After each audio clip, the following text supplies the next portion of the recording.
This program deals with devil worship and satanic beliefs. It contains explicit scenes and descriptions of violent crimes and rituals. Americans are asking, who attacked our country? You have declared a subliminal jihad against the United States. Can you tell us why? Everything pertaining to what's happening has never come to the surface. The world will never know the true facts of what occurred, my motives. And night fell on a different world. And Iblis is thinking, I should be getting this position, not Adam, and this guy is created from dirt. And how does the army feel about you being head of the temple of Set? And the conspiracy theorists can say what they will, but I want you to give me power over Adam, and I want you to give me soldiers and minions and all of these things. The people have so much to gain and have such an ulterior motive for putting me in a position I'm in. We'll never let the true facts come above board to the world. And I want you to be able to give me the ability to whisper into the hearts of mankind. And who was the grotto leader? Don't remember his name. You don't remember the name of a person who involved you in murder? Now these people are in very high positions, yes. Ooh, welcome back to Subliminal Jihad, episode 303. I'm your co-host, Dimitri. I'm Khalid. And today, we have a guest with us. I think our first guest of the year. Yes. It's a nice little change of pace from slogging through the horrific, satanic Epstein files. But actually, we're basically going to be doing the same thing. Yeah, we will be. We have our own. Yeah, while this might not be officially Epstein Apocalypse 6, in a way, spiritually it is. And we have with us researcher Kay, who some people, regular listeners will know, has called in before with some really good info. How's it going, Kay? Going good.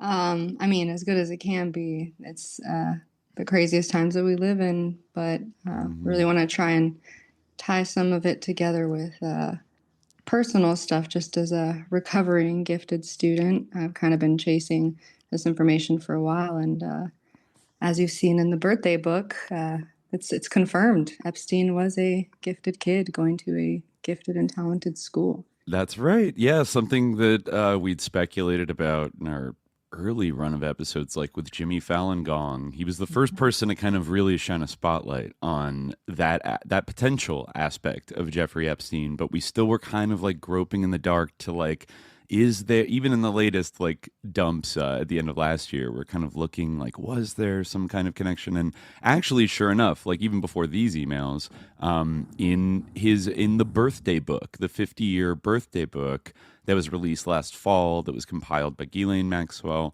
we have hard proof that Jeffrey Epstein was a gifted and talented child. And I couldn't think of anybody better to have on to break down exactly what the sus implications of that are, because we've brought up gifted and talented education, and I know that a lot of our listeners from very early on, it was a kind of a pattern I think that we noticed just talking to people, is a lot of listeners attended what are called the GATE programs, in public schools growing up, gifted and talented education. And I guess, Khalid, correct me if I'm wrong, but you didn't attend you never went to GATE classes, right? No, I never. I knew people who did. It was a weird thing because I feel like I always tested well, but I think part of it may have been that I was very disorganized, and I was kind of you're sort of to use the sort of millennial terminology, I was sort of your classic odd DHD kid. So I didn't really fit the mold of a true GNT kid. I also have not, people who are longtime listeners to the show will notice whenever I'm reading something and I get to a number, I always have to take a second. So I'm not maybe numerically gifted. That was something that we're numerically as strong as verbally. Mm-hmm. Some will be like, Khalid, you're not strong verbally either, but whatever the case, I'm less strong numerically. But so I always found that odd about gifted programs, though. I think I mentioned this recently in the Discord. I felt that from my, knowing a lot of people who did do the programs at our school, which is kind of a pull-out gifted program thing. they kind of like the tests were sort of based on like, you know, spatial, mathematic, and to an extent like verbal intelligence, things like that, you know, like kind of puzzles or maybe reading comprehension. But then sort of the stuff they had them do were like these kind of imaginative things, or even artistic things. Yeah. Right. Which, like, to me, it makes sense. Like if you have students who are, you know, maybe at a notch above the other students in terms of math or in terms of poetry or in terms of any, you know, skill or any kind of talent or any kind of facility, that, like, you know, it makes sense to maybe have the gifted poets in a special poetry workshop, or have the gifted math students in a special math class. But it is odd, like, to take gifted math students and then be like, you probably can, you know, be the next, I don't know, great, you know, next Michelangelo, probably because you're, you know, so good at math, or you probably can like help us figure out how we could have colonies in Antarctica or something like that, you know, which I remember was one assignment I mentioned before that I remember my friend working on. Yeah. So it was always a weird kind of thing to me, but always on the periphery. Right. And I went to Catholic school, so they just didn't have that. Maybe some Catholic schools do participate in things like that, but generally they kind of do their own thing. So like the only time I'd heard of, the first time I was made aware of it was watching Malcolm in the Middle as a middle schooler. And there was like a thing called like the Crowboys. Yeah. Even the name of it like weirds me out and like pisses me off, because I'm like, what the fuck is a Crowboy? Like, I guess that name comes from Little Shop of Horrors. The writer of Malcolm in the Middle was a gifted kid. That makes sense. Yeah. So, Malcolm is a gifted kid on the show, right? Yeah, I really related to Malcolm in the Middle. That was, definitely. Yeah. And rewatching it is really surreal, realizing how much of it is. But none of the you know, weird esoteric stuff or, you know, occult stuff showing up in the Malcolm in the Middle. But there's a lot of ties there. And one of the last words that Khalid said was weird. And I was thinking emphasis on the weird. They were kind of looking for the weird kids. Right. Yeah. Right. So, I mean, in sharp contrast to us, though, you were a gifted and talented child. Okay. So, like, would you like to explain maybe, because I know you've researched and you know a lot about this, but like, what was your experience becoming a gate kid? And then when did you start to have inklings, like, you know, later on, like in adulthood, that like, what was that? Like, what was that journey for you? Oh, man. Yeah. It's been... First off, I have to say, just being, I'm smiling, just being on, you know, podcasts I listen to so much, and then being mentioned in any kind of description next to Jimmy Fallon Gong, like, it's really cool to be here talking about something similar and seeing what he theorized come to proven, you know, solid proof. So that's pretty interesting to see happen, and I appreciate the ability to talk about the personal stuff. I don't want to waste too much time talking about my personal experience, but they pulled me out of classes. The weird thing is the memory gaps that a lot of the gifted kids mention that they don't remember from the elementary school GATE program. There's lots of strange things, ties even back to Maxwell and his SRA company, which we'll talk about in the fall, some examples of that. But it stood for Scientific Research Associates, I believe. Yes. They used the reading material in the gifted program. So I do remember these SRA booklets that I saw a picture of, you know, while I'm doing research. Of course, I always wonder if I'm remembering something from my normal class or if it's truly the gifted class. There's a lot of headphones and frequency memories that people have coming through headphones. And there's also the hearing test that we did. So always want to look at it through a critical lens, but there's definitely things that were not normal. And one of the things that really upset me the most and kind of left me with a vendetta to kind of figure out what's going on is that they tried to get me to skip a grade once. Jeffrey Epstein skipped 2 grades. My parents said no because they were worried about me growing up at the same time with all my peers. And so I didn't do that. They would just pull me out of class every once in a while, never went to any special school. But there was one time where they were telling me to call a number and say that my family was something that they weren't, doing things that they weren't, which is interesting now that I know the people that are involved, who their friends are. And I'm finding documents where the weird stuff, like there's work books for teachers that are materials for Project Ascent, ASCENT, and they're asking about ESP, why do my dreams come true, drugs, sexual fantasies, Yeah.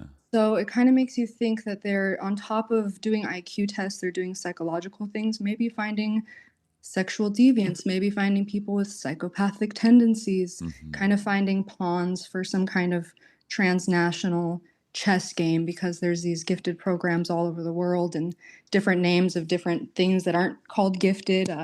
There's been some really cool researchers in the grotto who have helped fill in some gaps for me. Velvet Joe's done some uncovering on the People to People program that Walt Disney was involved with. There's program in Iran. There's just so many ties that we'll get into. But with my personal experience, there's just big memory gaps. There was windows that were covered, some kind of sensory deprivation technique while they were doing tests and puzzles. Strange things they were asking me to do that I didn't understand the instructions, or hypotheticals, or just abstract things that didn't make sense.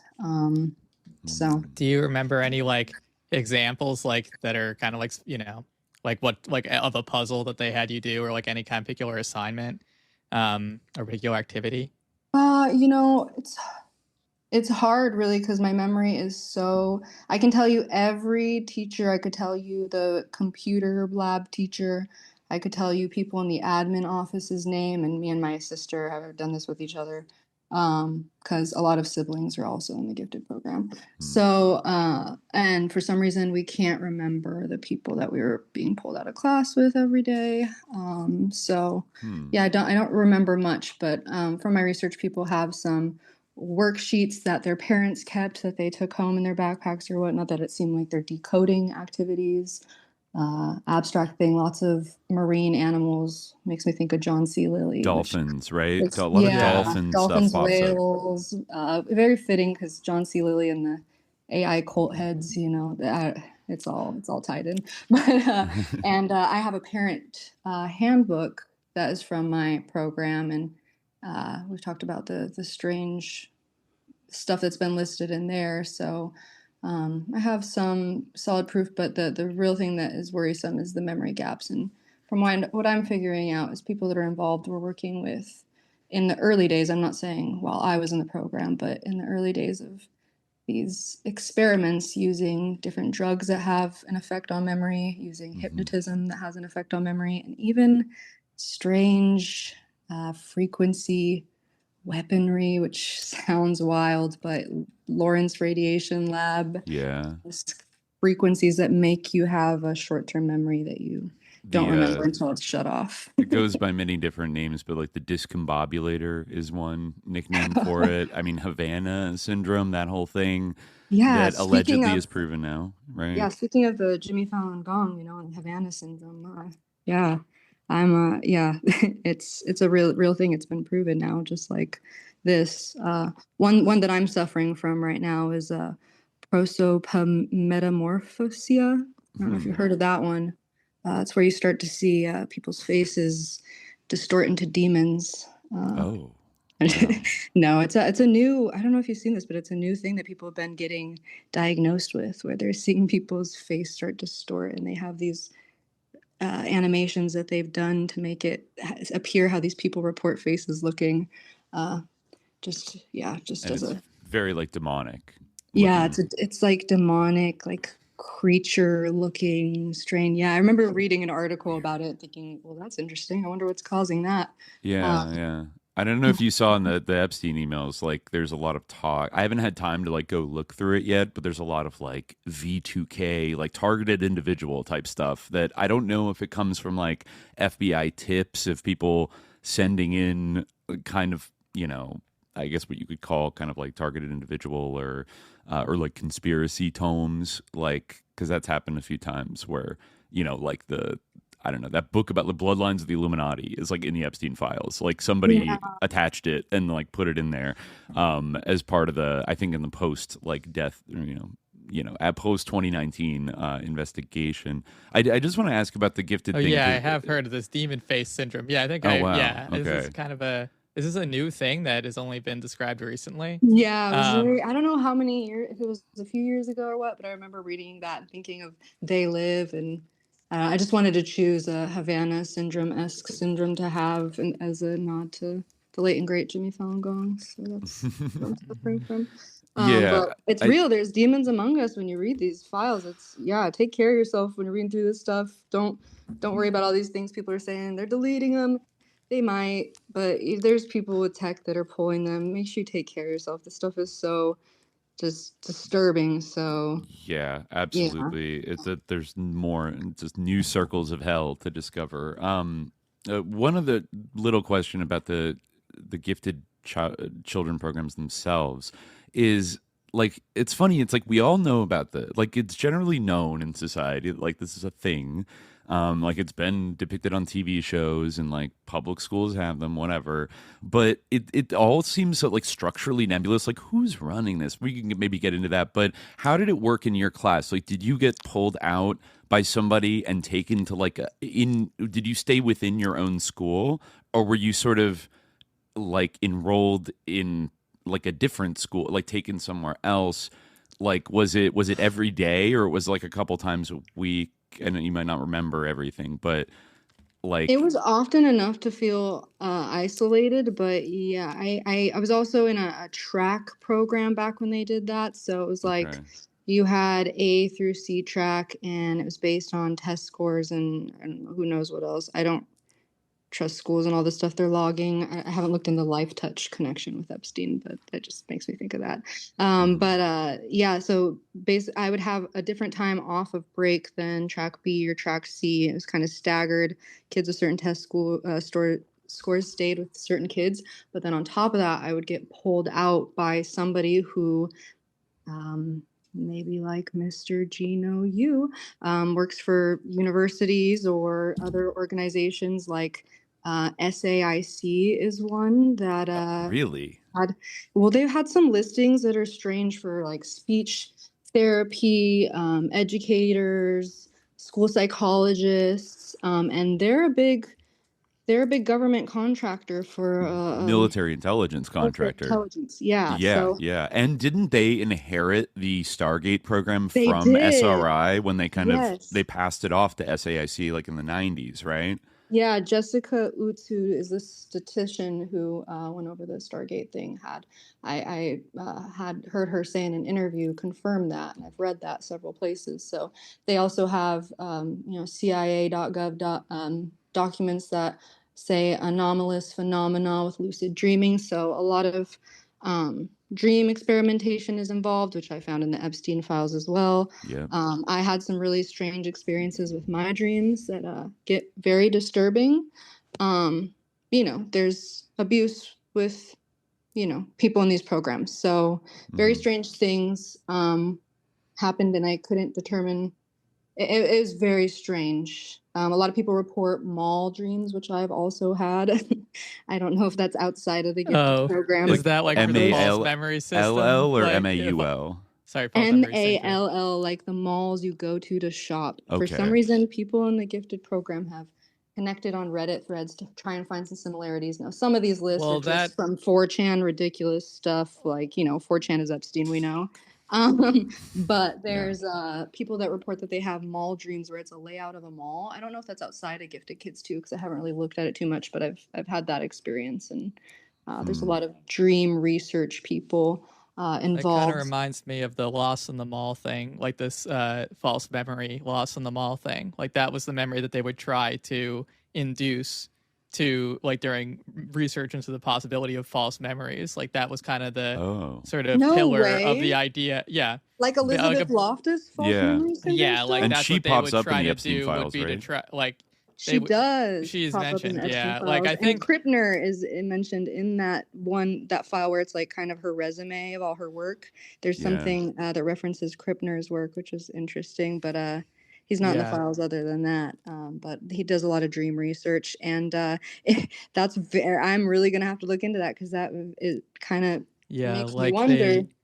They just sort of, I think they would do it through hypnosis or like just through like suggestion, but they would just like sort of like give people a memory that they had been lost in the mall, and then like I guess their argument was that the subjects actually would claim to remember that experience, and that proves that under hypnosis, or once in a sort of suggestible state, you can confabulate memories, and this was kind of used to discredit all sorts of people. Yikes. Yeah. Wow. That is very interesting. You know what it makes me think about? It's just like a song playing in my head right now. You've done the episodes on Ira Einhorn. Have you heard this song that his ex did called Possibly in Michigan? No.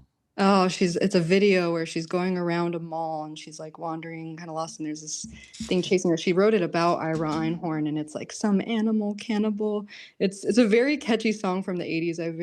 I suggest I'll have to throw it in the grotto at some point because it's a really eerie video about a mall, and it's Ira Einhorn's ex-girlfriend before Holly. Before Holly, yeah. I remember he popped up in, I think, the book. Before Holly, maybe. Actually, I'm curious now. I'm like, because I think she was his ex at the time that happened. But yeah, him and Puharich and stuff tie in a lot to this research on kids and programs and ranches. And you have to think about the New Mexico ranch and the Austining ranch, and you have to wonder. You definitely do, because looking into this research, Andre Puharich's name popped up like more than you would want to pop up, like for supposedly serious scientists. It's like they're all friends with Puharich, and it's like, oh, okay. The ranch aspect of it all. There's definitely in Epstein's network, like certain people seem to be very like interested in gifted children, even all the way up to the more woo-woo end of the spectrum. Like I think that popular podcast, the Telepathy Tapes, has been getting a little more attention in the last couple of weeks because, well, I guess maybe I forget the name. Is it like Julia Woodbridge? Is the Mossbridge? Yeah, she's the main. I don't think she had like direct contacts with Epstein, but like people that she was consulting with and working with, I think did. And like also people in Epstein's network were generally talking about the exact type of thing that the Telepathy Tapes was investigating, which is like autistic children that seem to have some kind of like ESP ability, and researching them and all this other stuff. So it's definitely something they were like plugged into, and then you add in the kind of gene editing baby kind of stuff and things that we still don't know about Zorro Ranch, but there's some dark hints that there's some survivors' testimonies. Actually, the one that we read from a couple episodes back of the girl who wrote everything in a kind of code. The cryptic. Yeah, I listened to that. That was very interesting. Isn't that the zigzag pattern? Yeah. Not a very like difficult. Not super hard, but it did make you mention that bringing home like little cryptographic homework for like gifted and talented kids to like decode at home, and doing like little intro to cryptography type stuff. I don't know, it's just kind of an interesting synchronicity. That's you have to be really aware of like how those things. It's crazy how QAnon became a thing like that, and there was the cicada thing before that, and during these times where everybody, I really like how you're saying, I don't know if it's an FBI tip or if it's a legitimate email, or these are all things we have to really be aware of, because this has. It's really ripe for something like that to happen, where someone says, come on, follow me, follow the white rabbit, and do this, do that. And then before you know it, everybody's psyoped. So just people have to be vigilant, as you guys always say. Maybe I'll just bring up here, because we are kind of entering it into evidence for the first time, the page in Epstein's birthday book, his 50th birthday book. I'll put it up right here. From Dr. Stephen Levy, that I guess was written in December 2002. And this right here is kind of the first proof we had that Epstein was like involved in this type of program. And he says, Jeffrey, you could never imagine the surprise I felt when Guy Lane first contacted me about writing something for your memory book. Over the years, I have thought of class 5-3 and 6-3. I assume that is a 5th grade class and a 6th grade class, but like section 3, which is I think the gifted section, numerous times with affection and really fond memories. After all, you guys were my second class ever, and I had just transferred from my first job, which was, of all places, Fort Apache, the Bronx. Imagine coming from a class of holdovers, delinquents, and worse, to a class of, quote, and he capitalizes this, intellectually gifted children. Believe me, it was quite a chore just to keep up one step ahead of that class. So that's right there. Jeffrey Epstein was enrolled in I guess, at this time you entered, I forget when they switched it, but a lot of schools in a lot of states, they started, quote unquote, junior high, I think, in fifth grade. And then it was like fifth, sixth, seventh or something. That I remember watching like the Wonder Years. I was like confused because it's like he went to fifth grade and it was like, you're in middle school now, punk. And it's like, wait, what? But like, I guess they used to do that. And maybe high school was like shifted 3 years earlier or something like that. But I think he went to Mark Twain Junior High School and was in fifth and sixth grade. This guy was his teacher, and he was in a class of intellectually gifted children. And of course, we already know that Epstein had other kind of gifted attributes that were kind of cultivated. He became a pretty virtuosic child accordion player and then switched to the piano. I think his later friend, Paul Krasner, his music teacher was so impressed with him that he booked him a childhood gig at Carnegie Hall where he played the accordion. And then he moved on to a different teacher for piano. And I think, as his mother says in the birthday book, that then, what was it? She said, Mr. Matos booked you in Carnegie Hall. You won prizes in Prospect Park, Central Park, and other local competitive prizes. And then later she says, Mr. Jerome Jollis recommended you to Interlaken, where you had fun. I don't know if it improved your piano. Today you own a log cabin there. Which he did indeed. So he was identified as having like musical ability to the extent that his teacher, I didn't have time to look up Mr. Jerome Jollis or if he was maybe a Walter Breen type scout, maybe for, I don't know, gifted musical prodigies, but somebody, made sure to like recommend him and helped him, go to Interlaken. And so you have that music side of it, but then also in public school, he was in this GATE program. I think the teacher says in 1963 was when they met, when Jeffrey Epstein was 10. So this would have been, I think in your research, you laid out like in earnest that the gifted child stuff kind of started in some states in the 50s, but then got like a massive boost of federal funding and backing after the Sputnik incident, right? When the American elite kind of realized like, the Soviets are ahead of us in like cutting edge technology. We got to do something. We have to, really harvest our human capital and throw like identify talented young people and students and kind of pipeline them into working on like advanced science and technology stuff. Which, then I think the peak of that was really over kind of the next like 10 to 15 years and kind of started to decline a little bit by the 70s. But the gifted child program, the GATE programs continued well through the 80s and the 90s and the 2000s. Correct me if I'm wrong, like, are they still around today?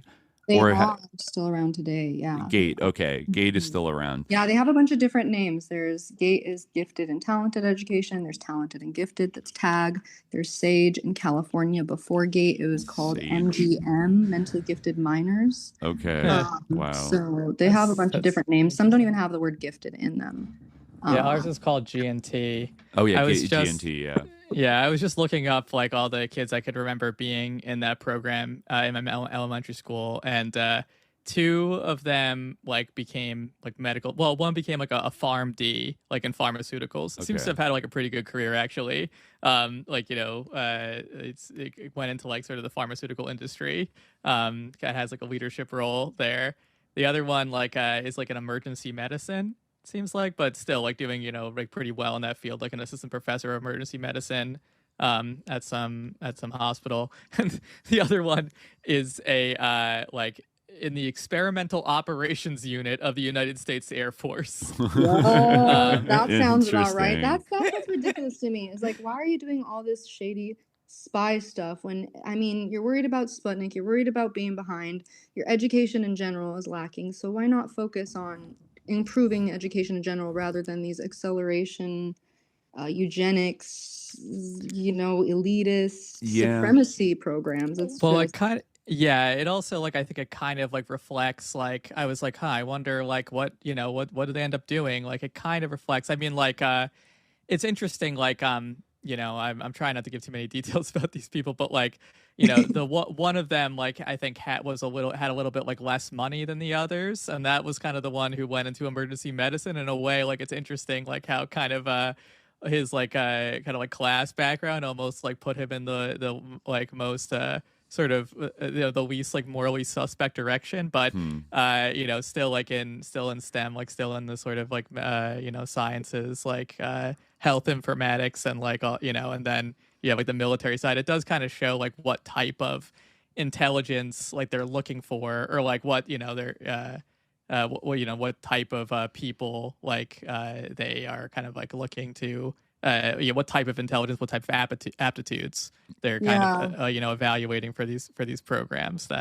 That tends to be where these people land. And it seems to be like, not all people are going to be like sus Lord Epstein and his gifted friends. But the thing is it seems like a siphoning and sorting program where they start to learn a bunch about the psyche of those kids. And like they're asking in this Ascent program about their superstitions. So you think about all the stuff you guys have done on Jack Sarfati, and, you say you really believe in aliens or the future or computers or whatnot, and they can capitalize on that and tailor their psyop to you. So, you could end up in the direction of a scientist, you could end up in the direction of an intelligence agent, a blackmail operation / triple agent, it seems like there's a sorting going on where it's not all people are going to be tied to the Epstein stuff, but Did you notice this like in your I'm not sure if this person is talking about in the gifted intelligent programs, but this is kind of interesting because this does also remind me of something that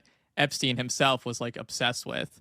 This is from McGill Clan in the chat. It says one thing they stressed was music and maths overlap, and you should get good at music because it can help you with math. Did you experience that being like an emphasis? Because that was like definitely a fixation of Epstein. Yeah, I was returned to again and again.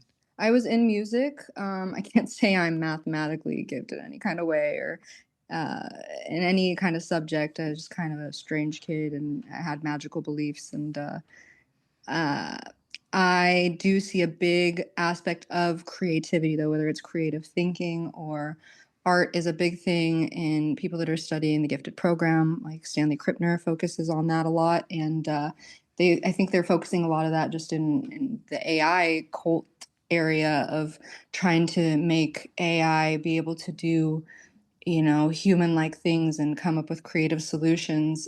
So I've also read somebody in the grotto was dropping information that they found in the files about his victims being on the spectrum. So you think about the Julia Mossbridge stuff, you think about they're creative. They were painters, and I believe Maria Farmer. Farmer was, yeah. Yeah, and I think there's two others. So there's a big aspect of the creative as well as their IQ tests. But IQ tests are extremely racist and tied into a lot of things, the gifted program, AI. They're just one example that was a really good one that was given to me was on an IQ test. There will be some questions like, where does a teacup belong?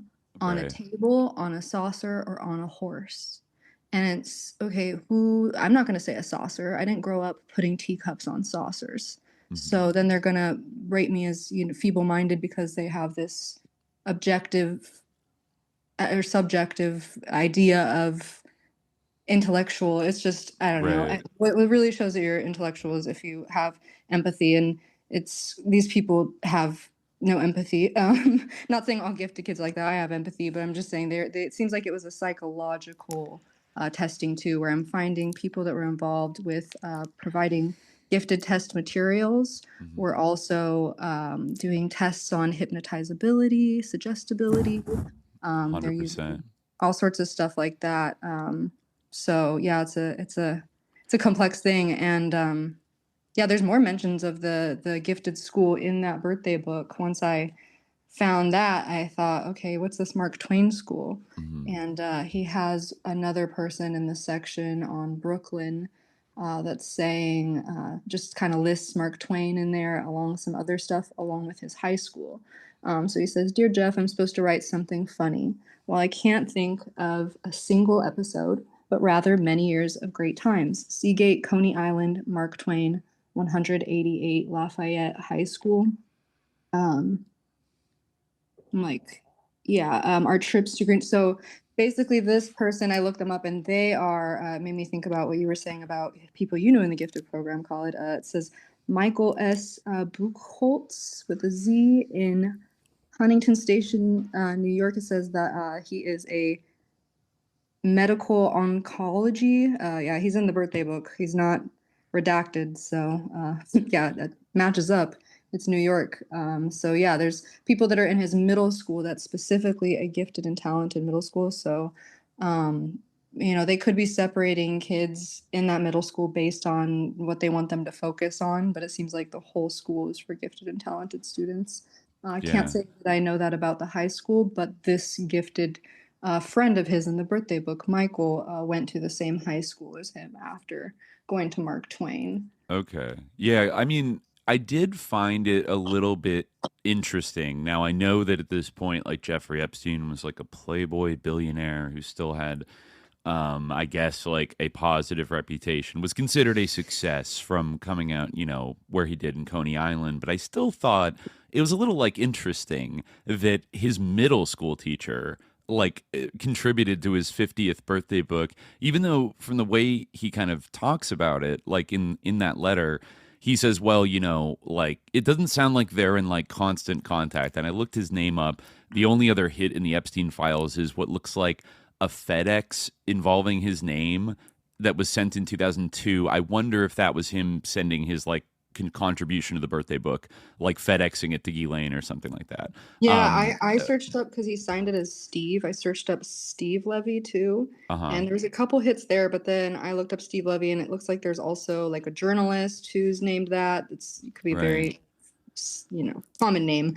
So I'm not sure. Yeah, but I mean, do you think? I feel like it's a little bit odd. I remember who my middle school teachers were, but I feel like even if I was rich, famous Wall Street guy, like the idea of going back and hitting up a middle school teacher to write about their experience, teaching me decades ago is a little bit that would be kind of random, right? Yeah, I don't keep in touch with my elementary and middle school teachers I don't think I've talked to any of them since I've graduated, but it's happens to be his gifted children teacher that specifically is he makes it sound well, I haven't talked to a lot of you in years. I still think fondly about those years and teaching you kids, and I still remember a lot of fun things. So I don't know. It's Ghislaine thought of, I guess, because Jeffrey Epstein didn't this is a surprise for him. So yeah, presumably, that's what's weird. Why is she reaching out to his teacher like that? So they must have known him on it. Yeah, or he had talked about him as oh, my middle school teacher, blah blah blah. I don't know. There must have been something there that makes him kind of a significant figure in Jeffrey Epstein's backstory. He had some real impact on him, which is not entirely clear from the letter, but the fact that he's in it at all is interesting. He also wasn't, it seems like he had a pretty good career for himself. I think he taught at a kind of Hebrew school eventually, maybe on Long Island, that says at the end of the email. But yeah, and then I think he was the president of what was it? I wrote it down here. It was not Phi Beta Kappa. It was Phi Delta Kappa. It's president of PTK at Columbia, and I was oh my god, no, but it's I think it's PDK actually. Yeah, President PDK Phi Delta Kappa at Columbia University. So I guess that's I think that's an honor society thing. Kind of what is it? What's the other very famous one that everyone joins? Phi Beta Kappa. It's kind of like that, I think. But he was the president of it in 2002 and was a member of the Children's Scholarship Fund National Teachers Advisory Board as well. And yeah, he was the principal General Studies Hebrew Academy of Nassau County, West Hempstead campus. So like somebody who had a professional career and seemed to be maybe involved on a national level with like advising like national education policy, maybe to some extent, but not as big a shot as the other people that he like Gino Yu, or another guy I found that seemed to be, were working at like Harvard, UCLA. Did you look into this guy, Dr. Mark Tramo? Yeah, the Music and Brain Institute. There's a back and forth with Gino Yu too and him, and he's very disturbing pacifier email. Did you see that one? What was the pacifier email? It was, I don't have it in front of me, but it said something about it was like a sign off on one of his emails to Epstein, and it said, "We found that when you play back audio of a mother's voice, it gets a baby to." Oh, the sucking harder on a pacifier. Right. Yeah.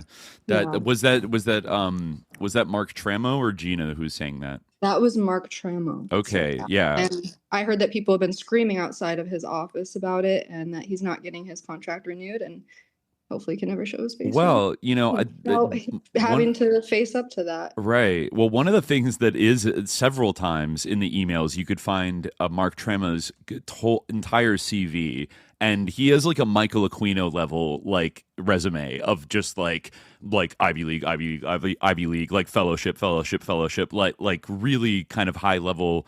I couldn't imagine somebody being more successful than this guy, like in the medical field. He doesn't have tenure. Well, it's rough times out there. I just want to point out, because this kind of cuts into like everything we're talking about. I found a kind of vaguely haunting, like sus email that might, shed some light on some things that concerns Dr. Mark Tramo. This is from 2009, and I have it up on the screen here. And this is subject: Institute Program in Education and Information, Musicality in Americans, May 2009. So the original message was this, sent to his Harvard email address.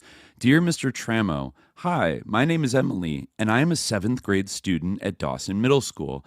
I am a participant in the Gifted and Talented Language Arts program, and this year we are completing an independent study project. For this project, we were told to choose a topic of our choice and research it. We're also supposed to find a mentor on the subject to help us learn and explore our field of choice. I have chosen how music and music therapy works in the brain for my topic. As I understand, you specialize in neurology, and someone with your knowledge would be of great assistance to me. I was wondering if you or someone on your staff at the Institute for Music and Brain Science could educate me on how these react with the brain to change people's moods, behaviors, and actions, both physically and chemically. I am aware that this procedure can work wonders on people, and am interested on how it is able to do all it does. Thank you so much for your time. If you are unable to assist me, can you please direct me to someone who can? And then, we get a response here from Mark. Mark writes, thank you for your email, Emily. Interesting topic. And school. Interesting.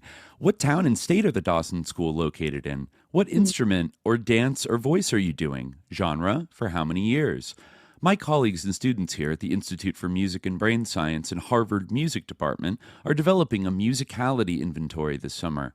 Very little is known about the prevalence of different types of musical interests, if any, experiences, preferences, and training in Americans of different ages. Consequently, we know nothing about how an individual's musicality index influences how they would respond to music if we were able to incorporate it in the treatment pain, depression, or other problems, or maybe the treatment of pain, depression, or other problems they subsequently develop. The study will involve mailing the inventory to a large number of people in different locales, as well as posting it in on our institute's website. It might be the kind of independent project with original research involved that you could join us in. At the same time, we could help guide your reading and review of papers related to musicality in America. Otherwise, you would only be doing reading and writing and not really be involved in original research. Might you be interested in this project? Sincerely, Mark Jude Tramo, MD, PhD, Director, Institute for Music and Brain Science, Department of Neurology, Harvard Medical School, and Massachusetts General Hospital. Steering Committee, Harvard University Mind-Brain Behavior Interfaculty Initiative, Best Doctors in America, Trademark, Songwriter Member, ASCAP. Yeah, brainmusic.org. And, you know, as far as like why does Epstein have this email? Look right here, CC Institute Board, which And means there's a Jeffrey fund of syllabus, homework assignments that Mark Trump was sending to him. So he is part of this full on. Yeah, yes, exactly. Like Epstein's got keeping an eye out on all this stuff, and like the way that Tramo jumps in and is like, you want to be a part of like our study, seventh grader? Oh, you're a gifted and talented kid? Amazing. Actually, like, you know, you want to do some real research, right? And so, like that's a little bit sus, I would Makes you say. think about Elizabeth Rauscher just hanging out around the lab as if nobody knew that she was a underage student. Right. Remember that? I remember when we were talking about our fundamental physics, the hippie episodes earlier this year. Great episodes. Thank you. Yes, with Jay. And we talked about, Elizabeth Rauscher had this like, kind of like Mary Prankster-ish like origin story, like one of these like sus like 60s stories that just doesn't sound real, of like, I'm just like a spunky teenager who decided to like start hanging out at Lawrence Laboratory in Berkeley, right? And started like working for free, like interning. And, you know, I guess despite this being a pretty like boys club kind of sexist environment, she like managed to impress them enough, right, that she eventually became like a researcher there, right? Do I have that correct? Yeah. She was a researcher at Lawrence Radiation Lab. And they were working on. She said that she could have frequencies that would make people feel like they were, under the influence. Right. Oh yeah, this is the Lawrence Livermore lab. Yeah. Where they had the discombobulator type weapons. But there's all those talks about her being, there when she's they didn't know I was in high school or something like that. Right. Just a little bit odd. And I don't know. So this Tramo guy, like there are 1,200 hits if you search on, justice.gov of Dr. Mark Tramo. They were speaking up to like the summer of 2019. Some of the messages have the kind of vibe of Tramo like desperately trying to chase down and like get on the phone or get a meeting with Epstein. They do seem to kind of like each other. I think Epstein messaged him in like 2009, missing you. And it was, I think, when he was under like house arrest, and he said, "How many days do you have left?" And he's like, 27. And he's like, "When's the party?" Like he's so excited for Epstein to come out of jail and like hang out with him again. But a lot of times he's kind of like needling Leslie Groff to be like, is there any time for like Jeffrey's schedule, like for me to have a meeting? And like, can I meet up with Jeffrey? Like, does Jeffrey have an opening? Like, he seems really like eager. Maybe he wants funding for like Epstein kind of sends him a little bit of like a dismissive thing maybe in May or June of 2019 when the doors were the walls were closing in a little bit. And it seems like Tramo's really kind of like nudging him about like funding something. And he's like, look, like the foundation cannot be bothered with like funding stuff that's going to turn a profit right now. And like, I'm trying to figure out a way that you fit into the org, but like, I need time. I'm working on a very large transaction. And then he's like, "Oh, I'm sorry, Jeffrey. Like, good luck on your transaction. Like, I'll be waiting, and don't worry about." Yeah, I'm trying to see. I love how they all suck up to him so much. They really do. Yeah. So, he eventually, I think, Tramo went on to be at the David Geffen School of Medicine at UCLA. I don't know if he's currently there now, or I don't know where people are protesting him. At UCLA. Okay. So I will send you here his full curriculum. I don't know how you pronounce that word. Vitae. Everybody has their Vitae. Okay. Yeah. I'm very bad at pronunciation, but I just sent you in the Zoom chat. It has I found his one there on the Epstein files, where it has Mark Tramo's full list of all that. Well, I mean, some stuff redacted, but no, it's just personal stuff. So yeah, it has a list of all this stuff he's done. Just an insane list. Insanely long list. I haven't even. Yeah, no, it's a really, like I said, like a Michael Aquino level. Like he got every merit badge possible in the medical field and has been a consultant or a researcher or something.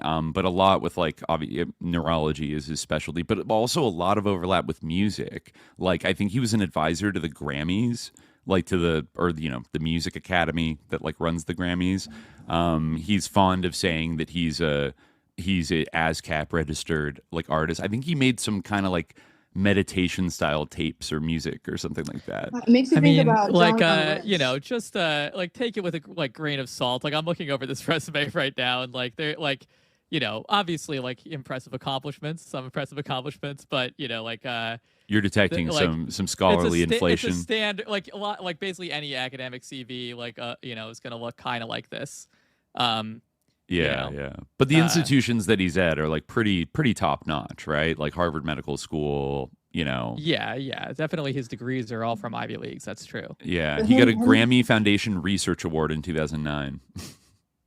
Him doing this like music school, who knows, consciousness research, it makes you think about Jolyon West's work at UCLA. I don't know. Right. Another one who kind of like brushed up against this larger network of people who were doing like gifted child research. And there's a number of people that are kind of on like a weird bleeding edge that were like psychologists or whatever at UCLA.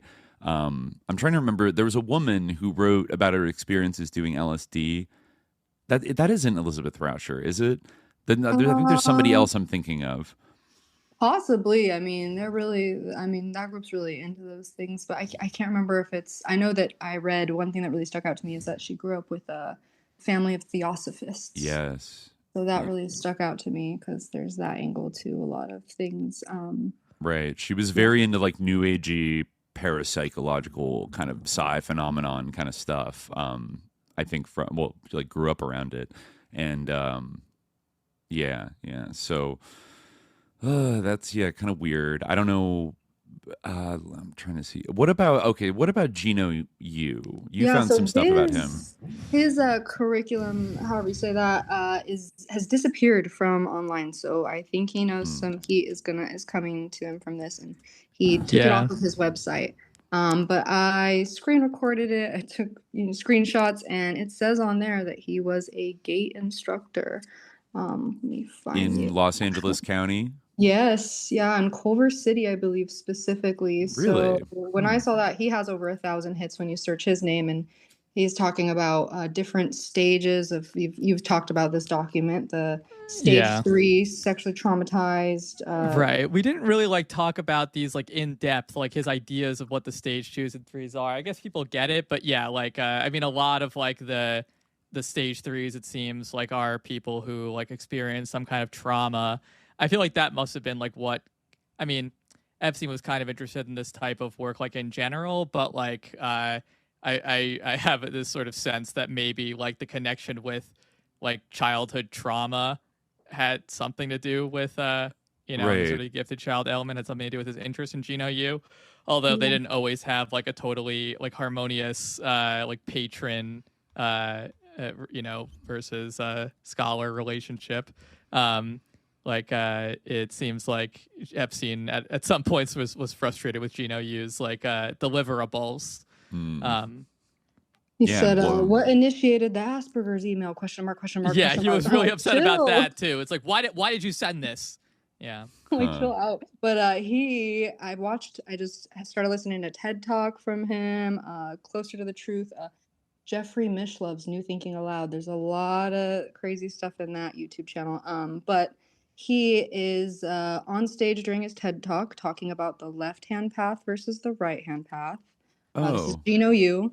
Okay. And he has behind him a slide of Jiddu Krishnamurti. Krishnamurti. Yes. The theosophist, the gifted kid that they took from his country, brought over here and tried to make him some kind of prophet. So right. He rejected it, right? Allegedly, right? He rejected it, but I've read articles about he kind of leaned into it too. He was really into the flashiness and stuff and the lifestyle that he learned to live. And it didn't seem like, it's not like he's like a sussel or anything. I haven't read anything too much about that, but I do know that he was, as a kid, taken by the Theosophist, brought to Ojai, to their, or I think it might have been in Hollywood at that time before they moved to Ojai, to the Theosophist colony.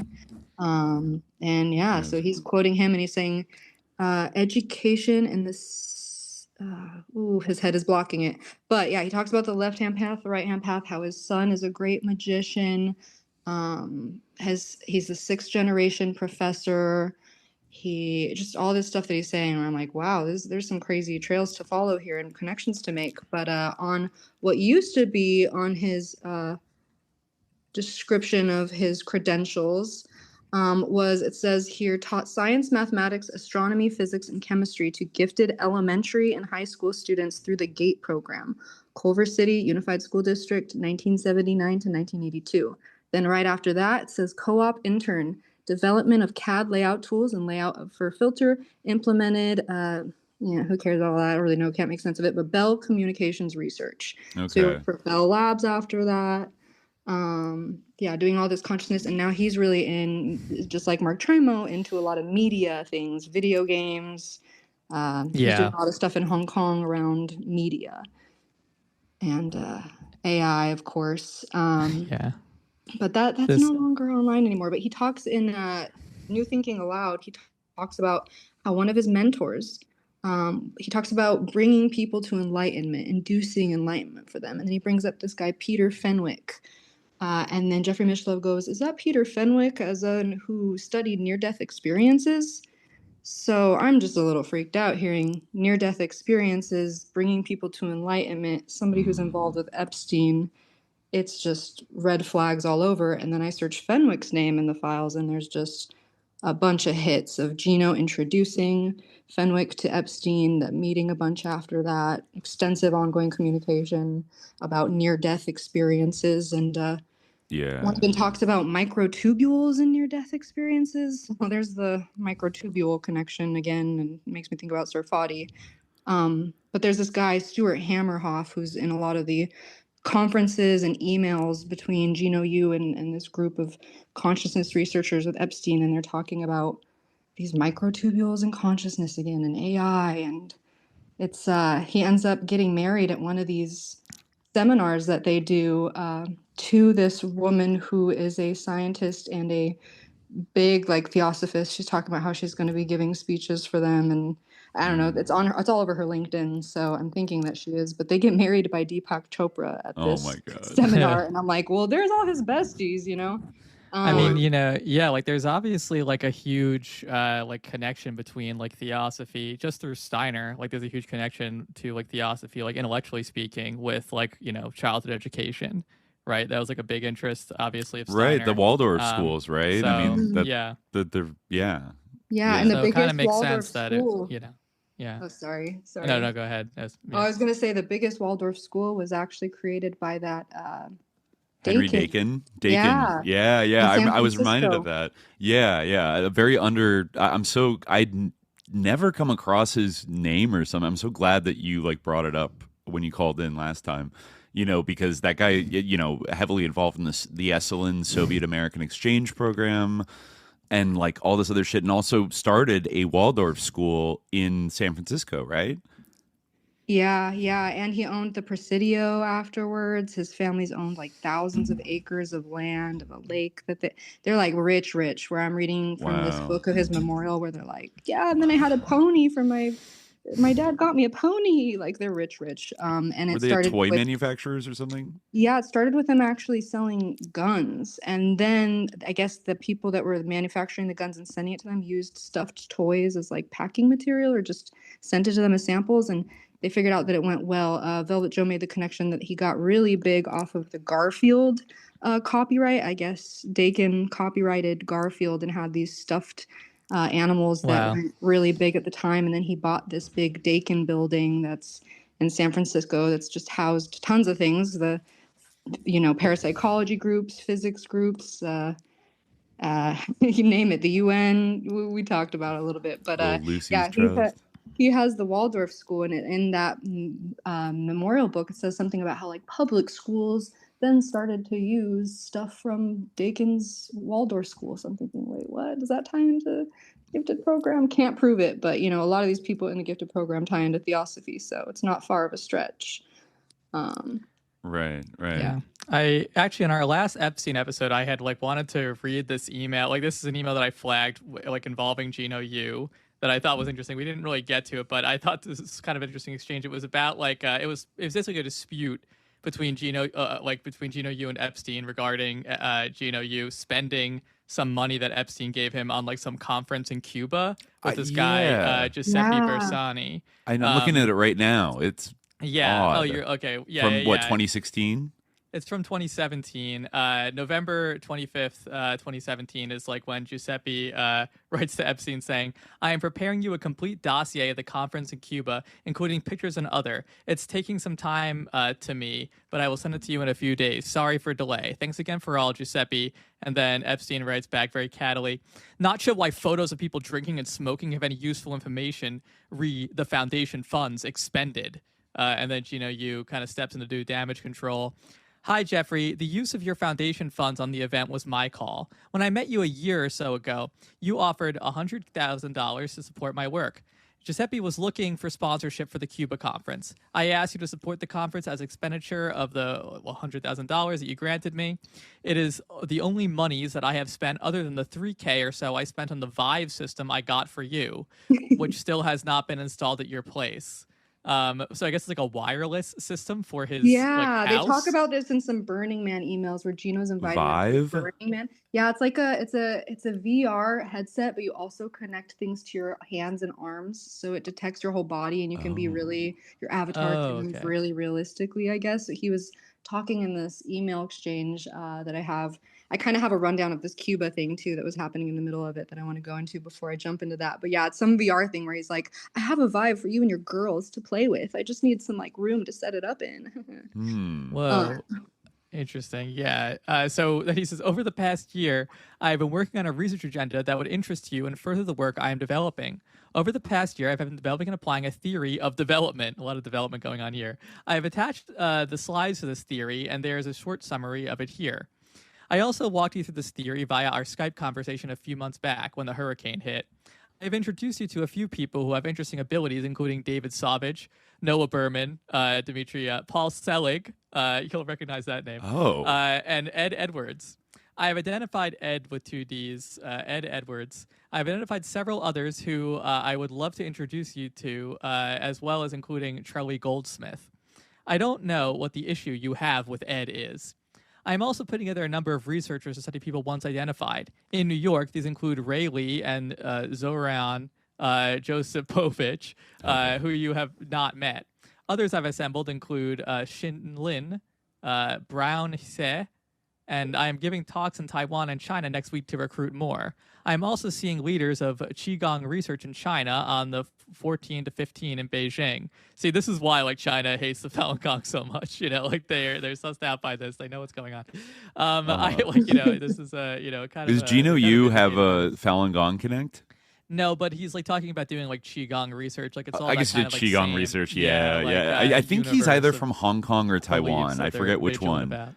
Right? He is from Hong Kong, I think. He's from Hong Kong. Okay. So very international guy, but like, I don't know why Gino, I don't know if that might be kind of an adopted like Westerner name, but it's kind of a unique one. Usually, like oftentimes like, Chinese people like internationally or in the West will adopt like an English name, but like an Italian name like Gino, unless that's his name from birth. I don't know. I kind of rare. No idea. I forget if he was born. I think he was born here, but now he's in Hong Kong. But he's like 6 generations, and so I don't know if he has family back and forth. Oh, he was born in the U.S. Okay. Was he? Maybe because I don't know if he just went to school out here from Hong Kong and then went back or whatnot. I know his wife is from Hong Kong, is known like as a commerce family, and she actually got him charged with fraud and did some time. So I was, all history is family history.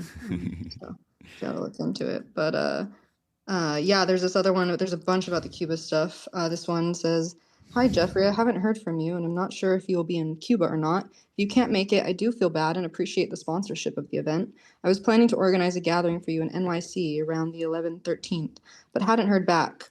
I'm making myself available in NYC November 10th through 5th after Cuba and would love to see you and continue our discussion if you're around and available.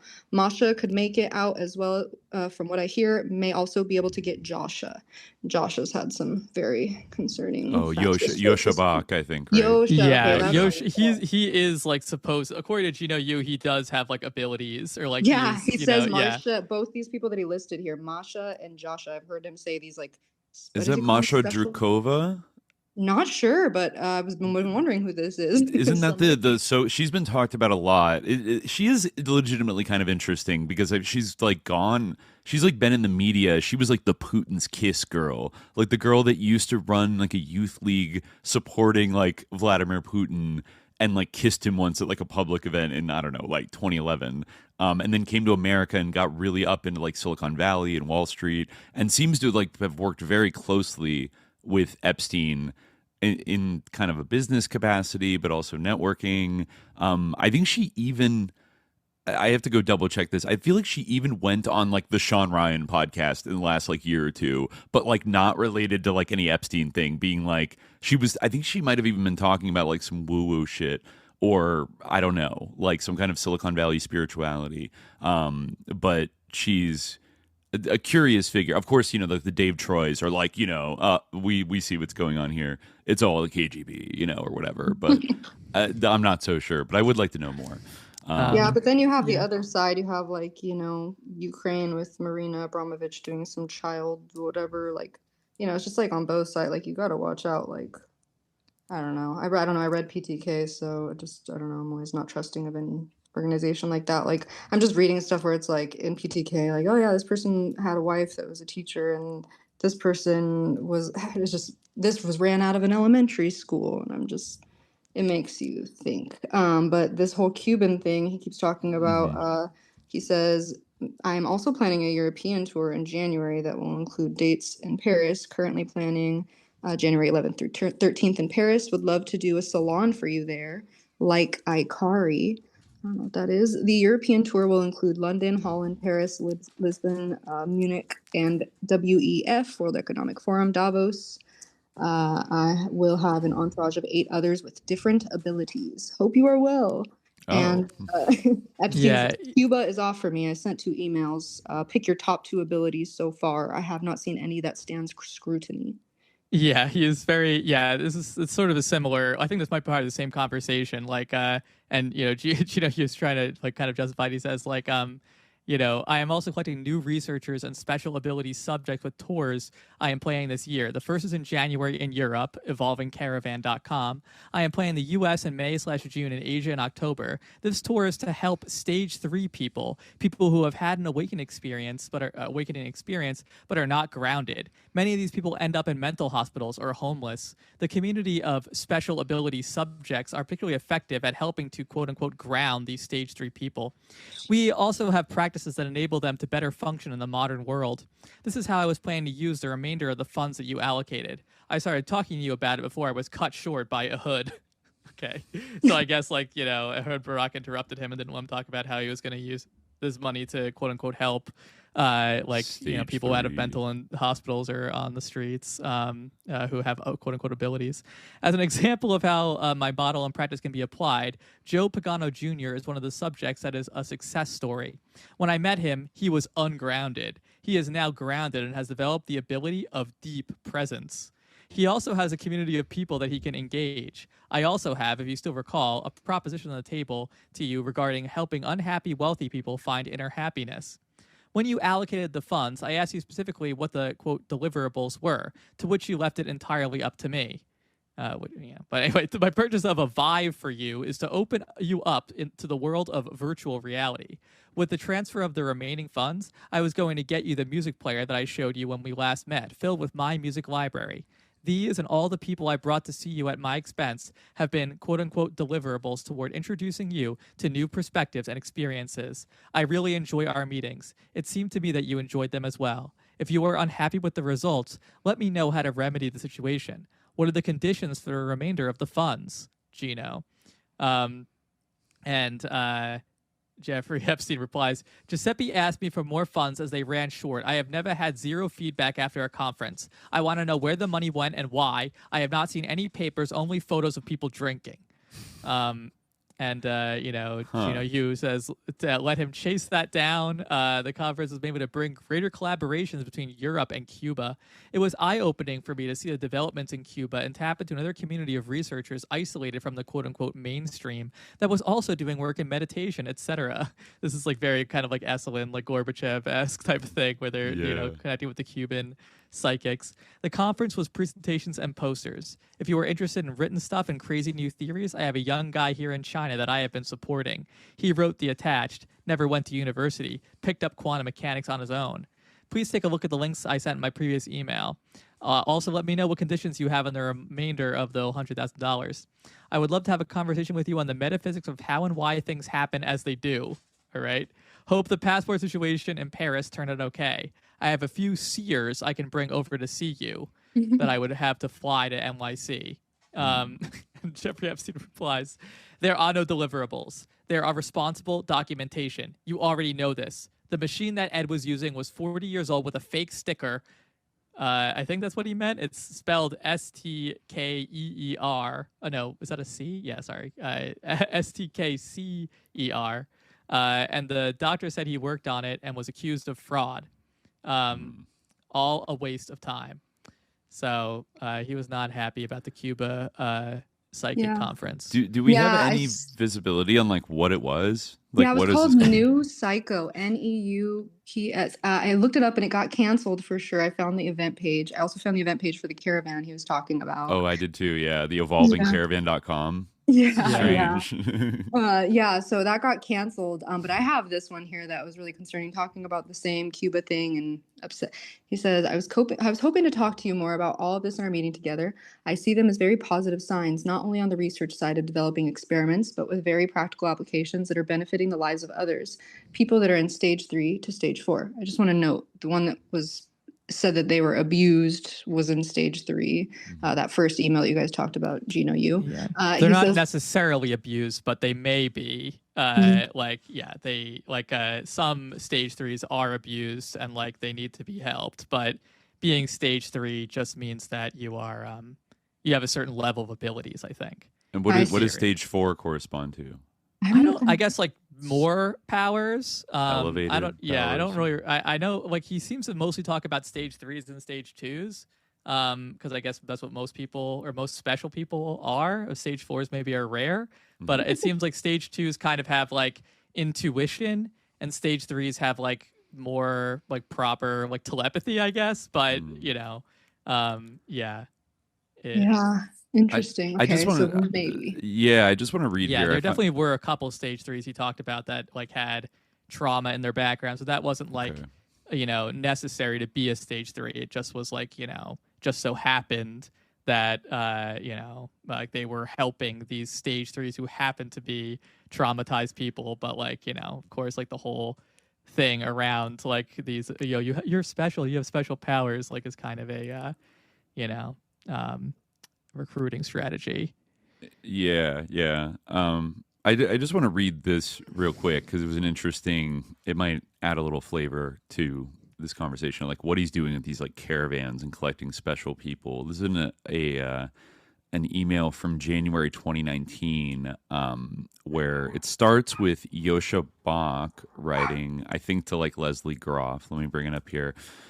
Dear Leslie, Gino Yu tells me he would be most happy if Redacted wants to join our accommodations in Davos and also offers to take her along to Zurich and Marrakesh after WEF. I'm sure she would have a lot of fun. Parentheses, Jeffrey already met with Gino. I include Gino's email address above. Bests, Yosha. So Yosha is talking about some woman who they want to take along.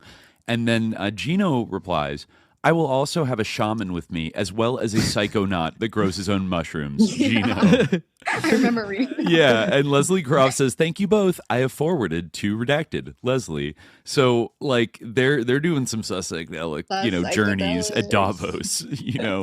He's got a shaman and a psychonaut with him that grows his own mushrooms. So, they're getting a little trippy with it. Maybe that's how they're tapping into some altered states, and then using their psychic coded. Yeah. Right.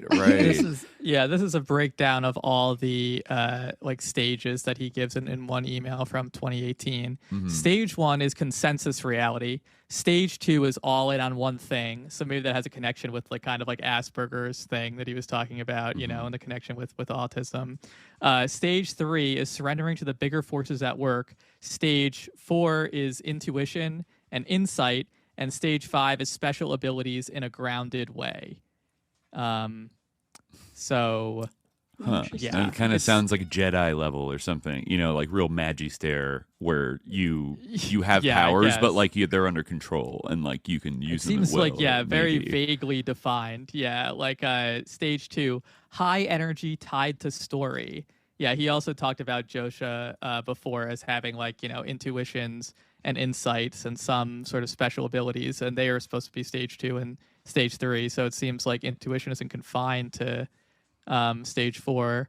So I don't know, but yeah, there you go. And this is actually the one where he says that he is especially passionate about cliteracy. Yeah, that is somebody. I think that's him forwarding somebody else from the Blue Man group. I think it says. Yes. It says something about this is from the Blue Man group.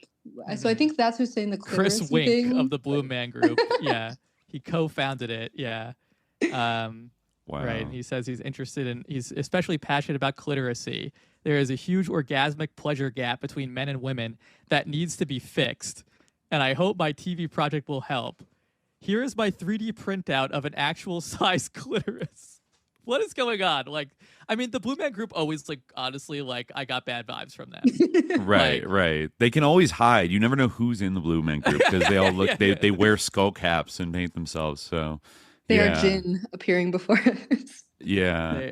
I mean, they kind of like seem like they are worshiping Jinn. They're kind of like some weird Jinn cult that you would like meet in the desert in like the 8th century. They're like popping out like boop bop boop, but like they're very weird, and I don't trust them. And I don't think that they're in the Epstein files, so I don't think that I should. Be vigilant against to anybody in these. But he goes on saying, "I'm grateful for the support thus far. When you offered me 100K last year, my only request has been to support the Cuba conference. When they asked for 25K, my travel to see you, introduction to others." And he's introduced a lot of people to Epstein, and the Vive that I bought for you, again, he says, but have not yet installed. Did you read this one from, he says, here is a message from somebody who attended one of my talks. So he says, hello, Gino. My name is Jason. I attended your talk at Assemblage yesterday.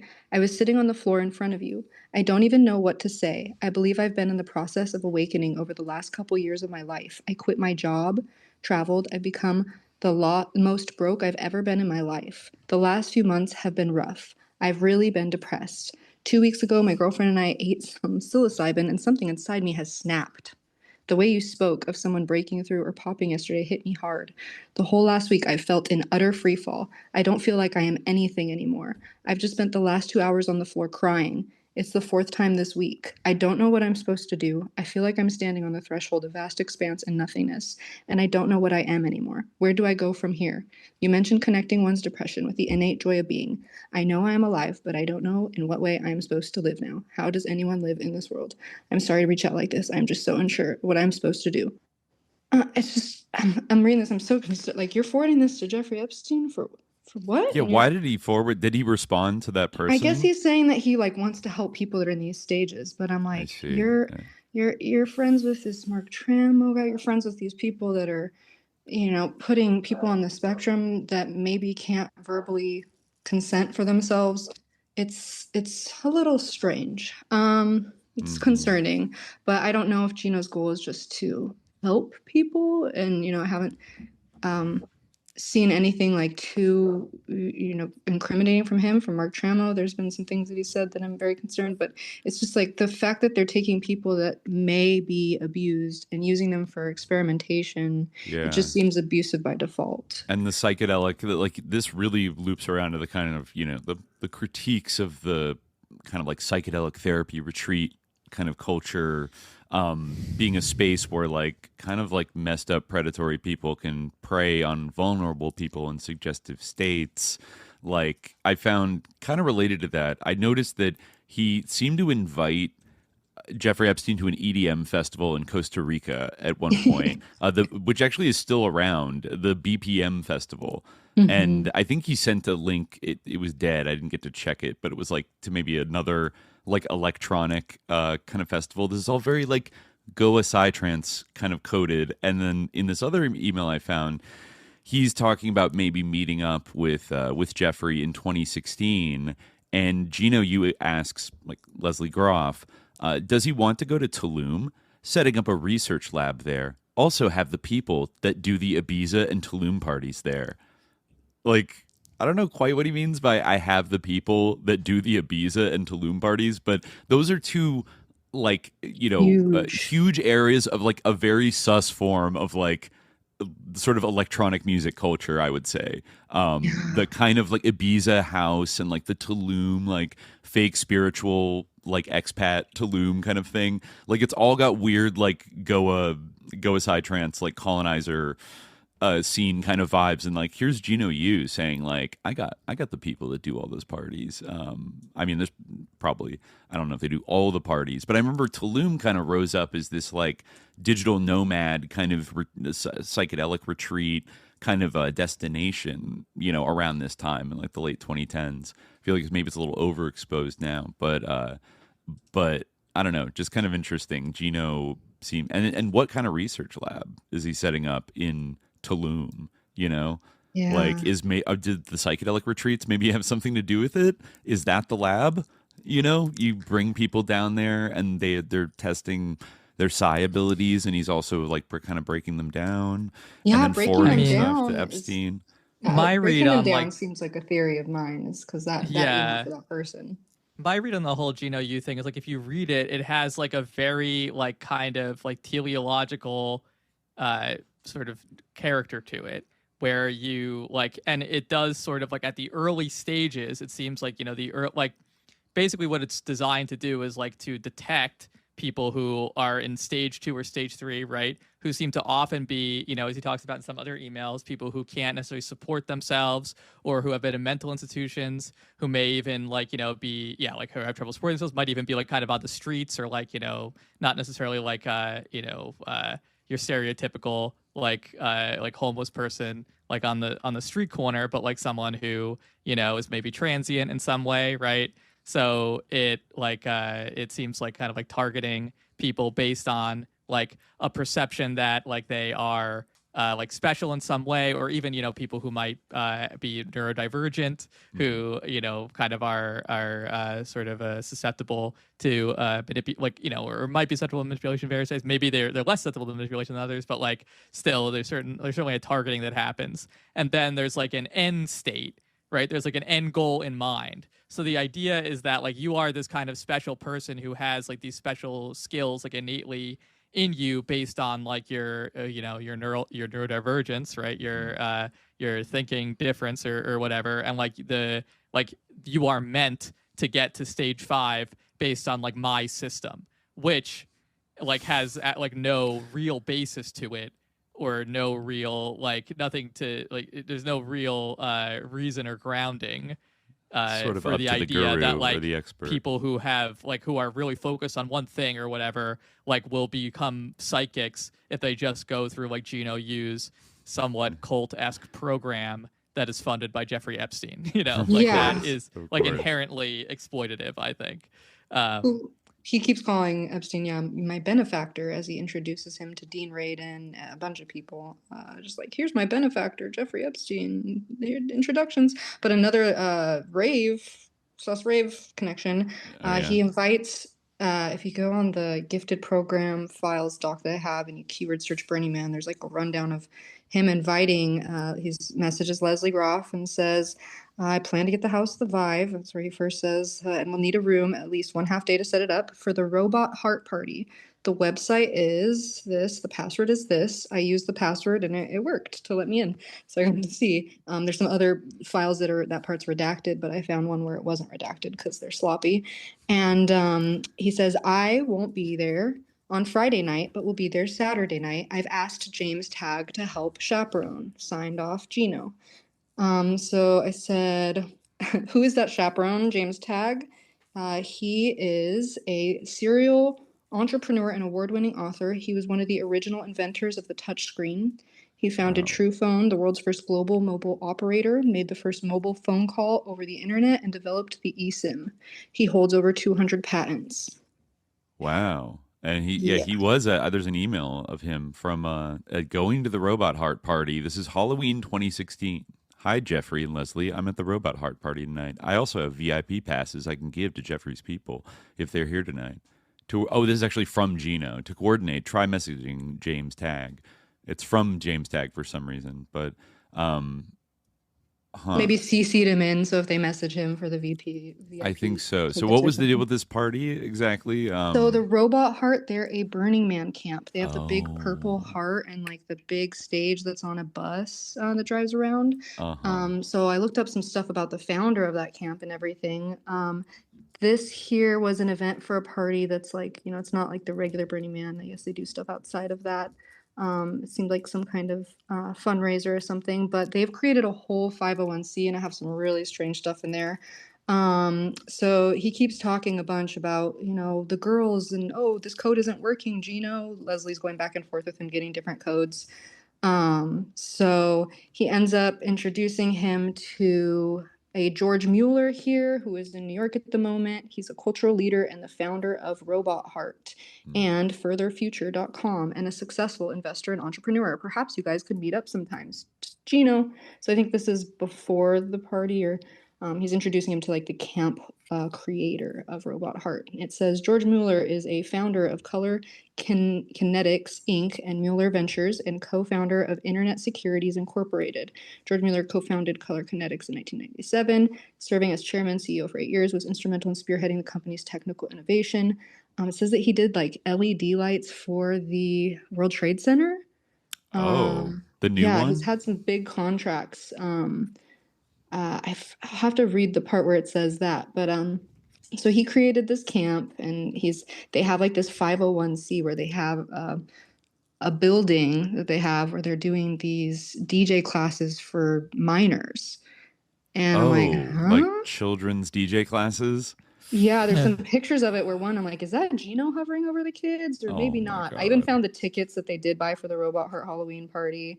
But yeah, it says here, young people learn how to DJ during a youth workshop in partnership with the Museum of Children Art of Oakland, with local international DJs sharing their skills and passions. But it's on the Robot Heart Foundation's website. Then another one says, young people participate in a youth workshop with both DJing and lighting design lessons offered by Robot Heart resident artists and friends. And it's a bunch of kids in fold-out chairs listening to some guy talk in front of a big old LED robot.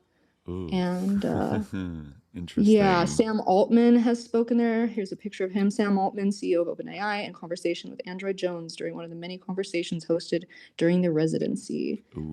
They also did a multi-faith prayer room at Miami Art Basel, an immersive sound and light installation where they would, designed as a black box time capsule of hopes, fears, and dreams. The multi-faith prayer room transforms into a multi-dimensional of recorded messages for the future.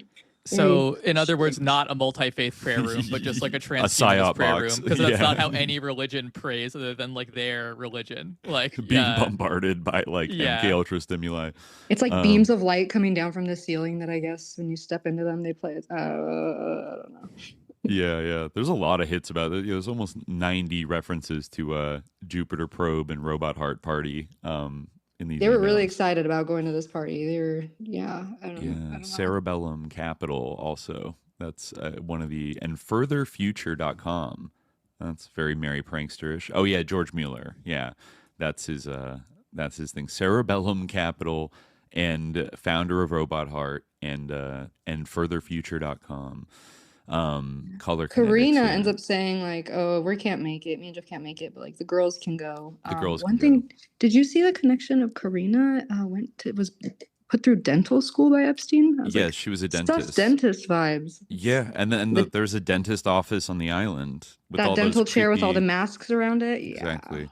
And then the dental, did you see the dental student that was going to Columbia that disappeared? And then it might have been Karina maybe she was a classmate. I don't know. Like she sent Epstein the article about it, and then there were a couple weird connections of like Epstein.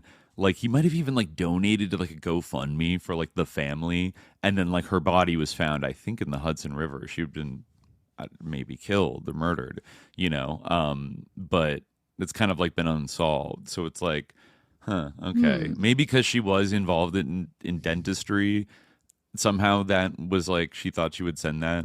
Jeffrey would find it interesting, but it has a kind of menacing cast to it, of course. Yeah. Pardon me just 1 second. You guys can keep talking. Yeah, it says also one thing that there's like articles that say that Epstein's brother Mark was a gifted student too. I've seen some stuff that's very concerning about Mark in the files. So yeah, definitely. I mean, I guess it would make sense, that they were both gifted. I guess, well, often brothers think alike, I suppose.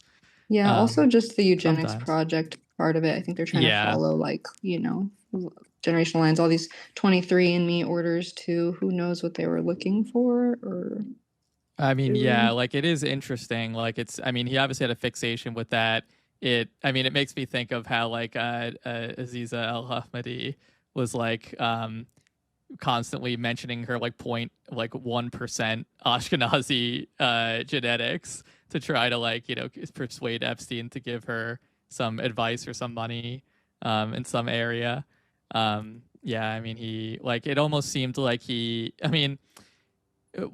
I guess he kind of distributed them to a lot of his contacts, but when he was sort of shipping them over to Sultan in the in the UAE, like I couldn't help but feel like he was trying to give them some kind of way to like claim that they weren't truly Arab or whatever, or that like they were some kind of like special superior Arabs that would like allow them to be in some way distinguished from the general undifferentiated mass of Arabs that he hated. That's it seemed like that might have been the objective with this distribution of those 23andMe tests and that particular sort of a sub network. But obviously, in general, he was obsessed with genetics and the topic. And like the sort of heterability of intelligence and things like that. And seeding the world with it. Yeah, somebody pointed out that there was like an ultrasound that was dated way after he passed. So I don't know if they have documentation of things that have been, like conception from the sperm bank that he has his stuff at, because I've seen that he has that's in the files. But so I don't know, can they like cancel? You do wonder like whose initiative would that be under to be like we have to use Jeffrey Epstein's sperm to create more babies after he's dead. Please don't. I mean, I could actually like if he gave his sperm to sperm banks, it's kind of like it's really sus in a way, but like depending on how scrupulous the sperm bank in question is, like how much information do they give you about the sperm donor, right? Like do you know their name? Like you can actually choose not to, right? Like I don't know like what options you have if you're going to like get artificially if you're going to find like a donor sperm. But I feel like you have the option to be like, I don't want to know anything about the father. I just want to know like his characteristics. So it's kind of like this guy's like brilliant, he was like a rich philanthropist or like whatever. Like they don't tell you his name. Like it's like, oops. I feel like obviously the ethical thing to do is to disclose that this is the sperm of notorious pedophile Jeffrey Epstein. But I'm not sure that every sperm bank is going to do that, or like if their policies like require that. Regardless, though, I feel like I don't know where this ultrasound popped up, but if there is such a thing, given this guy's his intentions around like seeding everything, it feels like it would be more than a mix-up. It would be like somebody wants to do this, as part of something. Who at this point? Because Ghislaine's in prison. I can't really say. Well, I guess Karina might. Oh, right. There's that one pilot. There's a few co-conspirators that, just, people that are still loyal to him. She was like whatever. wanting to have babies with Jeffrey Epstein. Right. She expresses that in a couple of the emails. So, but he definitely also had like just like secret children, which is like that, are out there. Seems like people seem to be congratulating him on like the birth of children in these emails that like we previously did not know about at all. Right. I remember finding the first thing where there was an email from somebody that said, "Oh, and I heard there's another little Jeff running around down there," and I almost like talked myself out of it because around that time he had bought the second kind of island that was mostly undeveloped, and so I thought because this woman said like down there in the Caribbean, like maybe that was a jokey reference to like, because they used to joke that Epstein's island was Little St. Jeff, like, oh, maybe there's another little Jeff. But then there's been additional references that sound like no, they're really talking about him having children, secret children. Yeah, it seems like it. Ferguson, like what's her name, Sarah Ferguson, she was congratulating Epstein on like the arrival of like a baby boy, apparently. So, and like on the topic of secret babies, just real quick, did both of you see the reference to like a painting that he had commissioned that was like the Massacre of the Innocents or something? Right. Yeah. And it was like, well, I don't think it was commissioned, right? He commissioned a replica of it. Oh, right. Yeah, from somebody. Right. Like even like ArtNet wrote an article about this, but it just kind of casually says like, oh yeah, like this piece of art, like it's going to be up in the hallway, like where the babies are killed, and like then just goes on to keep talking about. It was worded in a very like creepy way because you really couldn't. It is a picture about like a bunch of people getting massacred, like King Herod ordering all the babies to be slain, and it's like it sounds like they're talking about hang up this painting where they're killing babies. Like he said FedEx the painting he had made of the Massacre of the Innocents of the ranch. It's a large 9x9 canvas that we had rolled out for him to see in the entryway where they are killing babies. Yeah, you're right. It does kind of make it sound like like obviously the relative pronoun is a little bit ambiguous, but it does make it sound like, I guess the one interpretation would be that like the where refers to like in the painting, painting, but like it does their make commas it, like, missing. Grammatically speaking, it should be to see in the entryway where they're killing babies. It does sound like the entryway is where baby murder is going to take place.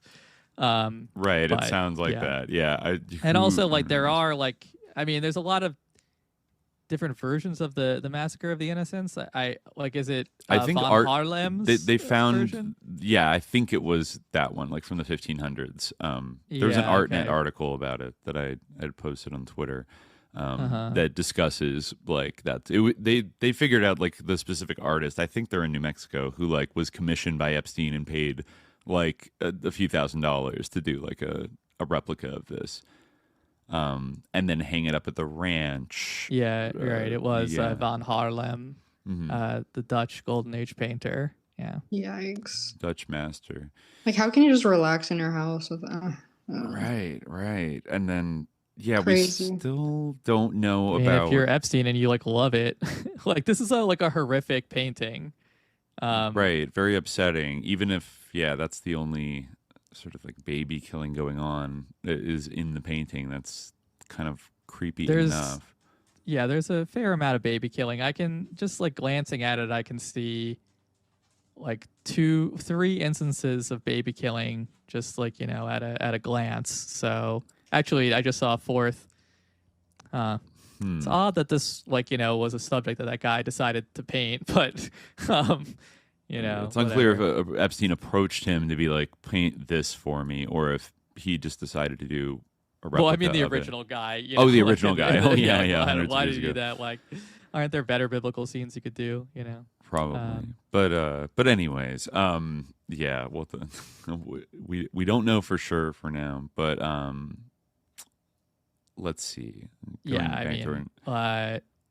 Was there anything else? You don't know for sure whether like babies were being massacred in the entryway under the painting, or whether the where refers to the painting itself. I'm inclined to. The way it's written is so like direct. Like there's technically a tiny little 1.1% out of saying they worded that very disastrously, and it like makes it, but it is a painting about killing babies. Yeah, like, exactly. Right. It's just and then you think like this is. It seems like if Jeffrey Epstein had like secret laboratories or things like that involved breeding eugenically modified, like CRISPR children or something like that it would be Zorro Ranch. And then I don't know. But yeah, I assume that like even if that was happening, like at Zorro Ranch, then probably like that email isn't like a reference to it. Probably that type of thing would be left out of like explicit communications. And probably the people who like would be moving that painting, I imagine like that would be like above their pay grade. But yeah, like the very fact that he would want that particular painting, like that he like where did he like he saw it in an art museum and was like, I gotta have that for my entryway. Like that suggests that like something like very, yeah, it does seem to me to be like eerily resonant with like the kind of things you see described in some of those diaries. Yeah, and he's working with people baby being taken away right after birth. Yeah, stuff like that.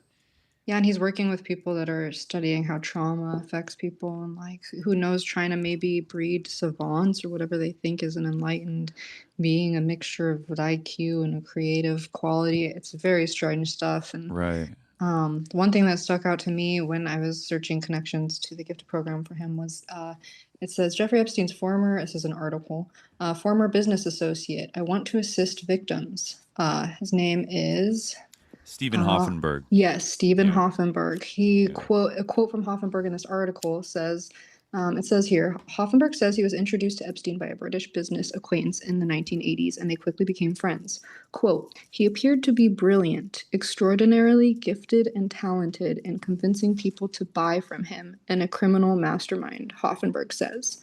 And so when you search his name in the files, you find like a letter from Epstein's lawyer saying, I represent Mr. Jeffrey Epstein. It has come to my attention that your client, Stephen Jude Hoffenberg, has been attempting to gain access to the premises at 9 East 71st Street, New York, in an unsolicited attempt to confront Mr. Epstein. In the past week alone, Mr. Hoffenberg approached the premises on at least 2 occasions. On the first occasion, on January 7th, 2014, at approximately 8:15, Mr. Hoffenberg, accompanied by a large-built, unidentified male, rang the doorbell at the premises, falsely claiming to be an associate of Mr. Epstein and requesting entry. He became agitated and vocal when he could not gain entry. Although he remained in his vehicle near the entry to the premises for a time, he ultimately left. Last night, January 9th, 2014, shortly before 9 p.m., Mr. Hoffenberg again attempted to gain entry to the premises, this time carrying a suspicious package with him that he sought unsuccessfully to slip under the entry door. As Mr. Hoffenberg's counsel, I am sure you are well aware that Mr. Hoffenberg is a convicted felon sentenced to 20 years for his crimes. He has been characterized by his sentencing judge to be an unstable individual with manic tendencies and a history of mental illness. Though your previous letter to Mr. Epstein transmitting Mr. Hoffenberg's largely undecipherable working draft memo, it appears that Mr. Hoffenberg holds the wholly irrational and completely unfounded belief that Mr. Epstein is somehow responsible for Mr. Hoffenberg's criminal behavior and restitution obligations. Under the circumstances, Mr. Hoffenberg's aggressive efforts to gain access to both Mr. Epstein and 9 East 71st Street in the evening hours, well after the close of business, have become a source of genuine concern. And then it says, your client is to be advised that Mr. Epstein has absolutely no desire to meet, communicate, or have any contact whatsoever with Mr. Hoffenberg. And they were running Tower Financial. Yes. Yeah. Hoffenberg's actually like an interesting figure that became a character throughout like the Epstein scandal coming out to the public. I remember he used to call into Ed Opperman's show in the early 2020s, probably like 2020, 2021, like almost every week. And he is kind of like, he does come off as like an eccentric guy, but he really was in business with Jeffrey Epstein. And they had this company, Tower Financial, which I believe took over like 2 insurance companies in Chicago and tried to buy Pan Am Airlines when it was distressed. But then it ended up being like a huge Ponzi scheme, and Hoffenberg went down for it. I think Epstein kind of just walked away like in the early 90s and like didn't. So that's the source of Hoffenberg being like, you screwed me over, Jeffrey. Like it was actually all your idea. Hoffenberg kind of strikes me as a guy who like might be down to do a Ponzi scheme, but also the idea that it was all him and not Jeffrey Epstein, that doesn't seem so believable today, right? And I think after Epstein was found dead, Hoffenberg was talking a lot about, I remember he was like a dog on a bone about Darren Indyke, the lawyer of Jeffrey Epstein, who I think is still the like legal executor of Epstein's estate. And he was like, it's all Darren Indyke. Darren Indyke knows everything. You gotta make Darren Indyke talk. Like, he's a blah, blah, blah. And so he always, I think the media often like dismissed him as like a crank. Like what you just read is like, he's not serious, he's crazy. And like, he went to Jeffrey Epstein's house with a gun and like, and a bodyguard and like a mafia goon to like attack him. But, you know, he's just a total crank. I think he like worked with Epstein, and like before, I think, you know, at least according to him, it was known that he was doing stuff with kids and things like that. But he knew Jeffrey Epstein was a scumbag and a liar, you know, and so he was really trying to beat that drum. And then Hoffenberg, he was kind of old, but then he was found dead in his apartment, I believe, in 2022 or 2023, after making a lot of kind of like not very big profile media appearances, but he was talking a lot about these things. And then I don't know. I'd have to go look at the exact details. It did have a little Dracula feeling when I saw the article. It's like Steven Hoffenberg dead, you know, found dead in his apartment, you know. So interesting. Yeah. But I mean, that was a real thing, and it often like very underdiscussed in like even the mainstream media focus on Epstein. You could argue that a lot of the like the Bear Stearns stuff is a little bit under, you know, highlighted when everyone's talking about, you know, like corporate news outlets are talking about it. But like you almost never hear about this like weird Tower Financial criminal case that you would think maybe would like dent his reputation or get him in legal trouble, but then he just skates by, and then Hoffenberg goes down for it and he moves on to the next thing. So I don't know, like, but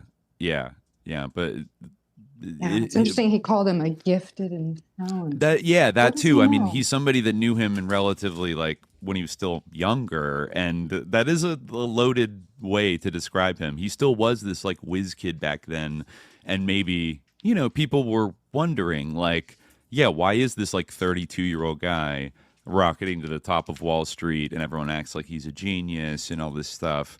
Like maybe word was going around that he was like from childhood he was like a prodigy, and he was in a gifted and talented program or something like that. I don't know if Hoffenberg ever said anything further, like, because he gave many like podcast interviews near the end of his life. I don't know if he ever went into that, but it'd actually be interesting to check, because he was dishing a lot.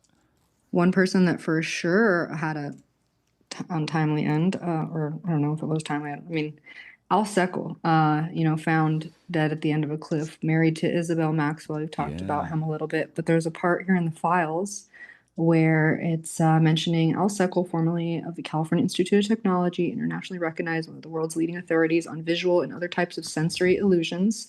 It then says, Seckel serves on the board of the Pete Conrad Foundation, Blue World Alliance, and the Los Angeles Mayor's Clean Tech Kitchen Cabinet. He is a member and contributor to John Brockman's Third Culture Group, The Edge, a buy-invite-only group of internationally known thinkers and achievers. And he was also a member of the American Academy of Achievement, which mentors gifted children in the United States.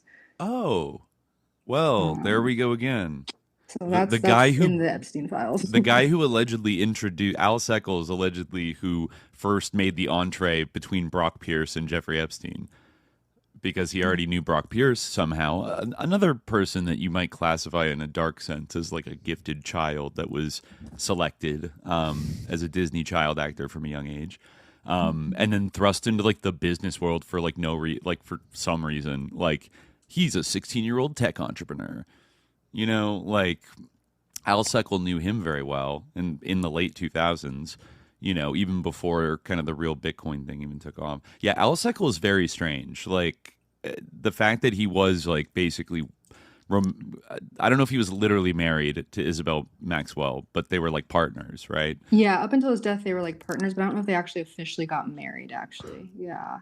I know that they, like, some people have said that, but I don't think they were like legally married. He had a previous marriage where he had, I believe his kid is named Liz Seckel, who is also doing some type of research here. She's in the files. It says, we are currently focusing our research in the mirror neuron system. For example, how clever is the mirror neuron system? Do intentions need to be imputed to the actions of the model being observed? If you watch a crude hand-manipulated puppet on strings reach for a peanut, will the mirror neuron system fire? What if you watch someone reach out for something while you are under hypnosis? Or reach out for it halfway and suddenly change trajectory? So, I mean, maybe they're using hypnosis as one of the variables for their research, and that's Liz Seckel, not Isabel Maxwell's daughter, but related to Seckel. There's also a Gary A. Weber, who it says is a treasurer for not-for-profit 501c School for Academically Gifted Children, founded by the beneficial owner of the Caballo Inc. family office. So that's somebody on the files. Yeah. Interesting. It just says that he's a treasurer of the not-for-profit school, 501. So, I mean, not directly, not that like they're pulling people out of classes, Gary Weber there or anything, but it seems to be a lot of people in the network of education and even all sorts of different mentorships is a big thing. Like Gino Yu, like his son, there's like some hackathon mentor mates program that I think is tied to them. Finding a bunch of different mentoring programs. So, even when they're not called gifted programs anymore, it's like. Well, the hacker culture, going back to like its founding, at least in terms of like the internet sense, often was a very like gifted child phenomenon. Like Julian Assange was one of these kind of like whiz kid hackers that got caught breaking into like government systems or, credit card companies or whatever when he was a teenager in Australia. And I feel like a lot of those like Gen X hackers, there are a few like famous stories of like these teens that get kind of, they manage to break their way into like early computer systems, and then they end up having to like kind of like work for the government a little bit to, like they got to work for the good guys, in order to not go to jail. But Epstein was going to like the hacker conferences in like DEF CON in Las Vegas, I think like throughout the 2010s. And, he said at one point, like Sabu, the FBI informant, anonymous guy, when he got out of jail, like hire him. I'm not joking. Like hire him immediately. So he was collecting all these hackers. They getting these like internet kids when they're young. Like, I don't know. There is something. Yeah, it's like you're a special little kid. You have a superpower. You could hack into anything. Like,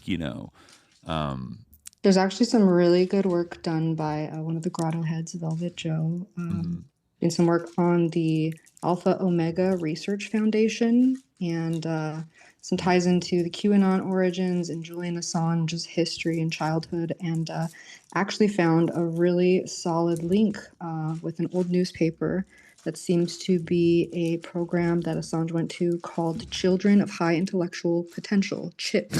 And it's connected to things published with the World Council for Gifted and Talented Children.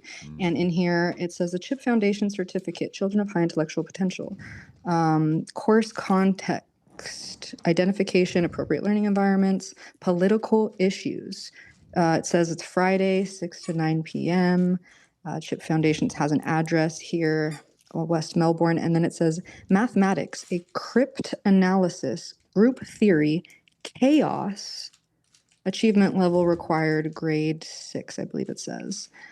So chaos seems to be a really big tie into things like, the whole Masonic order out of chaos. But there's like gifted organizations there's one in Iran that has the Western magic symbol for chaos magic. It seems to be like a lot the of Discordian, like pointing arrows everywhere thing. Yeah, there's a lot of these, like, Julian Assange was in a cult when he was a kid. There's a lot of like ties into this Discordianism, gifted to cult/occult, whether it's not theosophy and it's something like what Julian Assange was doing. And he met his wife in some kind of program. for gifted kids, but I think it was like gifted kids that were troubled or something like that. But yeah, there's been some really crazy ties to the whole WikiLeaks QAnon thing. It's very interesting ties. Yeah, somebody in the chat here is saying that Robert Morris Jr. is the most obvious example, with his dad being head of the NSA at the time. He developed the Morris worm.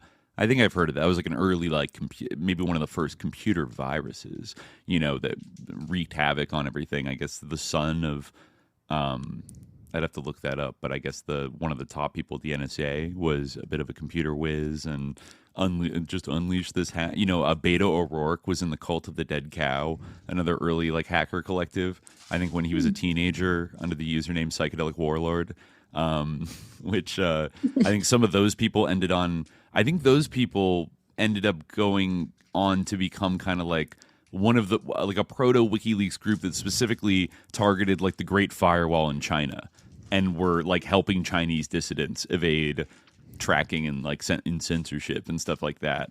And then I think maybe they joined forces with Assange later on and like became a part of some of the core hackers behind like the early WikiLeaks thing, which is just a little bit like, it seems like a thing that America, the military intelligence apparatus of America would like you to go do if you're an epic freaking hacker. Like, you know, I see here you put in your outline that there's I think a reference in one of the Epstein files to a Hungarian Templeton Foundation program identifying and helping 315 exceptional cognitive talents, network support of talented people. Yeah, what's that about?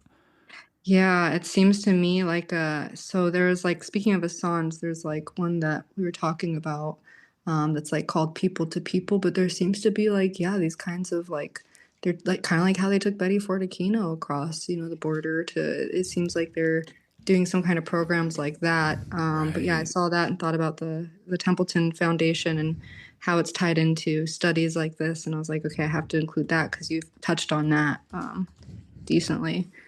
Yeah, we should remind people. I'm glad you brought up Betty Ford Aquino because, like, on the website you sent with like the timeline, it makes very clear that Lewis Terman, Dr. Lewis Terman from Stanford University, a proud eugenicist, created like what is still, I think, the largest longitudinal study of gifted children ever attempted in the early 1920s, and one of the 1,500 subjects of that was Lieutenant Colonel Michael Aquino's mother.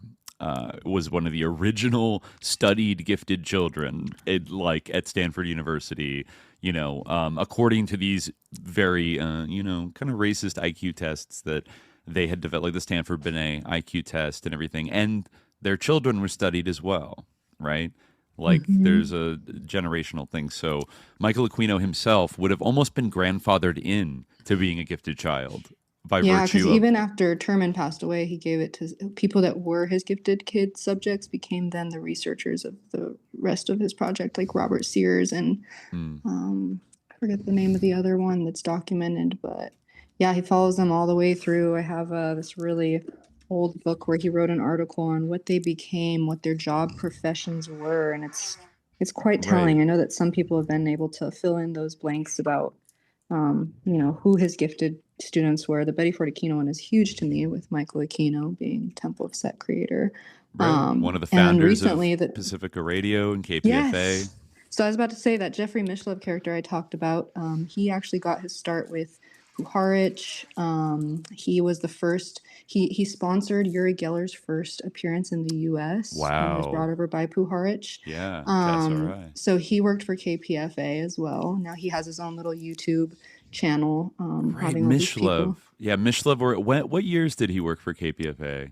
I don't know what years, but one thing I do know that's big about him is he's like the only person with a doctorate in parapsychology, and he did it by his network basically of knowing all these people and like sus psychedelics, sus physics, ESP stuff.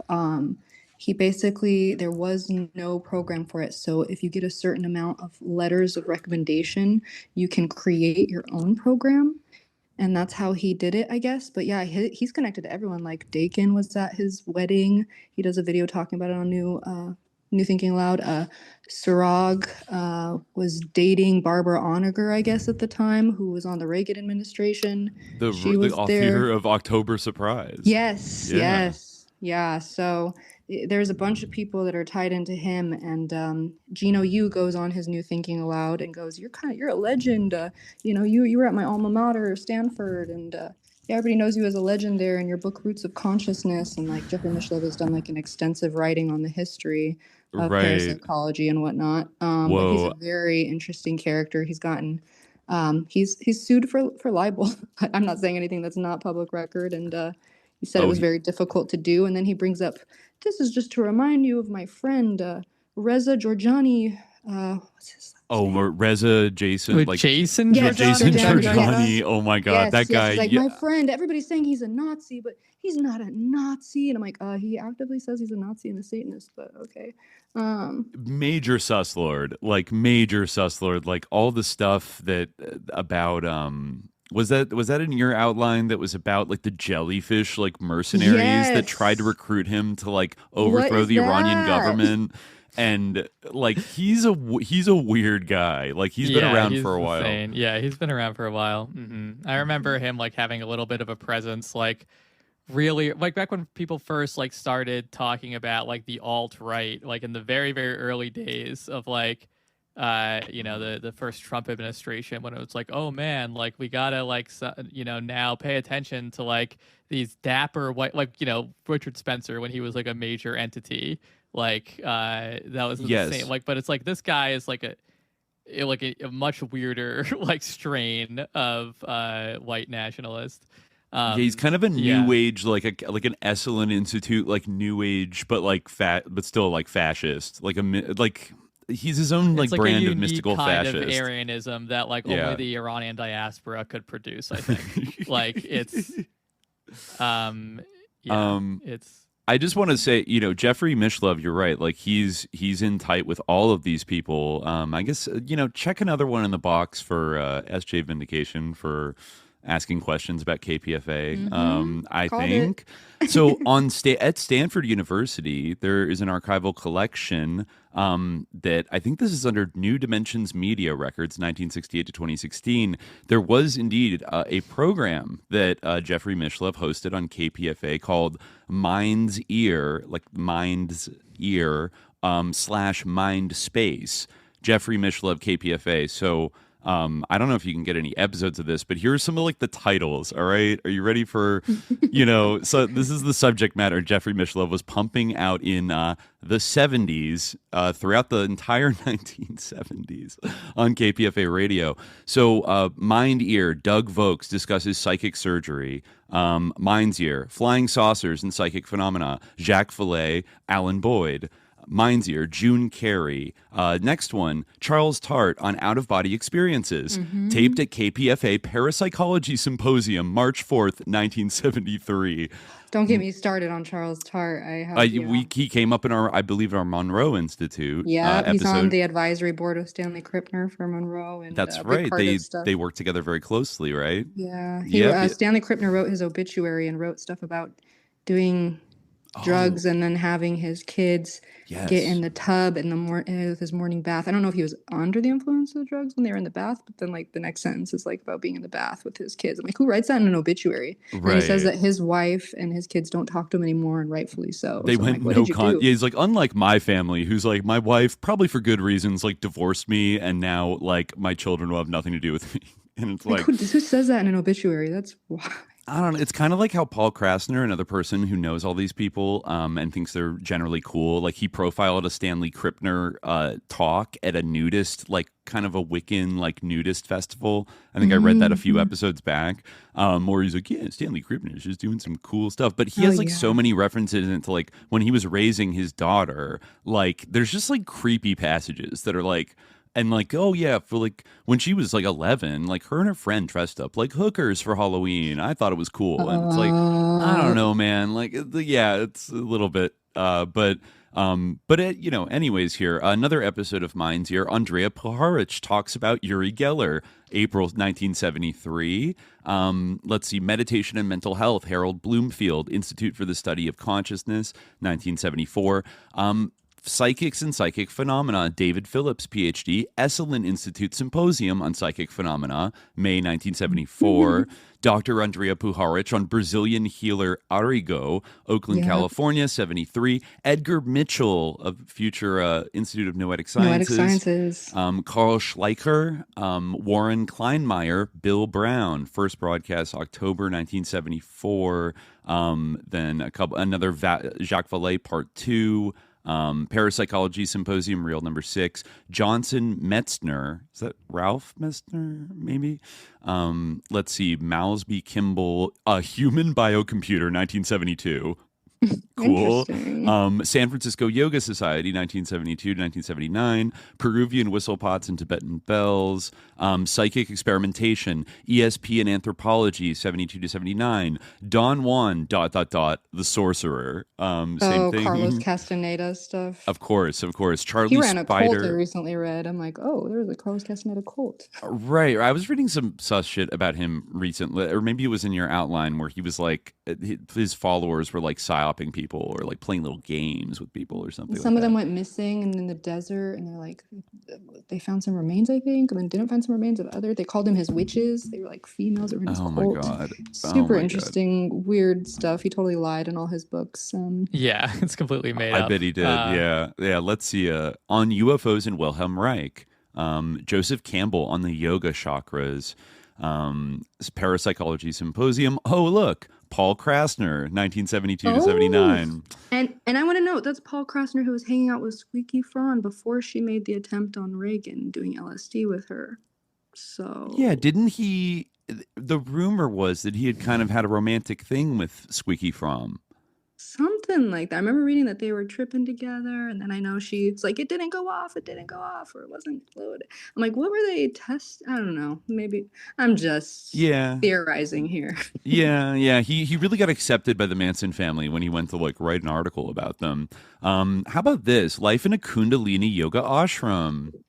Oh, okay. We got Kundalini mentioned there. That did pop up in some of the Epstein files generally. Another there's one. A big tie to Israel through Itzhak Bentov, who worked with Puharich. He did writings on like the Kundalini energy and stuff, and he was also the one that proposed the cosmic egg universe. Yes, he is in the DIA report, or like the Army report that talks about the Monroe Institute. Remember, like Khalid, we talked about that a few. Yeah, like a little, like he's referenced as like a reference point of the egg universe and like all this stuff. And did he know Jeffrey Epstein?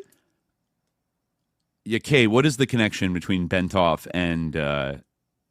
Bentov, is connected to Puharich, and they just have like the Israel ties. Right. He was one of the first rocket scientists, and like rocket scientists, you look at like JPL, and like they wanted what's his name, Jack Parsons. They wanted him in Israel, and he was doing all sorts of black magic stuff with L. Ron Hubbard and of course, one of the Maxwell sisters, I think it might have been Christine, married, I think it was her, married a Melina, who was the son of Jack Parsons' like rocketry partner. Interesting. Going back to the... Who was that? Was that Elizabeth? Or It was either Isabel or Christine. I have this file here from the docs where it's like ISS, it's like this slideshow, and it lists Christine Maxwell as a visionary designer of internet technologies, and it says that one of their clients is JPL, the Navy, SAIC. That totally, she's very plugged in. I think right now, it's Christine. Again, they're what is it, sororal twins, so they don't look the same, but they're twins. I always get them mixed up, but one of them is at like the UT Dallas like Center for Combating Anti-Semitism right now. Like she took like an academic job, like in some like weird like Israel like Zionist funded like combating anti-Semitism, blah blah blah, like kind of in stupid. They were both really up in like Silicon Valley ventures in like the 90s and the 2000s. I think one of them was on like the advisory board of like the Internet Society, which is what kind of oversaw like the development of like the TCP/IP protocols and like ICANN and like, you know, web domain register, like the kind of the basic infrastructure of the World Wide Web was kind of overseen and developed by these people. And she was on the board. during the 90s. Obviously created the Magellan search engine for Netscape, which Mark Anderson, that was his first company. But they've been in that game for a lot. It doesn't surprise me that she would consult for SAIC or JPL or, especially if that sister, her husband is the son of a famous rocket scientist who worked with, Jack Parsons. That is wild. I did not know that connection. Yeah, I think Melina, one of them married Gerasi, or maybe it was the son of Gerasi, the inventor of the birth control pill. And then the other twin married, I forget the name, Frank Melina or Roger Melina, the son of the rocket scientist guy. So I think Christine Maxwell was on the board of the Santa Fe Institute in the late 80s after Robert Maxwell started giving a bunch of money to it. And weirdly, Epstein also says he got involved around that time with the Santa Fe Institute, but didn't ostensibly know the Maxwell sisters or Ghislaine or Robert at that point, which I'm not so sure about. Yeah, there's a big tie with Robert Maxwell too to the gifted program because SRA, the Science Research Associates, they also have a test for identifying gifted. I don't know if I noted that when I was talking about the reading lab thing. I want to make sure I noted that. And then Stanley Krippner in his autobiography, he has a section here where he says, much to my surprise, the Reading Center attracted considerable attention due to in part to my presentations at meetings of the International Reading Association, the American Educational Research Association, and the National Association for Gifted Children. It says, Prentice Hall Publishers sent a representative to see me regarding a book on my approach to learning disabilities. I politely turned them down simply because I did not have enough experience under my belt to qualify as an expert. When Science Research Associates, Maxwell's company that he bought from IBM, asked me to give a workshop in Cleveland, I was about to turn them down because of a class conflict, but my assistant, Frances Fran Dillon, volunteered to fill in for the class, and her generosity launched me into a series of SRA-sponsored workshops on learning disabilities that continued for over a decade. And Krippner's really big in gifted and talented circles. So just so people are clear, Science Research Associates, SRI, was owned by the Robert Maxwell publishing empire, right? Yeah, SRA. Yeah, SRA. Yeah. SRI being Stanford. Sorry. Yeah. Because they're doing the same things. Mm-hmm. Yeah, they are kind of doing, and arguably the SRA acronym, the dark choice of an acronym, given things have turned out. By the way, speaking of Stanley Krippner, Mindspace, May 1973, on Stanley Krippner on psychical research in Russia. That's Jeffrey Mishlove there still? Yep, it's Jeffrey Mishlove on KPFA, brought to you by the Ford Foundation. I'm glad they were pushing really trustworthy, legitimate leftist analysis in the 70s. The Ford Foundation by funding this. From Jeffrey Mishlove, it's so passive and what are you gonna do? You can't do things about everything. He even has one that's called Chaos Magic, where he talks about Pepe the Frog. I watched that today because you said it makes me sick. You wrote this makes me sick watching it, and I played it in the background and was he's celebrating the Keck thing on 4chan. Interestingly, and saying how cool it was that so they're bringing Keck around. See, a real chaos magician, this is how it's done, and all this shit, And I guess he probably was always like this, but he's not in directly in the Epstein files as in messaging, but he's been CC'd in the Deepak Chopra group with Jack Sarfati as well because he's connected to Jack. But there's a lot of what I wanted to know is in your last episode, or maybe it was one before, you were talking about Sus Lord Oprah and hoster of Aquino's little psyop thing. But she what was I gonna say? Oh yeah, so she was talking about the psychic surgery that you guys were talking about. And it made me think about all these things you're reading from Mishlove and the psychic surgery and Arrigo. It was the surgeon with the rusty knife. Well, Puharich has this influence on a UFO cult. I've seen a few blue beam things associated with gifted children mentioned in the files that I want to get into. But as a preface to that, Puharich, he had a UFO cult called the Law of One that was channeling the Nine. This lady, Claire, I don't know how to pronounce her last name, but I read some stuff that she supposedly has some kind of dental work right before she started channeling things. I can't fully prove that. But what I can prove is that Jeffrey Mishlove is in one of his videos talking about the Law of One and how Puharich went with Claire to a different country. I think it might have been Mexico, and to meet this psychic surgeon, and she was having a kidney or liver issue or something, and they say this stuff that sounds like the things that you hear in like the Presidio case, like things that just couldn't be possible. Like we're just like, what, were they hypnotizing her to believe that happened, or what were they doing? But they basically say that like the surgeon, without even cutting into her, like cut into her, and that Puharich held up, they cut like the kidney in half, and then he held it up above his head, and then it got sucked into her body, and then she was so sore after the procedure. And I'm like, wait, what? I thought you didn't do anything. I thought it was psychic. It's like really strange stuff. And then they're like, yeah. And then she went into the waiting room wrapped in a white sheet around all the other people with white sheets. And it's very strange. They're doing some kind of, I don't know, but that was the same thing that John of God was allegedly doing, right? Like psychic surgery. Yeah, you guys were talking about the John of God stuff. He was promoted by Oprah, and who also promoted Deepak Chopra. It was making me think a lot about that stuff. But there's like, do you know that there's this one mention of like Bluebeam-esque stuff with gifted program. There's one that mentions Lewis Terman. Now this is like, I think this is one from that Terge. Yes. Okay. So the Norwegian diplomat, how do you pronounce it? Terje. Yeah. Rod Larson. Mm-hmm. He keeps giving him like all these articles to read, and a lot of those articles mention stuff about the gifted program, but they're among a bunch of other stuff like conflicts in the Middle East, all sorts of stuff. And one of them says, the secrets of the creative brain, Nancy Anderson. So why do these highly gifted people experience mental illness at a higher state than average rate? Lewis Terman's gifted program. It says, in A Beautiful Mind, her biography of the mathematician John Nash Sylvia Nassar describes a visit Nash received from a fellow mathematician while institutionalized at McLean Hospital. Quote, how could you, a mathematician, a man devoted to reason and logical truth, believe that extraterrestrials are sending you messages? How could you believe that you are being recruited by aliens from outer space to save the world? And it just makes you think about Puharich, Sarfati. Right. It's funny, there's like that, because I remember that movie coming out. I don't even know if I ever saw it with Russell Crowe, like The Beautiful Mind and stuff. And I remember it is about like, oh no, he gets schizophrenia, but I feel like it's always glossed over. Like what was happening to him? Yeah. Oh, was he a Nazi also? I think so. Yeah. Okay. I think that he actually I mean, obviously there is like the element of schizophrenia, but not all schizophrenics go quite in that direction.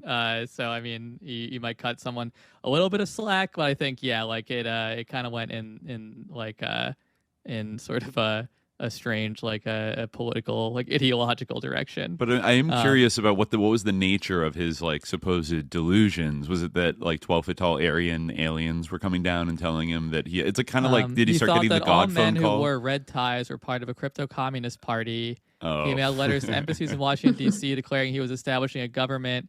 He signed these letters, John Nash, Emperor of Antarctica, a position he believed he wasn't lying to inherit. Antarctica? His psychological issues crossed his professional life when he gave an American Mathematical Society lecture at Columbia University in which he originally intended to present proof of the Riemann hypothesis, and said the lecture was so incoherent that colleagues in the audience immediately recognized something was wrong. I see. There's a few gifted kids that turn into Nazis. Giorgiani. Yeah. He's in a podcast with the co-host of the what's his name? It's one of the political podcasts, and now he has his own podcast. But basically, one of the hosts talks about how he's in the gifted program. And he's like, "You were in it too, right, Giorgiani?" And Giorgiani kind of just nods, but doesn't really say anything. So I don't know if it's a confirmation necessarily. He's gone down that Nazi road. Reed on Getting Spooked did a really, really good deep dive on Belita Adair, one of Puharich's subjects who got into Satanism and Nazism. Right. Did she become a big Thalemite? Was that the woman or was that a different woman who was kind of? Yeah, I believe so. She has she's a Norwegian black metal artist. Okay. Who Puharich was rubbing some kind of oil on her forehead and making her channel numbers supposedly for him that she theorized were for nuclear equations, but who knows? but there's documentation of her actually going around to different universities and being tested for her ability to channel. She was a pianist who could channel different composers, and I think like languages too, verbally. I don't know if that was actually proven or if that was just like something they said about her to increase hype. Yeah. Oh, I think it was Iona Miller, who was born into theosophy. Yes, mentally gifted minor. She was one of the gifted kids. She married a guy in Mankind Research Unlimited who seems like a intelligence agent. A.J. Weberman wrote about Mankind Research Unlimited, and Stanley Krippner is mentioned in that article. But she has like, I think when the internet was first starting, she's created a bunch of URLs, and they're still up there today. And she has any keyword you search, if you search Iona Miller next to it, you'll just get like, she's doing weird stuff too, though, like follow the white rabbit, like, and then she mentors. Yeah, it seems like she's tied into Q. There's been some ties of her involvement possibly to that, or at least to the cicada situation. The cicada 3301, I think it was called. Oh yeah, the ARG. Yeah, but she has a she mentored somebody who I read a book that she wrote about being, in contact with Iona Miller, and she is a big Thelemite and ended up marrying this guy who created the first, recognized Gnostic church in the U.S., but they're openly practicing Thelema and writing books about Thelema, as well as writing books about I think the Finders, all sorts of the Finders CIA thriller stuff. Yeah. Yeah, and then now she's writing one that's called something Wonderland, and after reading PTK and learning about that whole thing with Lewis Carroll, I was like, anything with Wonderland, alarm bells go off. She's a pedophile, and there's lots of but anyways, she's talking basically in this book about what seems like some kind of gifted program, but then she's tying it into Alice in Wonderland themes and follow the clues. And I hope nobody falls into that right now with Candace talking about everything. And like meeting Charlie on the astral plane and whatever. Yeah, now all of a sudden Iona Miller's mentor is talking about Wonderland and gifted type program stuff in this new book she's going to release, and she's doing some Reddit posts about it. Oh yeah, right. Yeah, Candace Owens was saying something that he was tested, Charlie was tested, right? That's right. Yeah. She said he went to a special school that she was too gifted. Oh, interesting. There's also it was weird that Erica Kirk and Candace Owens both had this idea that Charlie Kirk could turn lights on and off. That's actually that's called. There's a phenomenon of people that call themselves sliders. Like the show. Yeah, there's a show called Sliders back in the 80s. John Rhys Davies. Right. And what's his name? I'm blanking on the guy's name. Jerry O'Connell? Famous. Yeah, I think so. I think it was Jerry O'Connell, yeah. Right. Yeah, I don't know if this discredits me, but I've thought the same thing about myself. I had weird experiences, and I've just I never talked about them. My sister too with that. I don't know what it is. If it's some kind of, I have an electrician in my family that I talk to about it, and they're like, maybe it's it's low on energy and it's arcing with the electricity of your body or something. There's probably some physical explanation there. Really? And maybe I'm that's just why you were in the aware gifted of it. program, because you have electrokinesis. I better not be. I don't know. But they Jeffrey Mishlev did a book on the PK man, and there's a lot of ties to that, electricity, and think about the AI cult. It could tie into things they're trying to understand about how neurons fire or how things work in the body. But yeah, they're saying the weird thing too about the whole Kirk saga is, first off, I want to shout out Rotting Jewels research that Paul Vallely, who wrote Mind War paper with Michael Aquino, is on the TPUSA advisor board. Oh yeah, So Charlie, he's gifted, I guess. Also, if you read articles about Tyler Robinson, he's been described as gifted. If you read about Lance, Tyler's partner, there was the person in Discord that said, "Oh, Lance was obsessed with the gifted conspiracies or something." So it's it seems just this weird Discordian chaos where they're this chess game where they're pulling chess players from gifted programs and putting them in different directions, whether they're talking heads for youth movements or mentors for scientists or people that are Tyler Robinson. Interesting how I don't know. the complex around chess, like now chess, like something that was like for a lot of history seen as like frivolous and like a waste of time. Like basically the way that like, I don't know, I'm trying to think like playing Halo or like something like that is seen now, like is now seen as like, something that is like a sign of like being an incredible, I mean, obviously like chess grandmasters and like, chess prodigies are like very impressive and everything. I'm not trying to demean their abilities, but it is interesting kind of the mysticism around chess, like in the modern age. We have a question in the chat. Are you RH negative? Is that what it is? RH negative? That's what people. I don't know what my blood type is. A lot of people have that like 4chan. I actually don't know mine either. Oh yeah, I don't know. I don't even know mine theirs. either. Yeah, honestly, I know I'm not O negative, but in Japan, I think it's like a thing like astrology where people know their blood types, and it's like a interesting. thing. Interesting. Yeah, people are saying that on the list of like things that are, I don't know, weird stuff like occipital bun bigger. I don't. It's like on 4chan, so it could be just like a self-confirming like, oh yeah, people that do have that are saying I have that too. One of the things was like Israeli art girlfriend on that list, and I was like, what is this like from people in the 80s or something? Like, what does that mean? Why do you guys have that in common? But back to like the chess thing, I wanted to say, have you heard of Bobby Fischer? Because he was a big old fascist Nazi. Okay, he was actually married to Russell Targ's brother-in-law. I found out the other day. He was married to Russell Targ's brother. Russell Targ's brother-in-law. Oh, he was Russell Targ's brother-in-law. Yeah, that's what you mean, right? Whoa. Yeah, very interesting. So yeah, Russell Targ, he's I found out that there was a Ghostbusters episode of Jimmy's it made me think of this right now, but the whole Zener cards, all that stuff, very much this stuff coded. Turns out that like it is based on Dakin, the Dakin parapsychology group that was hosted in his building, and like it was like I think it's like a old fire house building in the movie, but it was like an old automobile shop when Dakin took the building that it was based off of. So yeah, Ghostbusters is literally like based off of Russell Targ. I believe the one with the glasses is probably based off of Targ himself. Right. Yeah. There's indications of that for sure. Yeah. But he's working with gifted child Elizabeth Rauscher. I mean, I haven't confirmed if she's in a gifted program, but she was in science stuff at a young age, and they're all together in this group, and they all know Jeffrey Mishlove, who then, he's mentoring, like, I guess Gino Yu's looking up to him, and Deepak Chopra is looking up to him and seeing him in things, and it's a very interesting consciousness group. You go ahead. Oh, I was just going to say that I read something in Monroe's Out of Body. I don't know if you saw that in my notes. Yes. I remember the underground thing, right?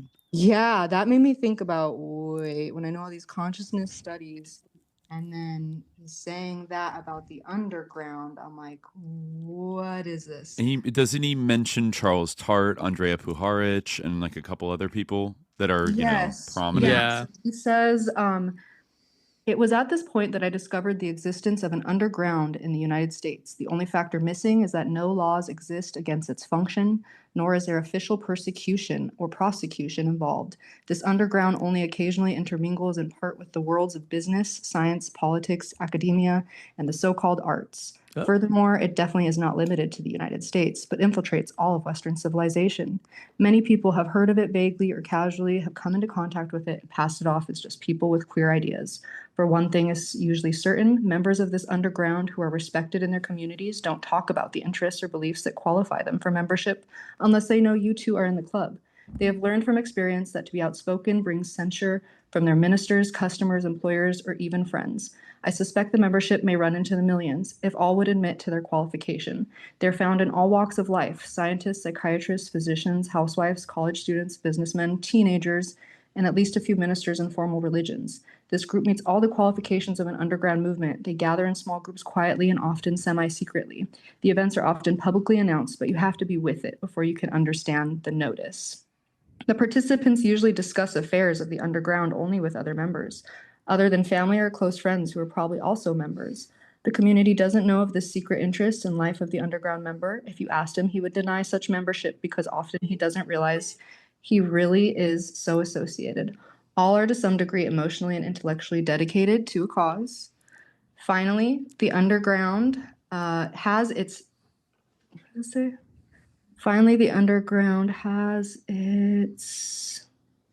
At the moment, the underground... I don't know, I skipped dedicated to a cause. Finally, the underground has its own literature. There we go. Language, technology, and to some extent, demigods. At the moment, this underground is highly disorganized. In fact, there's no organization whatsoever in the usual sense of the word. Rarely even have the local groups gone so far as to adopt a title or name for themselves. So far, they are simply small but regular gatherings held in someone's living room or a bank conference room or quite possibly a church. This group of individuals is groping in the dark and seems to take many diverse pathways, yet the goal is the same for all. However, like other kinds of underground movements, if you have become a member and you visit another city, you inevitably meet other members. It isn't planned, it just happens. Who compromises this underground? First, the professionals. At one end are the parapsychologists. Very few in number, these men who have legitimate doctorates from recognized universities who have publicly conducted research into ESP. The most well-known of these being Dr. J.B. Ryan, formerly of Duke University. Home of the Devils. That's right, the Blue Devils. The Blue Devils, who conducted. What's the origin of that, by the way? Like, I know. How did they get that? Such a bad mascot. I don't silk know. topper that I think Gustavus Myers profiled. Why like blue I in think gave the particular? money to like some rapacious, so like Robert Barron funded Duke University, but I forget. Very weird. Yeah, who conducted? I think the devil, like in some of the earliest like depictions of. Like some of the earliest Christian depictions of the devil, I think may be blue. But yeah, I don't know what the particular origin of like its blueness at Duke is. Yeah. Just the devil part is enough for me. And I'm like, huh. Yeah, and that was the parapsychology like center at Duke University was like one of the only like, you know, one of the only centers attached to like a high profile university that was doing parapsychological stuff under Rhine, right? Yeah, and from my research, that's where the gifted program got into the woo-woo ESP stuff, because eugenics, it was just a eugenics program by IQ, Hereditary Genius by Galton. Then you have William McDougall, who was Rhine's mentor, who got him into Duke. He was a big eugenicist and a parapsychologist. So I think that's when it went that direction. From my research, I can't really find an earlier account of that. So J.B. Ryan, you know, he's doing like all sorts of hypnotism, drug variables, all sorts of stuff. His daughter is working in the lab with him, Sally Rhinefeather. She wrote a book called The Gift. So even though he's not part of the gifted program, he was mentoring Stanley Krippner, who was working for him, going around the country, testing people's abilities. So a bunch of people that are like involved in the gifted program are like linked through Ryan. But so they mention him first in this Monroe thing, and then they say, to his satisfaction, he proved statistically that ESP is fact. His results are looked upon dubiously and for the most part unacceptably by the majority of psychologists.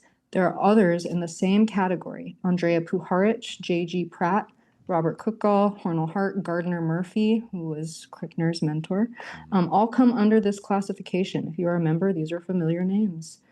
So yeah, kind of all these people were involved in like both parapsychological blah blah blah, but also gifted children research. I mean, there's like a blurry line, right? Puharich had his thing. J.G. Pratt, I have some ties that tie him to Krippner and some concerning stuff. But Andrea Puharich, he definitely had, you know, that ranch that he was testing children. I'm not so sure about all the other tests. Gardner Murphy, yes, he was in the gifted program. He was mentoring Krippner and stuff. So his dad was a eugenicist, and he's a eugenicist too. But I think they like called it, I think I mentioned this before, like they called it positive eugenics, because they're like, how could, like kind of like that Josh, like, I don't know, the things are like, we need to take these qualities and mate people with these qualities to make this race like this. It's just like really, win-win eugenics. Yeah, some shit like that.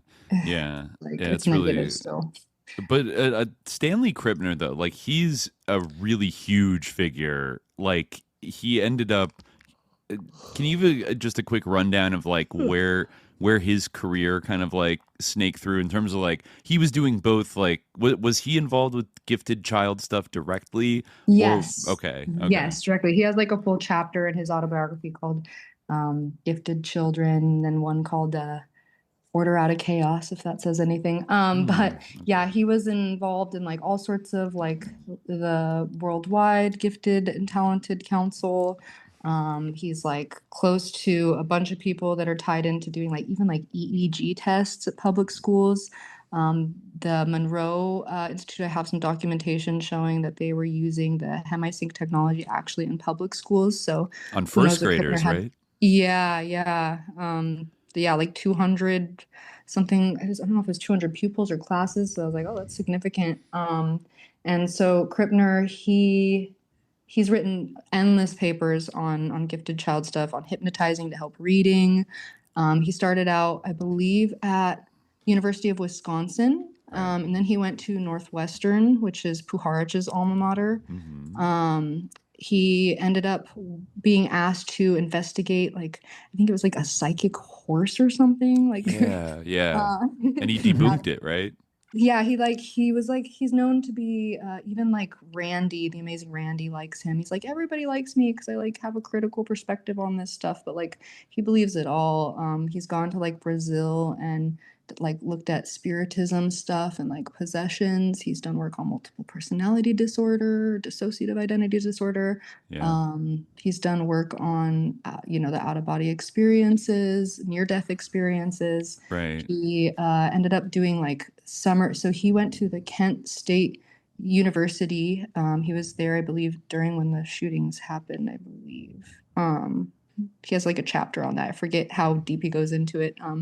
But like he has some stuff where he's like, oh, like there's some things where you think like he has, good intentions in mind. He's talking about like, like equality and like all this stuff and whatnot. But then I'm like, you're hypnotizing children and then you're getting in tubs with them. I don't know. There's a bunch of stuff where like, on the outside, they say that they're like, so like liberal, of like course. Yeah. Progressive, It's like the Krasner thing. World like peace. Yeah. And it's not even like that. It's just manipulation. So yeah, he has like a lot of, he was doing this reading lab where he was hypnotizing kids. And then he gets like, deeply involved writing for Gifted Child Quarterly, working for SRA. Then he works for the Maimonides Dream Lab. Yes, that's where I tried to look in terms of maybe Jeffrey Epstein had like some kind of encounter with this place, because this was in Brooklyn. I think it was even, I forget exactly where in Brooklyn, the Maimonides Hospital is, like a big hospital there.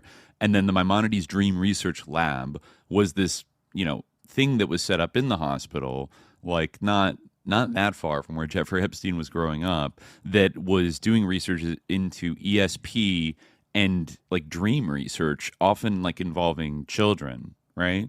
Yeah. And they're doing dream research. They talk about it in the files. In fact, they're doing dream research that's linked to substances. There's one where Peter Thiel is sending something to Epstein saying like, here's this report from my researcher, and it's about GHB versus benzos for sleep and different stages of sleep.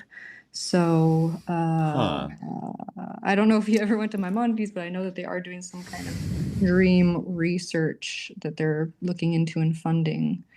Right.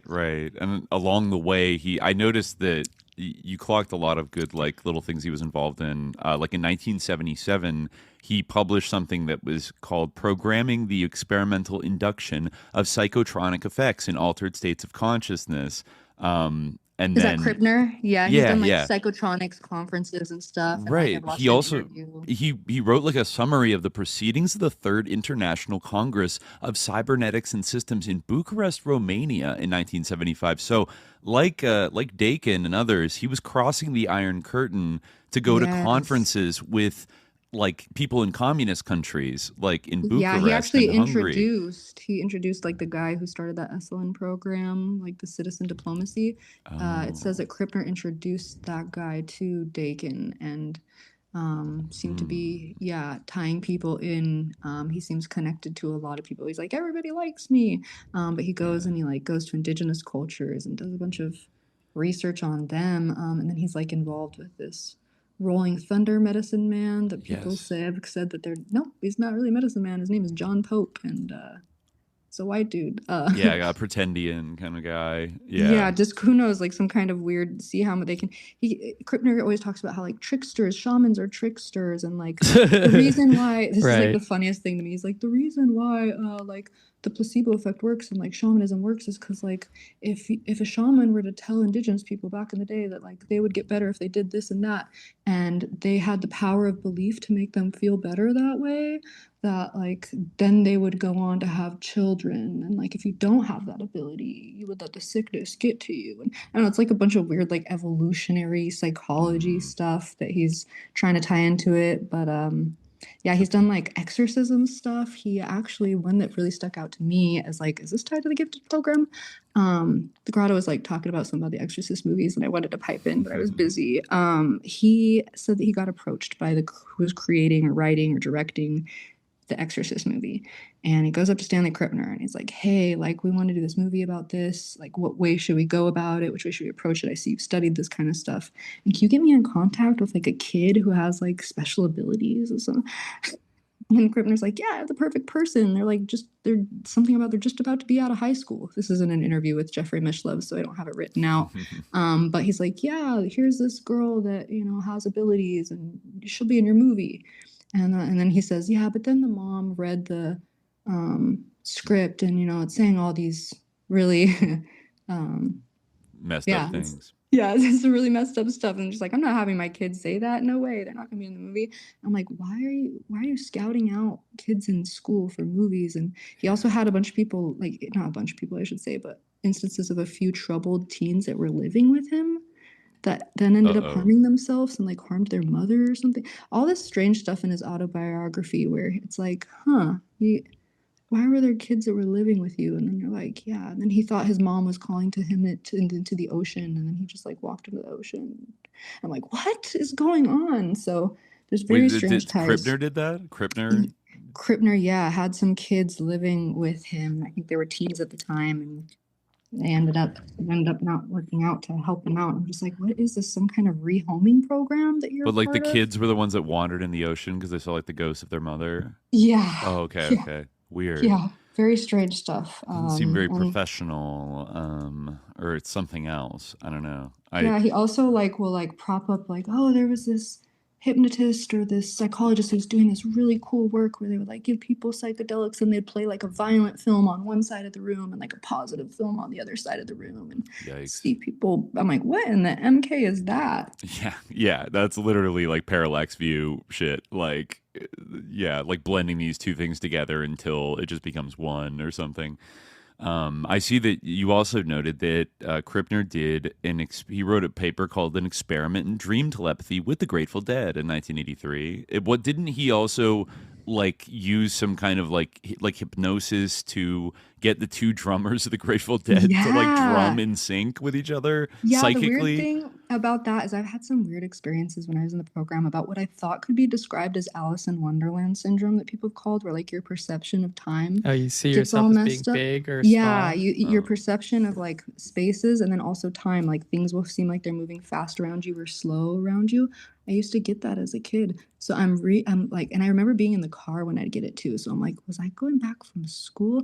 But I don't know for sure. But listening to that interview with Mickey Hart talking about, and then we were hypnotized to drum at different speeds and this and that. And he also, Mickey Hart and his wife helped that Rolling Thunder or John Pope character like buy a farm. Buy the ranch. So another ranch involved in some kind of experimentation. Metatante it was called, and there'd be people staying on it as a commune. So very strange. The Grateful Dead, you called that one too. Right. I mean, yeah, exactly. I also saw that, Jeffrey Mishlove was mentored by Arthur Young, you noted, and he came up in a lot of stuff. What episodes were we talking about Arthur Young? Wasn't he like the inventor of like the Huey helicopter or something? Like he worked for Bell? Yes.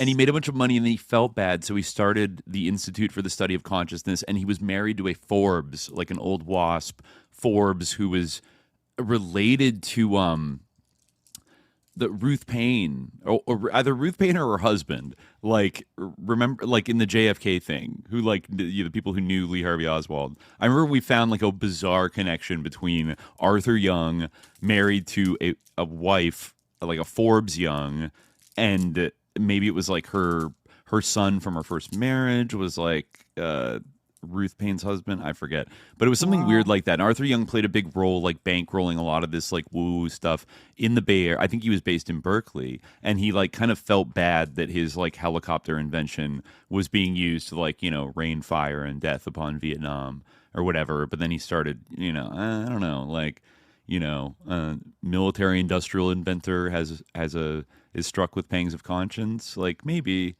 but I don't know. Maybe it's a tool for some kind of, you know, I don't know, weapon. Like, I don't know. Different weapons. Yeah. The thing, like, we're in a time right now where like LRADs are being used on protesters. There's reports coming out of Palestinians being vaporized. Yeah. This is a time of things that we've never seen, that they've been working on for a long time. And like, you know, the internet was like that, AI was like that. And it's just so many sus lords involved in these developments. One thing that I saw that you were talking about the helicopter, it made me think of this claim that I saw, but I haven't been able to like prove it or anything. Have you heard of like the people saying that in the flight records, there was this tail number that seems to be associated with something that was owned by DynCorp? Yes, I remember Crypto Cuttlefish posting about this like 10 years ago. There was a plane, one of Epstein's planes, it seems, had I forget if it also had lineage with like the State Department or like a CIA cutout, but it had been registered to DynCorp and it was operating in the Balkans in the 1990s. And DynCorp was accused of trafficking in Romania and Bosnia, etc. And you can't help but think about Erica Kirk's accusation in Romanian Angels. And pretty much, yeah. Also, like that Templeton like thing too. It's like talking about like giving an organization to this whatever underground that was not organized. And then like also I was talking about the Cuba connections, which I want to go back to. There's one part where they say like Gino Yu's like, I'm about to meet Fidel Castro's son. And I'm just thinking like my boyfriend brought up like the program that was like Operation Peter Pan or Operation, and how they took a bunch of unaccompanied minors, and I guess one of those is Jeff Bezos' stepdad, grandfather, I believe, like step grandfather. Okay, who was one of the founding people that founded DARPA. So there's a part where Gino Yu mentions Jeff Bezos, and he sends something to Jeffrey, and he goes, hey, I heard that Jeff Bezos finds people with special abilities at these events. And it was a link to something that said like secret campfire party hosted by Jeff Bezos. And I'm like, wait, what? What? I wonder who he heard that from. Right? Weird. Yeah, very Jeff weird. Bezos finds people with special abilities at this event and then does what? Just like meets them? Like, and then what? You know, like, yeah, he finds them. Like, does he need them? Yeah, like what? It says to help him run Amazon. Like, well, you know, he's building a rocket. He's going to space. He's doing all kinds of shit. He's got the data centers. Teal has like his thing where he tells people drop out of school and just like join my thing. So like that could be how he's recruiting gifted people into his like, you know, circle. And then you have like Elon Musk, who has his Ad Astra, where he pulled his kids out of a gifted school along with a that was teacher. incredibly sus. I read an article about like the sort of curriculum at his like at the Elon Musk Academy, which I feel like really like dropped out of the headlines like around the same time that Elon became just like this eternal part of our daily lives, like, you know, around 2024. Like that whole thing like kind of disappeared, but it was incredibly strange. Just like the way that they like sort of the direction of like the learning at that place, like being to kind of like have this weird sort of gamified format where the ultimate goal was for these kids to become Elon Musk basically, but it seems like they're not really gaining any like general education or like the sort of humanistic skills that are required. I mean, it's interesting. Like, it reminds me a little bit in terms of these like Silicon Valley people, like sort of funding, like getting into the education space.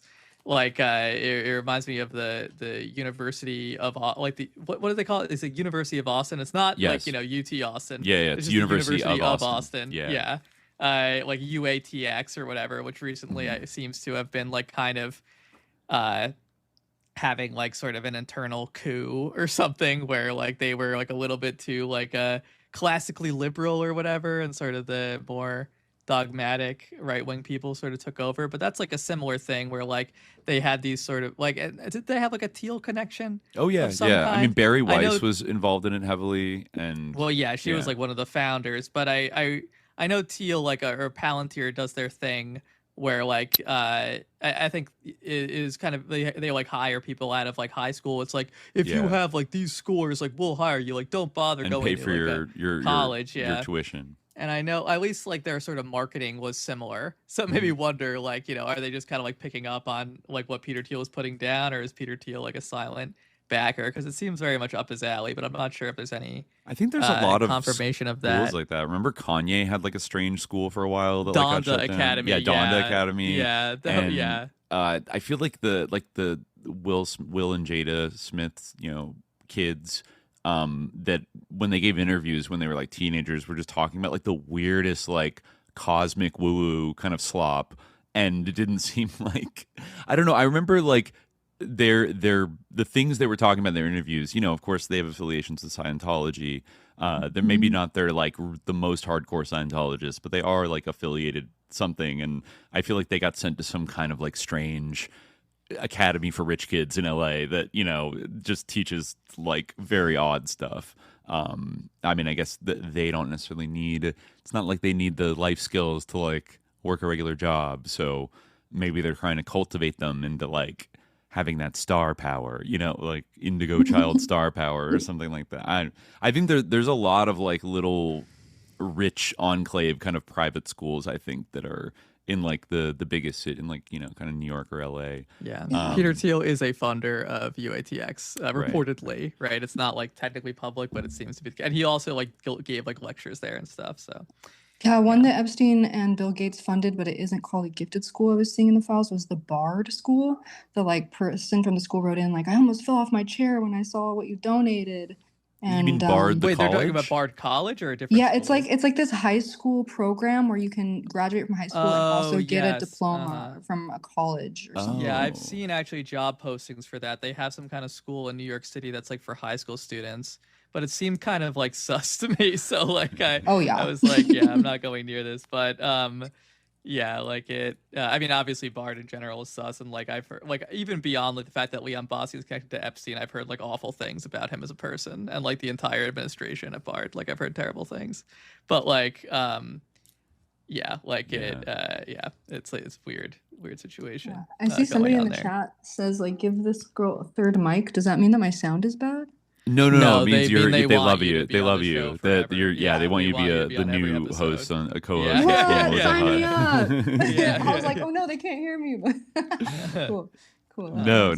This has all been awesome. I just want to read before we go on, just because it's like sus, like that Hungarian Templeton Foundation program, which like Templeton itself connected to Epstein directly. This is in 2015 to 2017, so like in pretty recent era. It was a pilot initiative funded by the Templeton World Charity Foundation to identify and support exceptionally talented young people in Hungary. It selected 300 plus junior Templeton fellows aged 10 to 29 to receive personalized one-year development aiming to foster future leaders, researchers, and entrepreneurs. Goal: to identify top 1%, specifically 1 in 10,000, cognitive talent and provide nurturing. Partnership implemented in collaboration with the Association of Hungarian Talent Support Organizations. Target group between young people between the ages of 10 and 29. That is like some weird shit to me. Like they're trying to sift through the population of Hungary to find the 1 in 10,000 like most gifted children, and then pair them into personalized like mentorships to sort of foster, you could say, or like, I don't know, groom if you're a little more cynical. I don't even mean like sexually, but just like psychologically groom them to be future leaders. And then these people are all connected with like Epstein up the wazoo, like left and right. And I don't know, like they're kind of taking the program global. It almost seems like what they had been doing in the United States for decades. Now they're marching out there to scoop up and like capture all of the top like cognitive talent or whatever and make so that nobody ends up being at the top of their fields in like 30, 40 years unless they've been like through the gate that like selected through a new aristocracy, like a eugenic aristocracy has been like identified from an early age and like risen up to be like the prominent people in society, like that you know. Right, I mean, that's one way to look at it, right? Oh, like, that's how I'm seeing it. How can you see it any other way? And like, I mean, Iran came up like in the chat, or I think in like one of your like maybe earlier appearances in the call-ins, and like that's also another like relative to what we were kind of saying about China earlier. That's like another like example where like in the sort of like literature. Like around, like I was looking at this book, like Gifted Children in Britain and the World. Maybe you've seen that. And in that it talks about this guy like Raj Brumand, who was kind of the the leader of like kind of international, like he was a leader, like a president of like international gifted children organizations or like gifted education organizations. But he like tried to organize like in the years just before the 1979 revolution, he tried to organize like a gifted children program in Iran under the Shah. But then once 1979 happened, it was deemed like, and there's this kind of like sort of typical sort of angle on it where it's like, oh, the poor like oppression of like the great intellectuals, like they were stomped out. But it's like, well, this was kind of like an imperialist like psyop on like the children of the world, like, and it's like, oh, it was deemed anti-revolutionary because of its international connections. It's like, well, I mean, like they had like cause to be suspicious. I think they have their own kind of gifted education program in Iran now. That I think is independent of kind of the old system, even though it may be based on some of the same like infrastructure that was established then. But but like it kind of like it speaks to the point that like all these things kind of serve as a funnel into basically like the American like university military like media complex. And it's like also got that always occult background of it, like things that Araj says sound very Baha'i coded. He's also talking is he Baha'i? I'm not sure. He keeps talking about things that seem like he could be. But there is, so he runs the National Organization for the Development of Exceptional Talents, but he's also part of the World Council for Gifted and Talented Children, along with people from the US, people from Israel, the UK. And his symbol there for the National Organization for Development of Exceptional Talents is the chaos magic symbol that we were talking about. Again, like the grotto is just like an invaluable community and resource. I can't stress enough how much people in there have filled in the blanks for me. Velvet Joe found this excerpt here that's about Iraj Brumand, where it says, he angrily responded, "You are right on the first part and wrong on the second." This is somebody accusing Iraj. "You and your boss, Havida, like all the Shah's servants, are guilty of treason, of following in his footsteps and working for the CIA. Your dossier is loaded with documents about your employment by the CIA. You plan to take our best minds and prepare them to become CIA spies." What? But then the World Council, like it has all sorts of people that are what's the source of that, and who was he responding to, and what exactly was the accusation? I'll have to get the link. I'll have to get the exact link. It was from a book that I believe it was like the memoir, which it's like called like a gifted memoir or something by Iraj Brumand. I think that's where it was pulled from because that's like what's next to it in my notes. But because I didn't find that one myself, I could be speaking out of term there. But along with Iraj Brumand on that World Council for Gifted and Talented Children, we have Alexis DuPont. Yeah, right. Yeah. A DuPont, one of those DuPonts. Who's very tied into the Robert Agosioli psychosynthesis stuff that ties into theosophy. There's Gene Houston, Harry Passow, Harold C. Lyon, who I talked about in a call-in. Yes, Hal C. Lyon, like the way his website spelled makes it almost look like Halcyon, which feels almost intentional. You said, I just want to clock this, like, first of all, he wrote like an effusive letter about his old colleague, Werner Erhard, and how amazing he was. and then also allegedly wrote the white paper for Jimmy Carter that led to the creation of the Department of Education, and also was a graduate of West Point. And I think you wrote a project officer for the federal role in the development of Sesame Street. Yep. Yeah, Sesame Street. So there you go, indoctrinating the youth. He's also hanging out at Esalen in the nude baths, talking about a hard-on and like really weird writing about like, oh, I'm not bad, because I swear he says something like, he says some really weird stuff that like, I did this and I did that, but that doesn't make me a bad person. And like, you know, you have to, it's just really weird human potential movement, Esalen stuff that he's tied into. You have this Jean Houston, who I want to talk about. She wrote a foreword for Rupert Sheldrake, tie into the telepathy tapes, Terence McKenna and Ralph Abraham, their Chaos, Creativity, and Cosmic Consciousness. She did a foreword for that. She talks about the resacralization of the world, and is described as a sacred psychologist and global midwife. Yes. She created the witch's cradle with her husband, which was used in the Maimonides Dream Lab, which is another connection between these people and the occult and dream research and gifted program. Yeah. Very strange stuff. And sponsored through UNESCO. All right. I forgot this. You wrote down that I remember hearing about this woman like years ago. She used to do seances with Hillary Clinton and like famously did a kind of spiritual session where they tried to contact Eleanor Roosevelt, like when they were in the White House. Channel her. Yeah. Like Hillary Clinton like channeled Eleanor Roosevelt personally. Yeah. And it's rumored that she had some influence on Hillary in like the writing of her book, like The Global Village or whatever, and was like a spiritual advisor to Hillary in the 90s, you know, but was also the past president of the Association for Humanistic Psychology. You found that her dad was a gag writer for Bob Hope. Okay. You know, he has his own, there's been weird accusations about Bob Hope. You know, I think from Bryce Taylor specifically back in the 90s.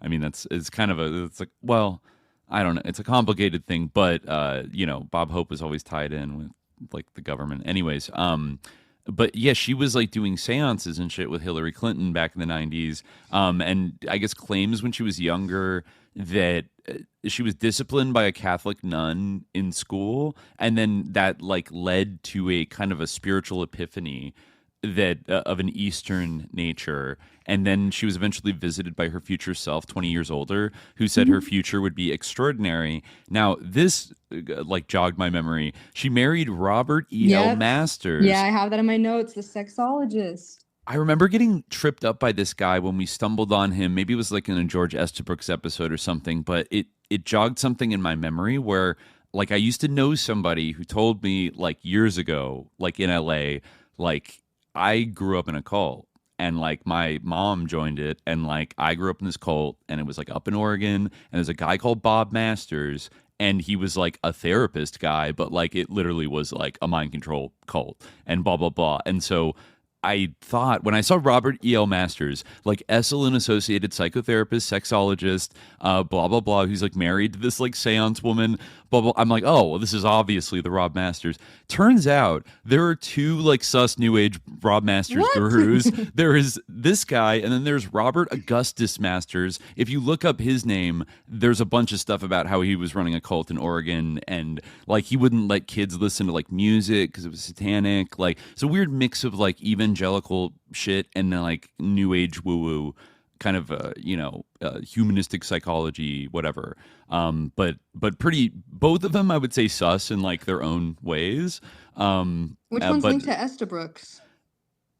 Oh, I feel like this one is linked to Estabrooks, though I'd have to double check that about Robert Augustus Masters. I feel like he was in the army and had like a weird backstory of his own.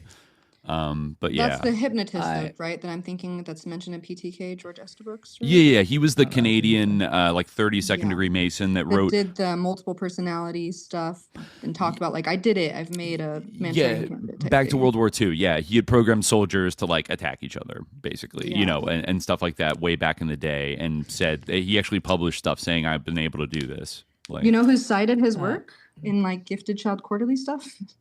Who? Stanley Krippner.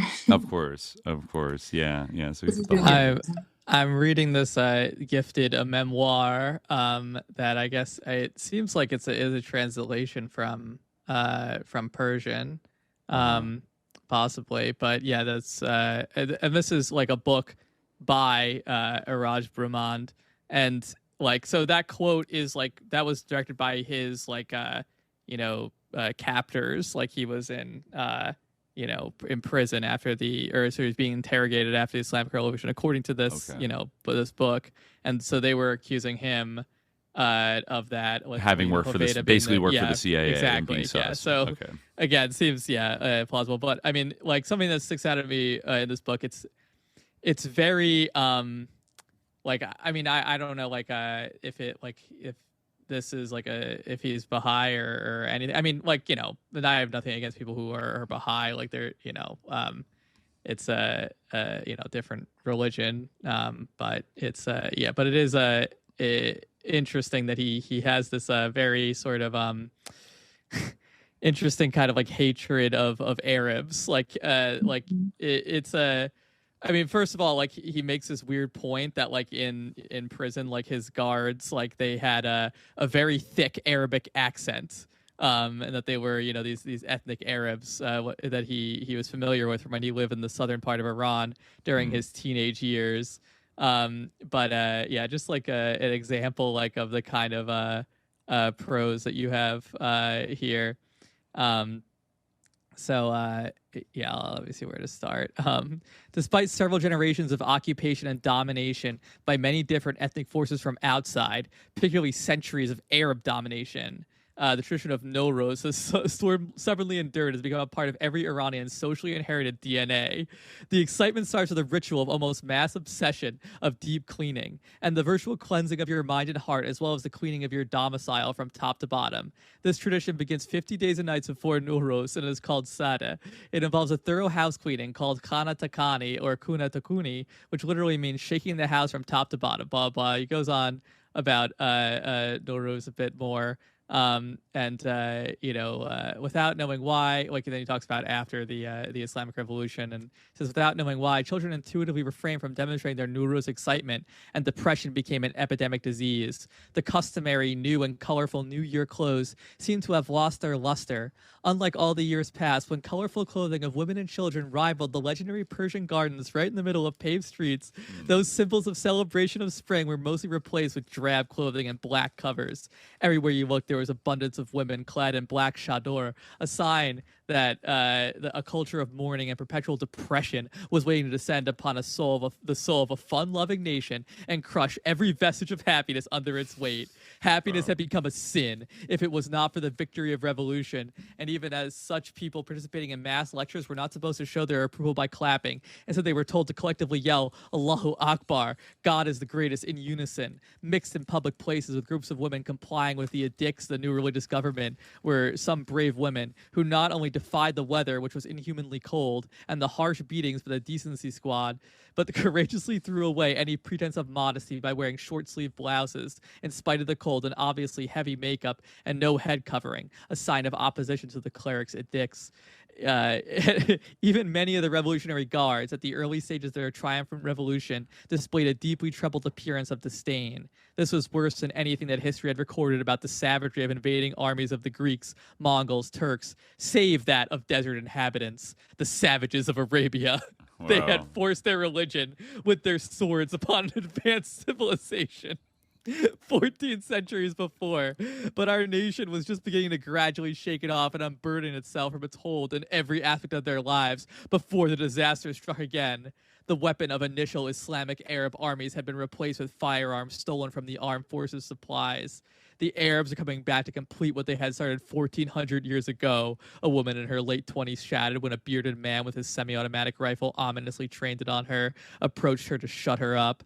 Blah blah, he goes on, but you can kind of see. I get a Giorgiani kind of vibe from this guy, like Zoroastrian. He reminds me of him. The hate, like, dude, he said some such offensive stuff about. Well, yeah, I mean, it's the same. It's the same basic tendency. Like, I feel like Giorgiani is like the very very end of like the same spectrum, where it's like a super intensified version of this like sort of like Persian Aryan vibe, like like very kind of like psychologically confused, like sort of disassociating from like basically the last like 1400 years of like Iranian history, and yeah, just kind of it's very it's a problem. But but you can see how that sort of psychological complex can be kind of nurtured and instrumentalized. And I think that the book in and of itself kind of attests the problems that these gifted programs in like an international context can pose, because like for someone who's in charge to have like this ideology of like believing that like the religion of the majority of the population, you know, or even like the religion of half the population, or even the religion of 30% of the population is somehow like foreign and Arab and a disease. Like I understand that like maybe some of these ideas were formed like after, you know, the like, you know, maybe this sort of hatred was exacerbated by that by the revolution and by, you know, being sort of removed from your role as the head of the gifted children program or whatever. Yeah, exactly. But still, like it's like an unhealthy kind of outlook. And I mean, it does kind of like align in many ways with the kind of like ironically, it's very similar to the attitude that you see in some of like Jeffrey Epstein's Arab contacts, where this is sort of like submissiveness and like desperation for like approval and like, you know, a hatred of one's own you know, like self, like, you know, whatever, like this sort of psychic wound that you have where it's like I'm 0.1% Ashkenazi, like, you know, here, like club, take, you know, please. here's our kiswa cloth, you know, like you can, you know, use this as your carpet. Like it's like this sort of I like, hope that's all he was using it for, other than like, I don't know, my mind went to like, what is he doing to that? Black magic. I thought the same thing. I thought immediately. Well, the chaos like, symbol, the Discordian symbol, it's kind of a lot. There's magic involved. There's magicians. You mean wait, what you mean like what Discordian symbol you're talking about? The point around the Discordian society would eventually like adopt that, I think, as the chaos magic symbol of like the arrows pointing in like all directions around like a circle. Yeah. I think was that invented by Brumont? Like as no, he just uses it for his gifted program. I forget who created it. But the Iranian one specifically, he has like symbol. A symbol in the middle of it. But is that symbol like the one of the current Iranian gifted children program, or was that Brumont's symbol? Because it has his. The emblem. No, it was his. It was before the revolution. Yeah. This is like the guy who was connected to all the people in America and shit. That like had but that particular thing. One thing I wanted to know on Giorgiani too is that he went to the Dalton School. So Giorgiani did go to the Dalton School actually. Yeah. Weird connection. And I'd love to know, but in the birthday book, his mom says something kind of cryptic about how when he ran off to Europe for like this epic summer trip with his buddy Terry Kafka, she said, well, like, we didn't want you to go. We wanted you to like finish your school, and we would have sent you as a gentleman tourist, but you had to run off with Terry Kafka. But then we realized like it was very important, and those experiences you had in Europe led to you getting that job at the Dalton School. And she doesn't really elaborate like beyond that. So like, I don't know what were those experiences that led him. I don't know if she means like him learning life skills or whatever, or meeting somebody that gave him an entree. But I did want to draw attention also. I hadn't seen this yet. This letter that seems to be addressed to Laureen Powell Jobs. Oh yeah, saying, "Hey, about your gifted school. Sorry about my heli." Yeah, look at that. And this is written by I'm not really sure. This is written by Jeffrey Epstein, yes. I assume. Okay, that's what I got from it, at least. Okay, not sure. But... yeah, this is what Jeffrey Epstein apparently wrote to Steve Jobs' widow, who has been pictured in the past with Ghislaine Maxwell hanging out with her.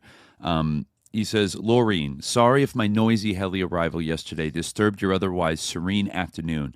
Joy Ito from MIT Media Lab told me last week about your personal project, a school for the highly gifted. He said it appeared we shared some mutual goals and constraints. I also think Minerva might be too late in the education process to really make a difference. Now that you are at least temporarily my next-door neighbor, the polite thing to do, and something I think could be fun, would be to ask you over for coffee or tea either today or tomorrow. Afterwards, I return to New York, where I will spend the day with Noam Chomsky on a very similar subject. Yeah, what? Folks, what? Release the Chomsky Gifted Children files. Like, what the fuck? I.e., but there, more about the essence of brain quote, functors, functors. I don't know if that's a typo or not, and its hypothetical rules for creativity. Questions, re, the language that the role that language might play. His thinking is that language was really initially only for internal communication. Spoken language, a remarkable offshoot. Also, what role does music play, if any? Maybe a potential window into its inner workings. People learn better when the information is presented in symphonic three-part form. Kostlin agrees. I will return to my island Sunday, if more convenient. And yeah, so I guess I don't know if we got a response from that necessarily, but elsewhere you found that Epstein had emailed Lorraine Powell Jobs, like back in 2015. And so I guess the Minerva program is like what they're referencing. Yeah, they mention it there for a second and something. Shoot, is it this one? Oh yeah, I also think Minerva might be too late in the education process. I looked it up. It says that it's a Minerva, the Intentional University, pioneering educational institution established in 2012 with the goal of redefining liberal arts education for the 21st century, for the new age. I don't know. Maybe not, but Minerva adopts first principles thinking in its pedagogy, emphasizing practical knowledge, active learning, and global exposure. The curriculum is constructed around two distinct types of learning objectives: habits of mind and foundational concepts, which ensures that students develop critical leadership and problem-solving skills. Leveraging advanced technology and a science-based understanding of learning, the university supports a diverse and international student body through a global rotation model. Students live and work in up to 7 different cities around the world. Minerva's outcomes, including high graduation rates and alumni success, attest to its effectiveness. Blah, blah, blah. It goes back to 2012. So I think it sounds like what Epstein was saying, his critique, is that it's too late in a child's development to get them in college years. Interesting. Right? I could see that being that seems to be what right? That seems, because he says, I think I think Minerva might be too late in the education process to really make a difference. So he's saying you got to start like younger than 18. You got to go back, While their brains are moldable, you got to tell them what to think. You got to have Sandia Labs come tell them what to think. Yeah, exactly. I don't know if that was ever proven about Sarfati saying that, but that really struck out to me. I looked up Lorraine Powell Jobs' educational initiatives, and she has the Emerson Collective LLC, an American company founded by her, invests in entrepreneurs and innovators working in education, energy, the environment, immigration, media, and journalism. Founded in 2011 in Palo Alto, California, Emerson Collective is considered to be one of the leading groups engaged in both venture capital investing and philanthropy. In 2017, the company acquired a majority interest in The Atlantic magazine, and it was named after transcendentalist writer Ralph Waldo Emerson. Cool. Interesting. Yeah. Boris Nikolic from the World Economic Forum in Davos gave Epstein Lorraine's contact for me following that email. Yep. Trend and searching her name. And she's like, don't say that I gave it to you because like it's awkward. They broke up. Yeah, his friend was dating like her and they broke up, so now it's awkward. Yeah, he is. He's Croatian, trained in graduated medical school in Zagreb in 1994, in the middle of the Tudjman era, and then went to Harvard graduate program in immunology and transplantation immunology. And also, I think, was involved in something involving stem cells, Advanced Immunology Laboratory for Tolerance Induction Stem Cell Transplantation. That's also interesting. Something that's like a field that has been kind of, it's been kind of a political football, like the legality of like stem cell research, that I could see like Epstein. It seems like he went much further than that, but also like they might have been messing around with like stem cell therapy stuff that might not have been approvable I actually don't know where it stands right now in like stem cell research. I remember George W. Bush made a big deal out of like banning it, right? Interesting. But I I've forget been if seeing they a lot were of human growth hormone research and like usage mentioned in the files, which I saw like some of the human growth hormone can be derived from cadavers. I don't know. I don't want to think about that too much. But like one was like, oh, I read that like kids at the Dalton school are taking HGH. Haha, isn't that funny? Because I told you like one of the biggest like best qualities for kids, like most important qualities, was tallness. And I'm like, what the fuck? I'm like, is that what they have Barron Trump on? That's right. Or like, now Peter Thiel's new concoction, clavicular, like storming the scene in New York City, with like all of these like body modification thing, like taking all these different like supplements and steroids and biohacking. Biohacking. Like all these people are deeply obsessed with that. And now they're like kind of rolling out like poster children that are doing extreme like body hacking kind of body mod stuff, like so that they can mog everybody like on the internet and be chads, like or look like the perfect twink for like Peter Thiel and his friends. Like it's pretty wild. Like they're like a lot of this stuff does kind of feel like out in the open, like they're accelerating to normalize it as deeply as possible before people can really like figure out what has been going on for decades. All tied to eugenics, all like this weird elitist supremacy BS. There's even an email from the Yosha Bach, is that how you pronounce it? Yosha Bach, yeah. Saying, I'm currently giving a class on computational modeling to very gifted students at a spring school on neuroscience.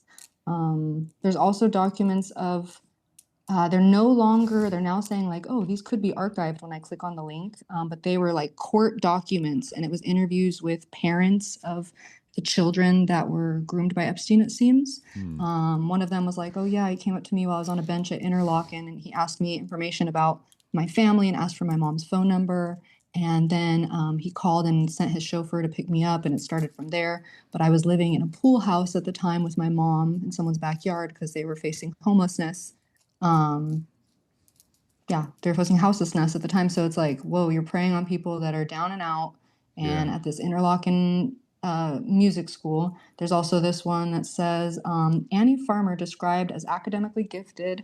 Annie's mother, at Epstein's request, agreed to send Andy to Epstein's ranch in New Mexico for a retreat for a group of 20 to 25 students. Oh, interesting. You never heard that part before. Yeah, I pulled it straight from there, but now it's gone. It's so crazy. It says they were academically gifted to discuss college plans and international trips. Maybe it'll still be on Jmail. But the defendant and Epstein met Jane when she was just 14 years old in the summer of 1994 at a camp summer for talented kids. Jane was particularly vulnerable as her father had just passed away, a fact which she had told both Epstein and the defendant upon meeting them, and her family was struggling financially. But I can't get it to work. Then there's one that's like talking about like, oh yeah, like we were told that we were going to like, it was another country. I think it was like Thailand for some kind of enrichment thing for these gifted kids. So on top of having them go to his ranch, I hope I can find this on Jmail and like pop it into the grotto somewhere, because I was so mad that the link doesn't work. I have like all caps right by it. Link does not work anymore. But then there's this one that does work where it's a Rwanda project permission slip. And it says here, although intellectually gifted and extremely hard worker, her studies mean a lot to her as reflected. And she's definitely not a one-dimensional person. She has musical and theatrical talent. And it's some kind of permission slip to go to Rwanda. There's another quote here from a court document that said, he called and told me that he was planning a get-together, a retreat of sorts for a group of 20 to 25 students who are academically gifted. But I just am so mad that the link doesn't work anymore, because that's pretty big. If I can find that in Jmail, maybe I can. Yeah, who was organizing the gifted child Rwanda trips? It seems like Epstein for some reason. There's like these there's like several like school records that are, I don't know if it's just like the FBI pulling school records of like the abused, or if it's some kind of, Music and Brain Institute, people submitting their resumes for something that Epstein is involved with. I'm not quite sure. Yeah, there was the one that another person that said they got scouted out by him at Interlochen, and that they said they were big benefactors of the camp, and that they went there every summer, and that they gave different kids scholarships. And he proceeded to say, well, I like to mentor young students who are artists. And, it kind of also reminds me of a related issue that Virginia Roberts Giuffre talked about, like in her story of she sort of stumbled into their world through a different pipeline.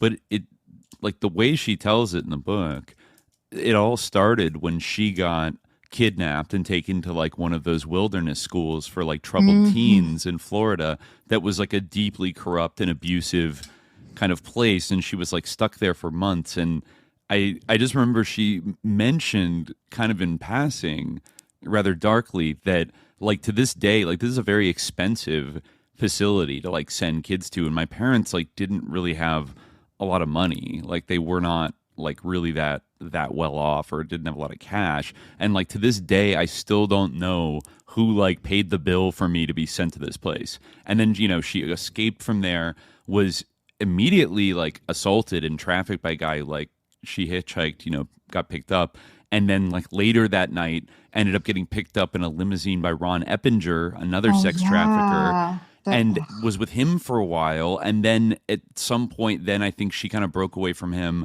and then her dad got her the job at Mar-a-Lago, and then that's where Ghislaine ran into her.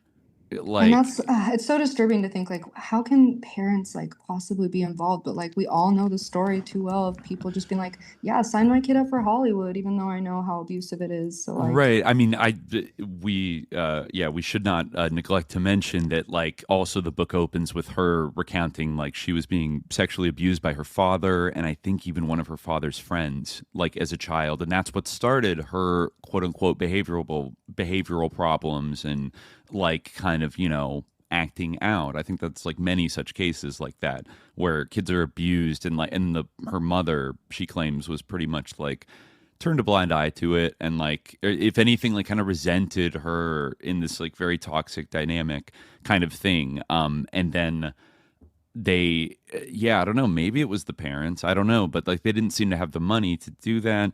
And it almost seems like, she was sucked into like some kind of pipeline that like, okay, first we're gonna like, we already know you have a certain level of trauma, we're gonna like compound that and like put you onto a pipeline into like the real margins, and then sooner or later one of these like millionaire or billionaire people is gonna like find you and then take draw you into their web.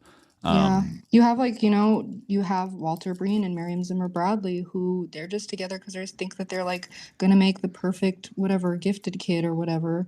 They're pedophiles, and it's just like, it's insane what people will do for power and capital. Like, look at what evils come of that. Like, everybody's been making memes. I haven't really listened to the whole Pam Bondi thing or seen what they're mentioning, but I guess she like mentioned the Dow in response to being questioned about this abuse to minors. And it's like, they would sacrifice children for capital. And it's like, I don't know, it's disturbing what people would do for money. And that's why we're here. You think about like the Pentagon not being able to pass its auditing. You think about how much, money is unaccounted for, that we don't know what projects it's used for.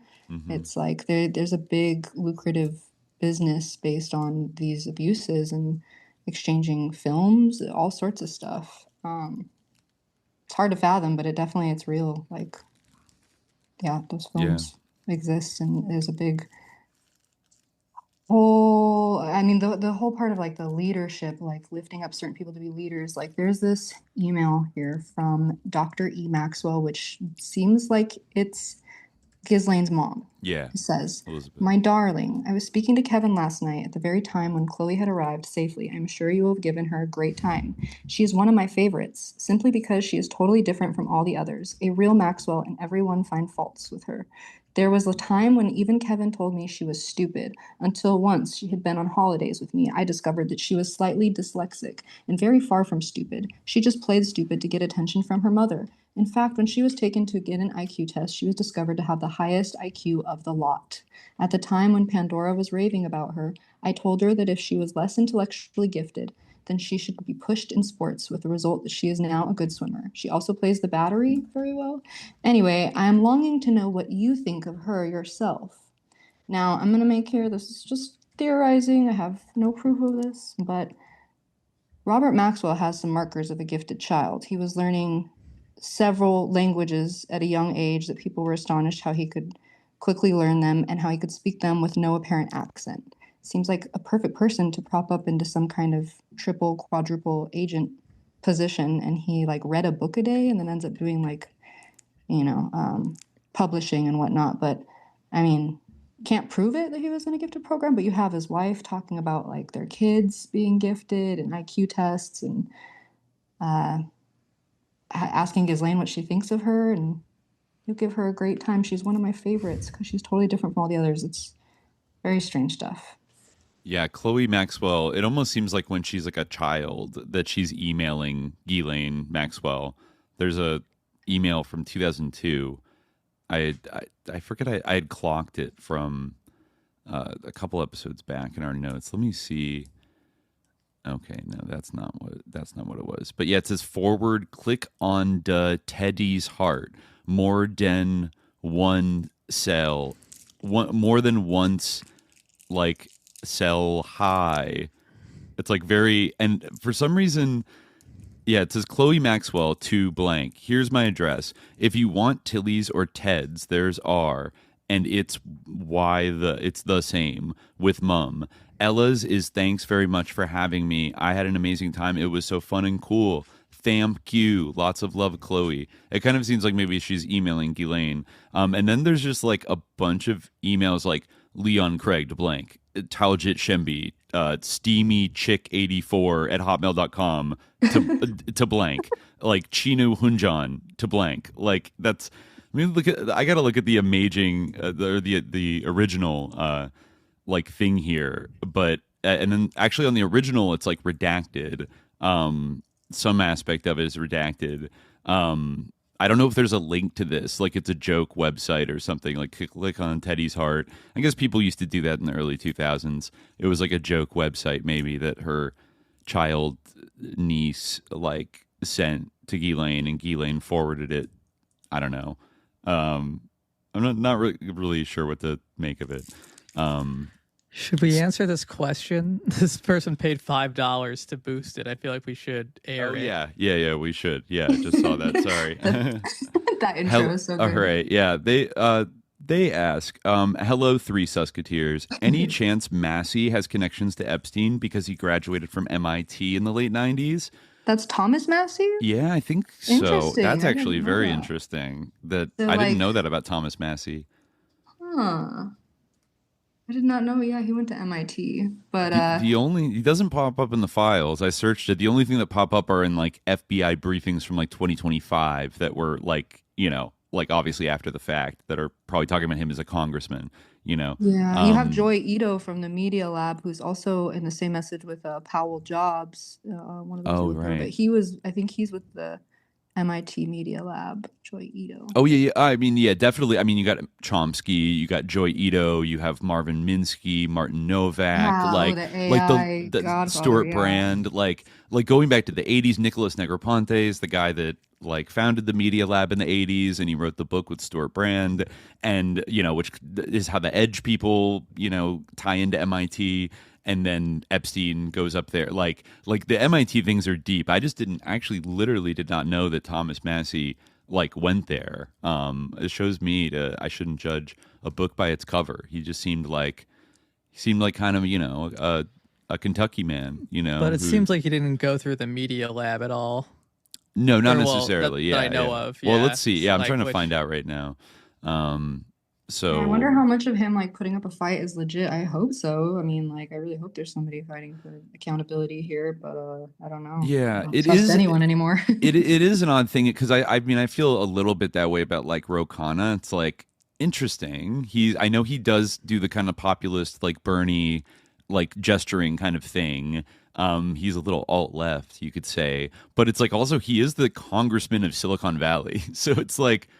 Like he does seem to be critical of them in some regards, but like, I'm just like, like, you think that would be the last person that would be like, we need to release all the Epstein files. He worked on virtual reality, Thomas Massey, that is. Okay. Yeah. That's Massey's interface system, which he calls Phantom, is actually haptic. Massey's interface has unique pivoting thimble-like receptacles mounted at the ends of computerized arms, into which a person can insert their fingers and then virtually feel the shape, texture, and weight of objects on the computer screen, as well as virtually, quote unquote, manipulate and otherwise interact with those objects. I can't find anything about his like funding sources for like his graduate work. Yeah, he's been around longer than I thought, actually, in Congress. Yeah, he got in 2012.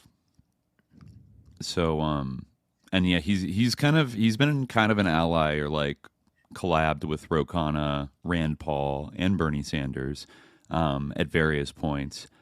He spoke at the John Birch Society's 60th anniversary in 2018. Well, I mean, like on everything, like other than like a few issues, he's like your basic like red state Republican. Right. But that is a high science background. That's like higher than I thought. I thought he was like a lawyer or something. You know, like I actually didn't realize he was like an inventor who like went to MIT and like raced an MIT solar car in like some kind of race that happened, I think, back in maybe the 90s. Yeah, he won the $30,000 Lemelson MIT Student Prize for Inventors and the $10,000 David and Lindsay Morgenthaler Grand Prize in the 6th annual MIT 10K Entrepreneurial Business Plan Competition. Wow. So, yeah, I guess he sold, like, he started a company, Sense-Able Technologies, and sold it in 2003. Yeah, and he was he kind of came in like a Tea Party wave. That actually kind of makes sense, that this type of guy. But yeah, in terms of does he have connections to Epstein? I'll certainly keep an eye out for that. But like, you know, unless like he were like, it would have to be like a real like conspiracy where he were like, definitely like sheepdogging the issue like in Congress in some particular direction, and were like and he was confident that like he wouldn't be exposed. You know, like his connections wouldn't be exposed by virtue of his like calling attention to it and kind of, you know, rattling the saber for Epstein disclosure, like that. You know, there in some subtle way he would be like misdirecting the whole thing, but he would have to have like assurances that like, you know, he wasn't going to go down himself, like, because, you know. It would have to be like it would have to go higher than him. He would have to be like put up by somebody, an agent, you know. Exactly. In exchange for something else. I mean, that's what it would have to be if that were true, but I have no like reason to think that is true. I imagine that he's just like, you know, using it kind of as a political football, and like, you know, it may yield productive things like incidentally, but I wouldn't like, you know, put too much faith in Thomas Massey as an individual. But I don't know if like he like secretly has like, like that. It wouldn't just be that like he had Epstein connections, because if he had them, then he wouldn't be like having Epstein connections is the absolute worst thing in the world, like, and it's like disqualifying from having anything to do with like public office or leadership. Like if he simply were like in the files or like had some relationship with Epstein, it would have to be that like he were being like puppeteered by someone, you know, like, because if it were simply that he had the connection, he probably wouldn't do that because it would end his career. Yeah.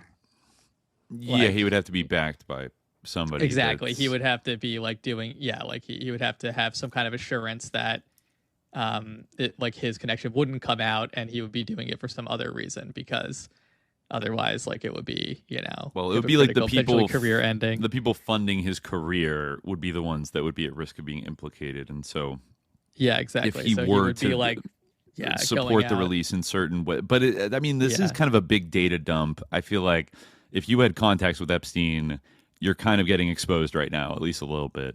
You know, for the most part, there might still be people. Well, he has like a ton of enemies, and like he isn't actually in control of the dumps. So I feel like people hate him, it seems like. So I feel like if he were in the files, like he might come out, you know? Yeah, he seems a little closer to like, I mean, he endorsed Ron DeSantis in 2024. So he only came around and like endorsed Trump like after he won the nomination, and was one of those like minority of Republicans that wasn't and he still kind of is like a slightly dissident Republican. Like he's kind of like a Ron Paul type, you know?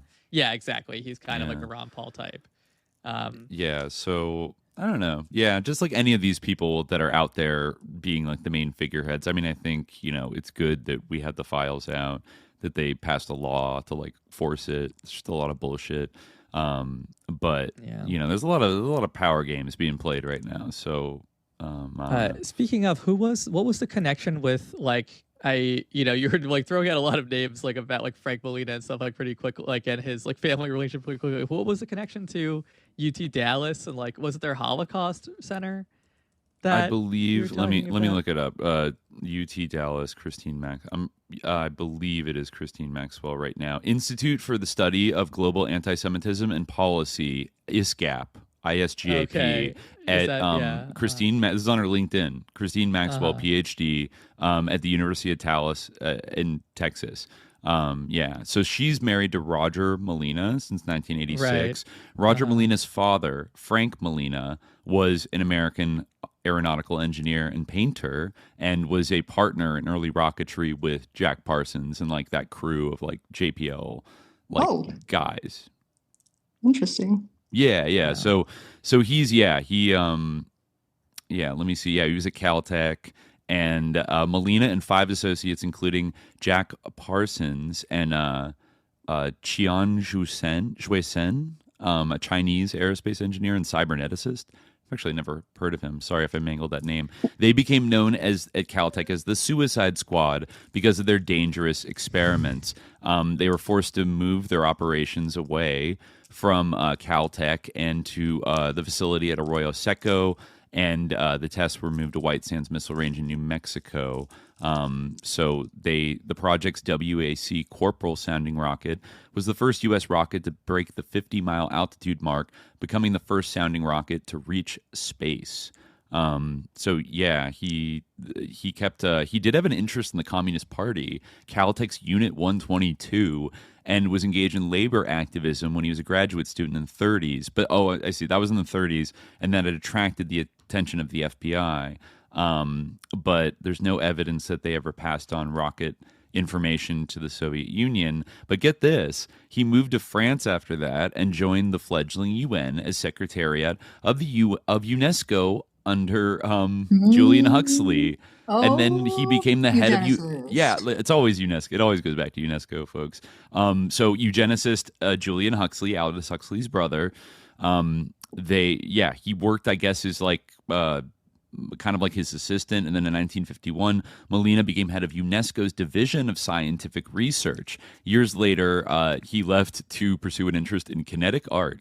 And actually, this is funny. He got indicted at the height of the Red Scare in 1952 for having failed to list his Communist Party membership on an old security questionnaire form at Caltech. He was declared a fugitive to be arrested if and when he returned to the United States. Wow. Well, and I want to know, Julian Huxley coined the term transhumanism. Yes, he did. He did. So that ties in. Yeah. I'm on the ISGAP website right now. This is like really, I encourage people to go to isgap.org and to see like what they're all about. Yeah. She's not listed like under the research fellows currently, but they have like quite, an assemblage of people. She might be retired. She's rather older. Yeah, she might now, have. It might have been for a temporary thing. But Hussein Abu Bakr Mansour is on here. Like if you've seen him on Twitter, who's he? I don't know. Pedro Gonzalez. Some of the Pedro Gonzalez is on here. Just like some people you might have seen around the internet. Hussein Abu Bakr Mansour is like this dude who just like he's like a self-hating Arab who has like the worst takes in the world. Like not too much more to it, but it's but you can look at their homepage. Qatar funding of higher education. Okay, yeah, the crisis in the United States of Qatari funding. It's kind of goofy. Yeah, the Muslim Brotherhood strategic entries of the United States. All right, there's another connection here, by the way, with Roger Molina, who's Christine's husband.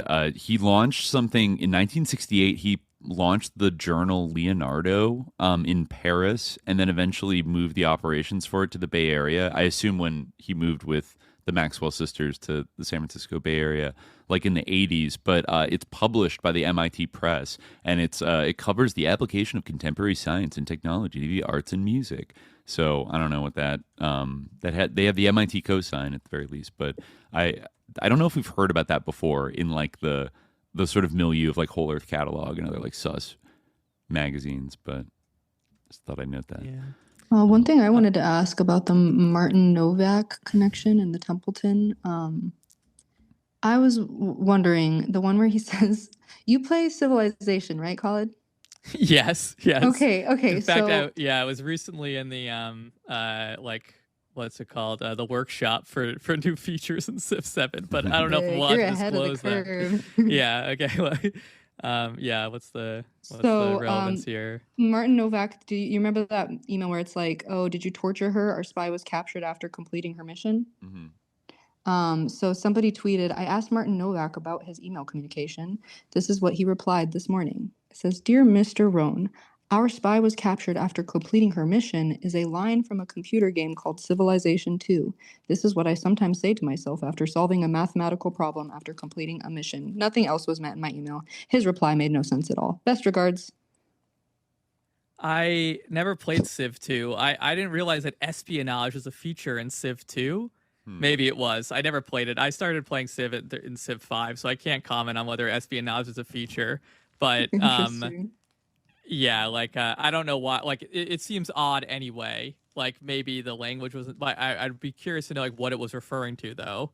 Right, and then did you torture her right after that? I don't know. It's weird. I mean, yeah. Well, like the reply, did you torture her? First of all, like, why would he be torturing his own spy? It's just like, you know, I just an excuse to mention torture, I suppose.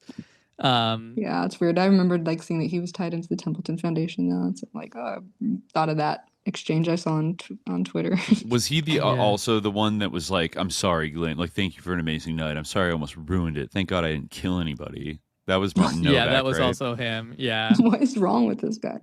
Yeah, he's like he's a particularly sus member of the Epstein network, which is really saying a lot. But I wanted to like, you know, read this part. This guy is like has quite an interesting worldview, and I think he's a pretty interesting figure.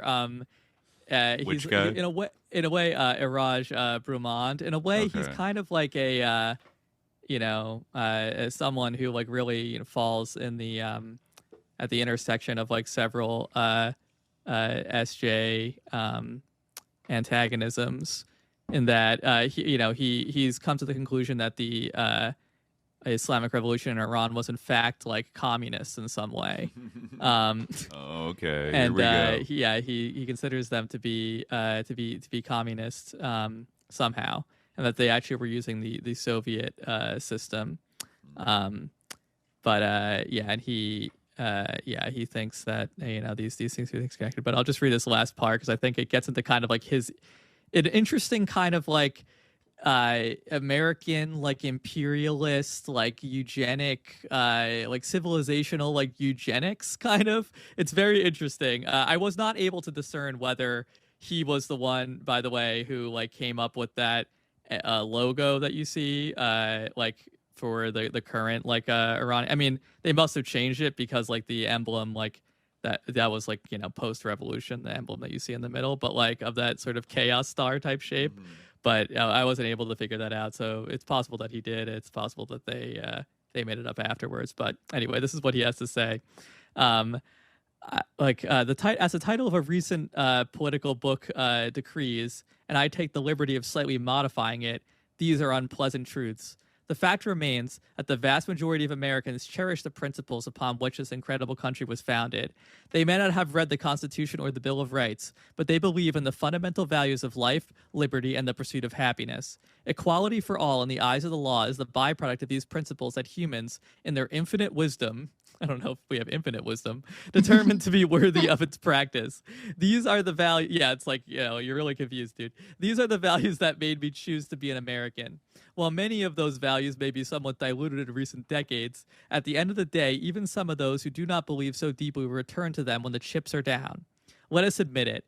The American Constitution, which is no more than a few pages in a small booklet you can carry in your pocket, is far weightier than 15 tons of the writings of Marx and Engels and the entire Communist Manifesto or Mein Kampf. Oh, wow. The best witness to that fact is the endurance and applicability of it after several centuries. The ideas of liberty, equality, and the pursuit of happiness are not just rights that can be taken away. They are part and parcel of human genetics. We are born with them, and they are worth dying for. The only problem is that some people think progressivism is discarding something that is old and tested and replacing it with something that has not been consistently proven valid. They don't realize that DNA is almost forever. It is there to endure. It is true that in some cases it may be corrupted for various reasons, but by and large, this is what makes us what we are as a whole. Human becomings. Okay, eugenics, bro. Eugenics. That's fan of eugenics. It's kind of like I'm not quite sure how to interpret that.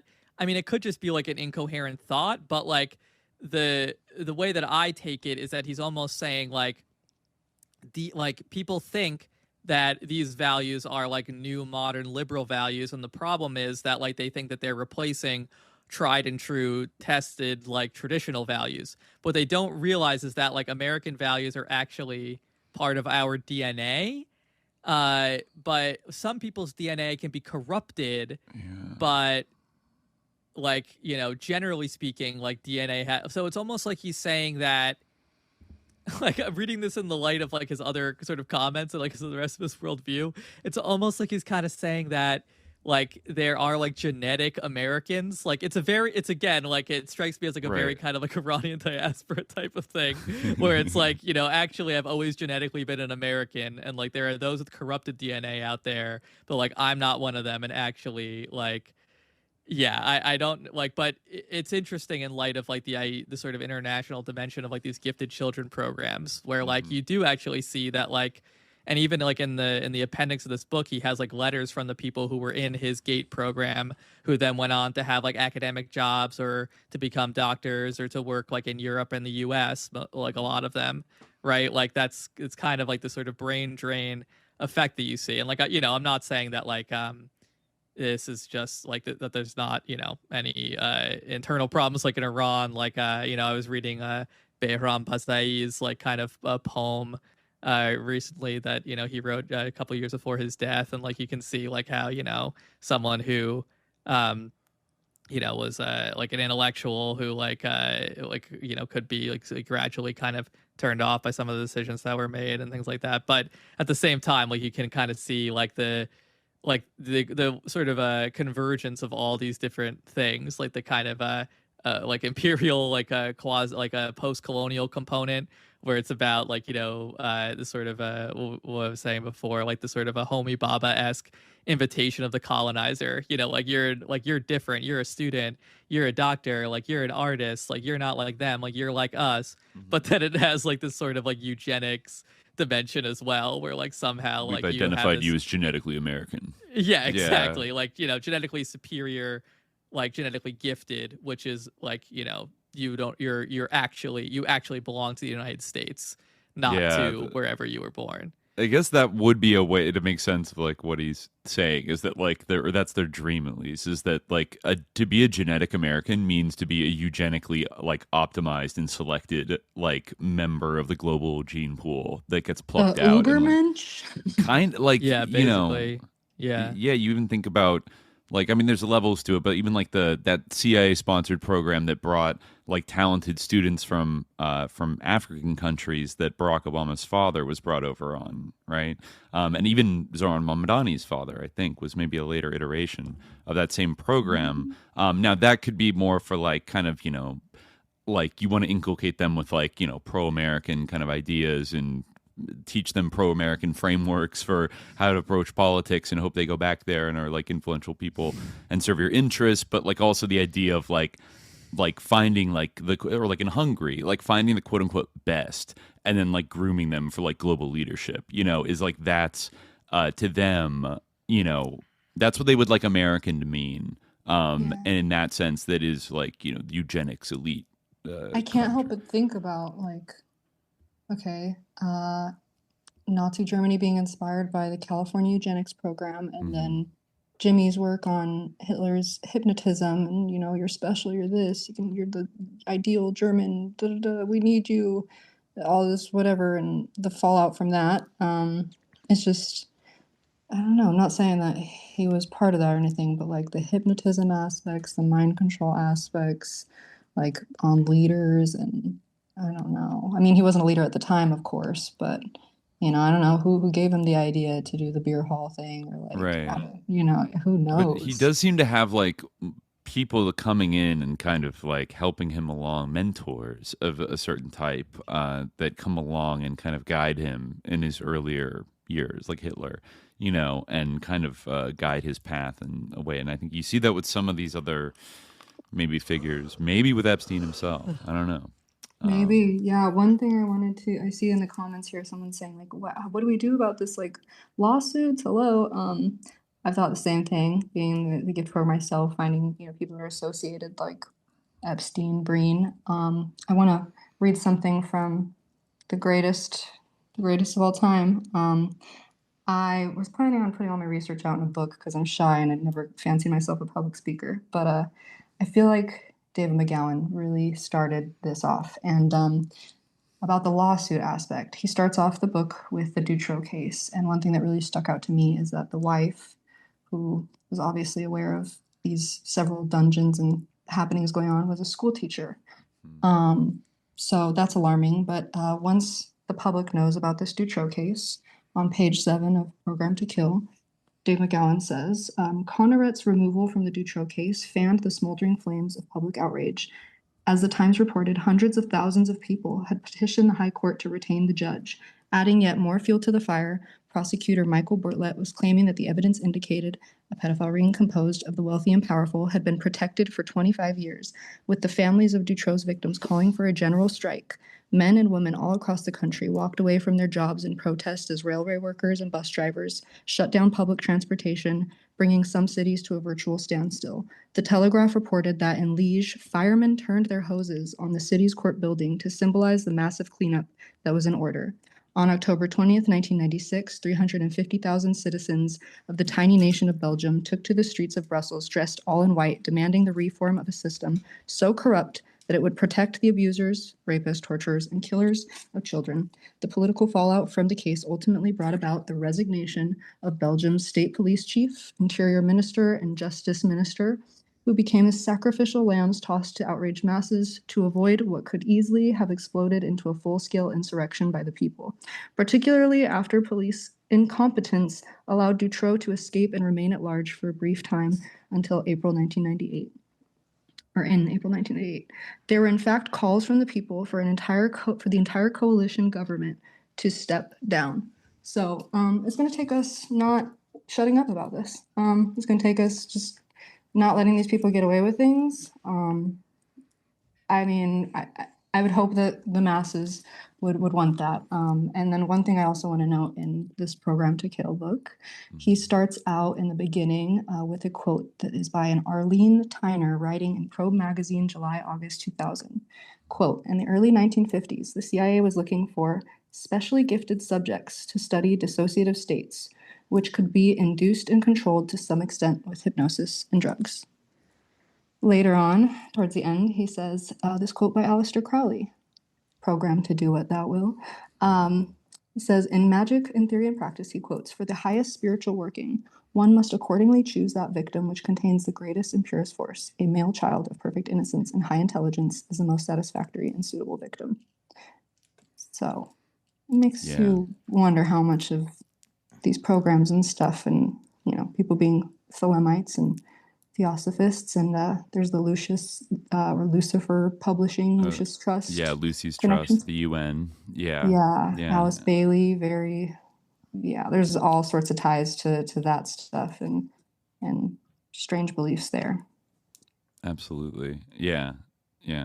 And in this case, it might go that dark. Like, absolutely. I think the Crowley defenders would always say, he was like doing a bit. You just didn't get it. But what does it say about somebody who's willing to do a bit like that? And, even theatrically, ironically, validate like child sacrifice for power, right? You know, you joke about something long enough, maybe it stops being a joke. Yeah, Or, like I think he was serious too. I think he was. Like, I think he was. I don't think that like I like it doesn't necessarily mean that a little bit. Yeah, like I think that like if there was going to be like a cover, like, you know, again, I don't know, like if Crowley sacrificed a child or not, but like the cover would be that like he was speaking in theoretical terms, not that like, you know, he wasn't serious about like the power of sacrificing a child.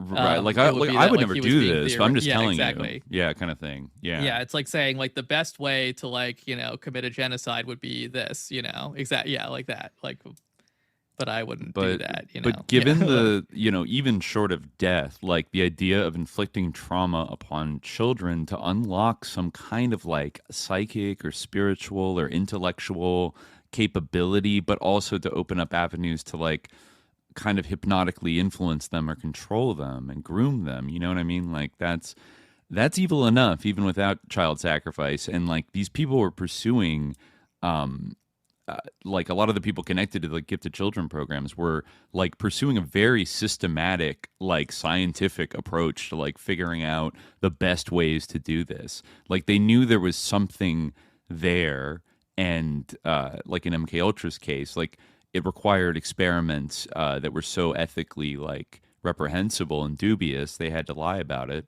and kind of hide what they were doing, or maybe sometimes dress it up in cuddly new age language. And then you can do it a little more in plain sight.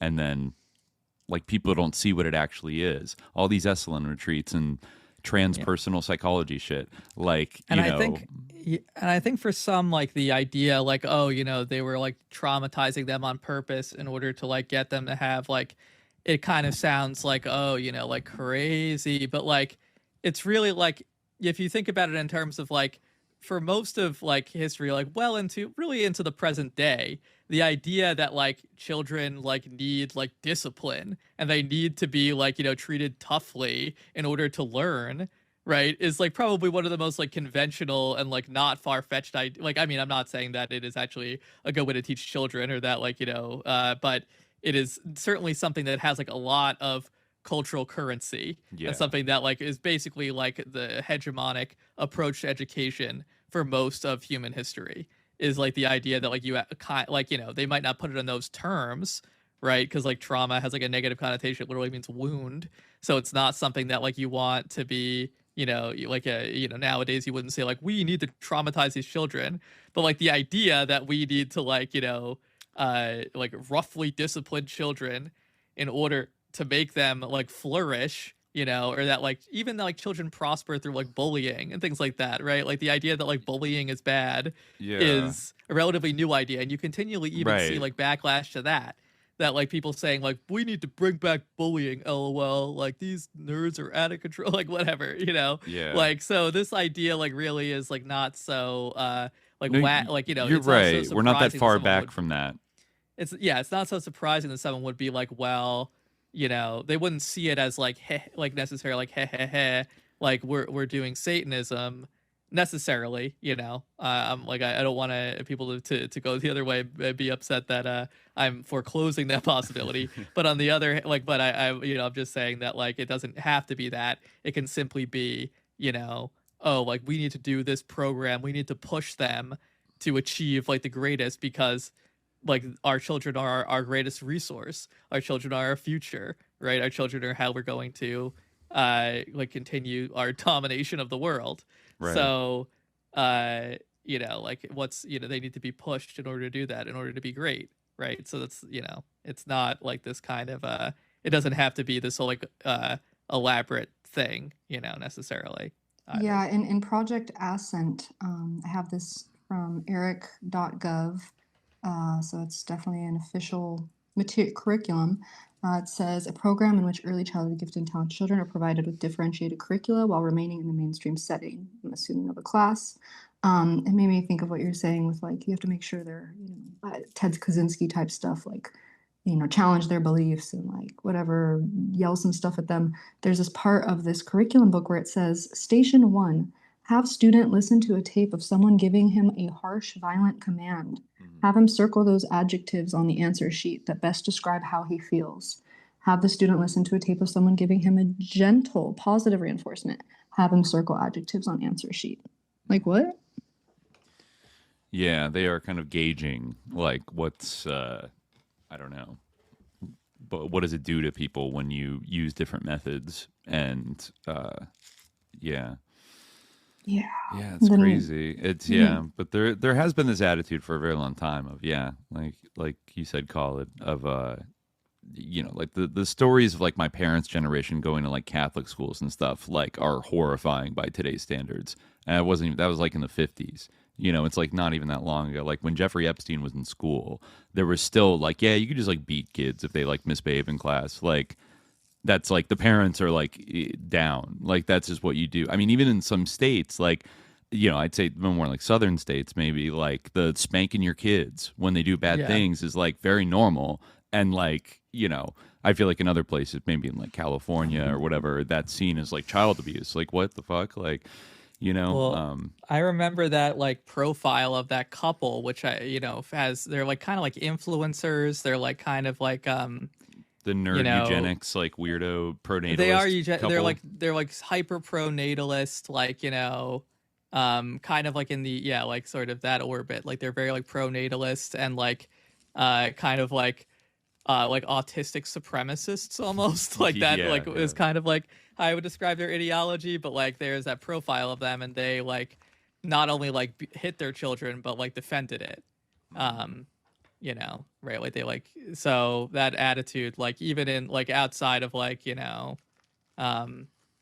it's not just like the dumb people who do this, it's like these sort of alleged intellectual elites. Yes, that's like a really important point, especially up to the present day. Because you look at something like the British public school system, which is it's like what we would call private schools, like the elite schools, the boarding schools and stuff, and how just like how the abuse of like kids beating up other kids and teachers or whatever like is so normalized. And then you think about all the old waspy boarding schools that are modeled on that in Hotchkiss, Phillips Exeter, St. Paul's, the Lawrenceville School, and that is probably like a thing that's going on there. I'm sure there's like a certain culture, and even like sending your kid away, like to like separated from their family at like age, whatever, 12, 13, like, cause you got to toughen up, there's like the elites and, even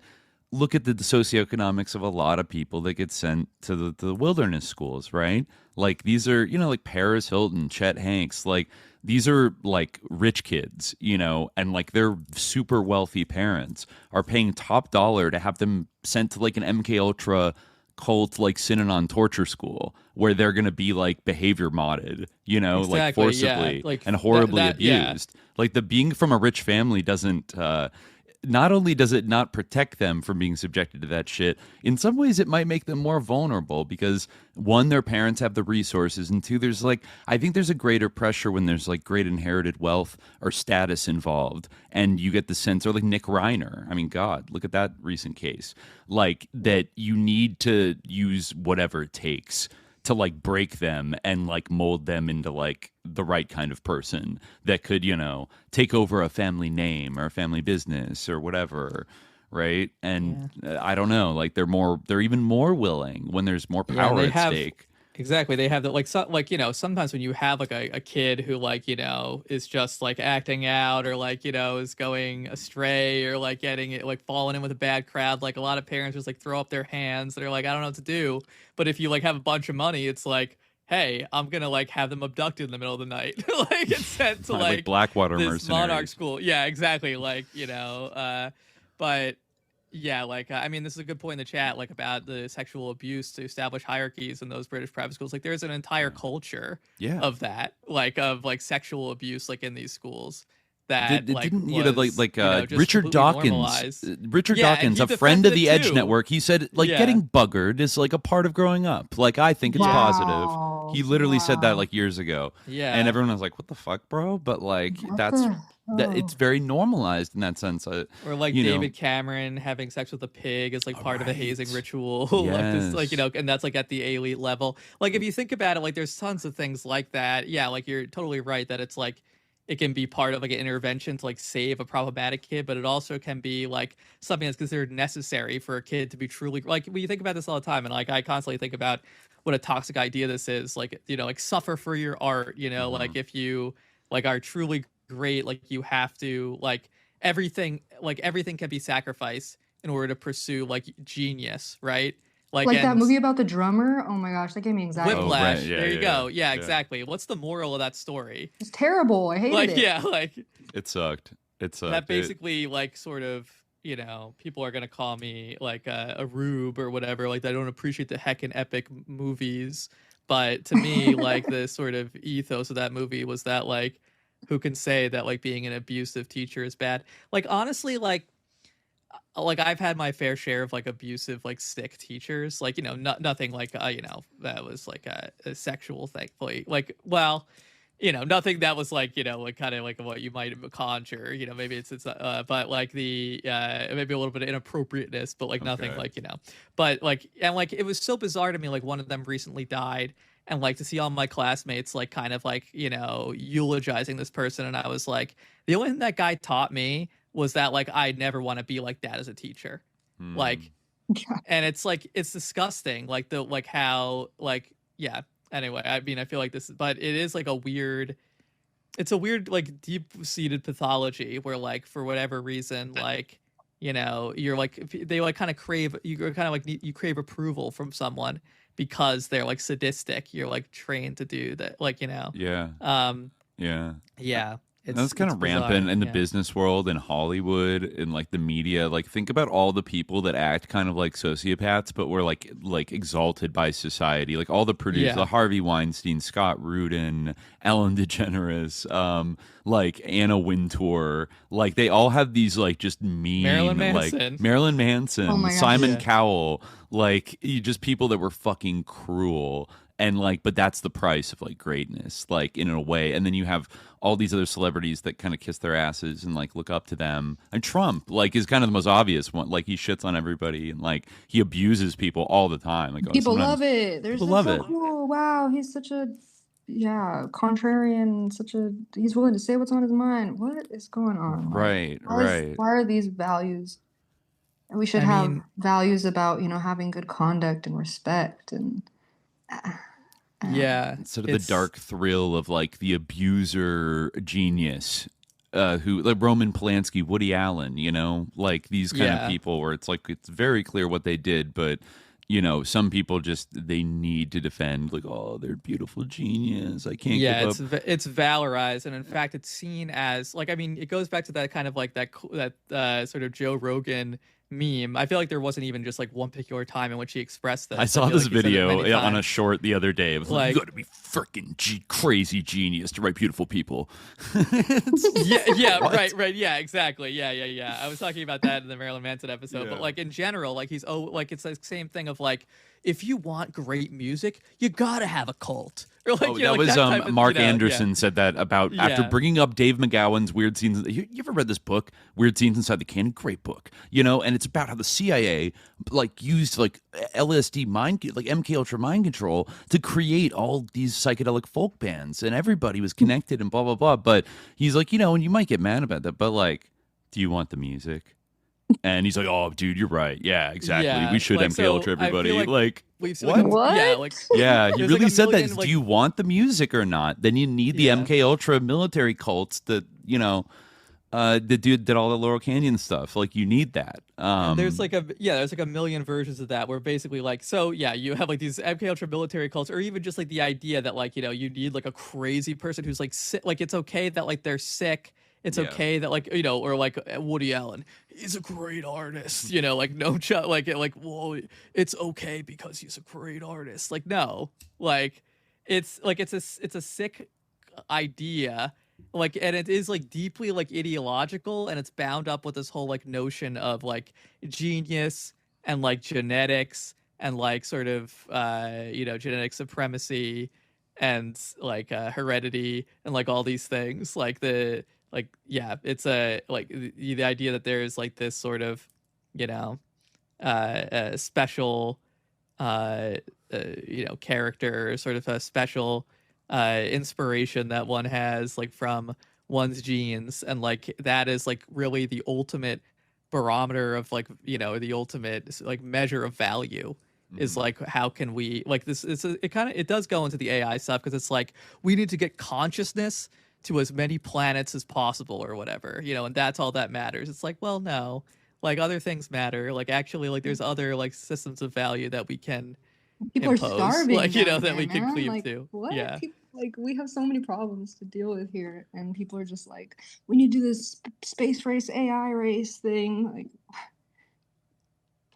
it's it's it's crazy. And even outside of like the celebrity like worship, there's like a lot of that like abrasive bluntness like you see in like Epstein's emails, and I've heard people like say like Sarfati's like that, and like he kind of like got people's respect after he like called them a name or something. I remember you guys talking about that. Yeah. And then that tough talk in New Yorker kind of approach to like being an asshole, like, you know, like fuck you, you know, and just Did you see his response to I think it was Dana from Rotting Jewels, but he was like Walter Breen was framed. Oh yeah, I'm like, what do you mean he was framed? He created NAMBLA. Like, what are you talking about, framed? He wasn't exactly hiding it, like, you know, and like his association with being a pedophile, he was pretty like proud of it, and then got caught, you know, bringing boys into his house, and Marion Zimmer Bradley definitely knew about it. You know, but like that's the kind of thing where they form these bonds with people, you know, and it's like a Brock Pierce still being a buddy and like maybe being in business with Mark Collins Rector like years after. It's like this guy like fucked your life up. Like you see that, right? It's like this guy's evil, but like you kind of like love him. Like you think he's awesome. Like because I don't know, like you see yourself as like on his team, and like he thinks you're cool and everything. Or with the many orbiters or like helping Epstein. Like they kind, even if they, you know, Epstein himself didn't like abuse them, but in some cases, some of the girls that were like kind of working for him or whatever, I don't know. Like there's a tendency to like just be loyal to somebody like no matter what, like a real I will never cancel Noam Chomsky like kind of energy. No matter what comes out about them, I will not cancel them. And it's like, why is your ego so caught up in like this person being awesome? Like, I don't know. Like your whole identity is tied to it. What's going on? In a way, like maybe it is kind of like that. Like some people, they really idolize. They see somebody as like, this is a person I admire, and I'm going to kind of model my life on. It's a huge phenomenon, and it's one of the reasons why this is like is a big pitch for Islam, because like if you just like, you know, if your idol is, or you know, it's not an idol, it's probably the right way to put it, but like if your male role model is the Prophet Muhammad, it's the only reasonable male role model. Other than that, like I just see that like desire for a male role model like break so many people and like drive them insane. And like it's like really like a toxic cultural force where people feel like they are like looking around for like these kind of like for like a like some kind of like a male role model. And like it's like in a very disordered way. And I think I don't know. I think the actual best one is the Prophet Muhammad. That's you know the only viable one. Other than that, like I've never seen anyone like, you know, have a male role model other than that didn't drive them insane. Or you know, I have no evidence. You could have no real male role model also. If you're not quite ready to take the shot, you know, just want to allow space for people. Like you can just not worship like parasocially like charismatic male figures that are like put in front of you. You know. I can't really tell. I feel like I've never been like that, but maybe it's because you know, I always think of like when I think of like someone who I need to in any situation where I'm like, well, what would this person do? I always think of the Prophet Muhammad and not like. So I feel like maybe like but yeah. So I don't know if it's because like I don't have this sort of tendency to be like, oh, let me like, valorize this like random podcaster or something. Or if it's, because that vacuum is filled. I can't really say. I think maybe I don't quite have that tendency when it comes to but a lot of people do, and it's really a problem. But I don't know if that's it's definitely related, but it's not identical with the sort of the phenomenon of like these kind of psychological conditioning that comes from like education. With a figure like Chomsky, you can totally see how they are related.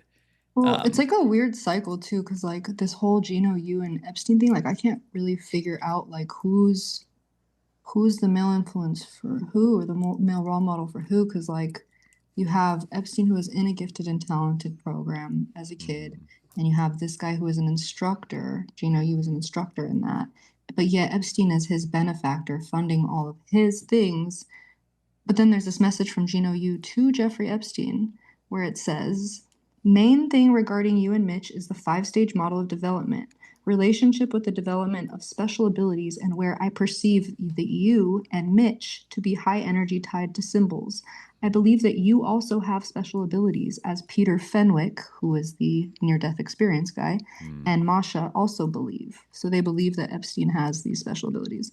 But your energy system is still tightly coupled to stories, and you have adapted a disciplined way of maintaining state.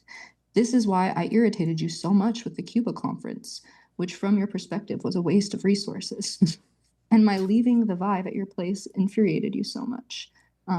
So yeah, he's saying that he has special abilities and that's why he wanted him to go to the Cuba conference. So it's like, it's weird. This is somebody who was gifted and talented and involved in that instruction, but now is like relying on the funds from Epstein, but then is also like, you're special. Like, there's kind of there's like a two-way thing going on where like, there's this two-way like validation system where like Epstein gets to feel like he gets to fund all these people who constantly are like his gifted teachers probably did, get to tell him how special and genius he is, and like he's so important. And then they have to be in a way like they are kind of like subservient to him on one level because they're getting funding from him.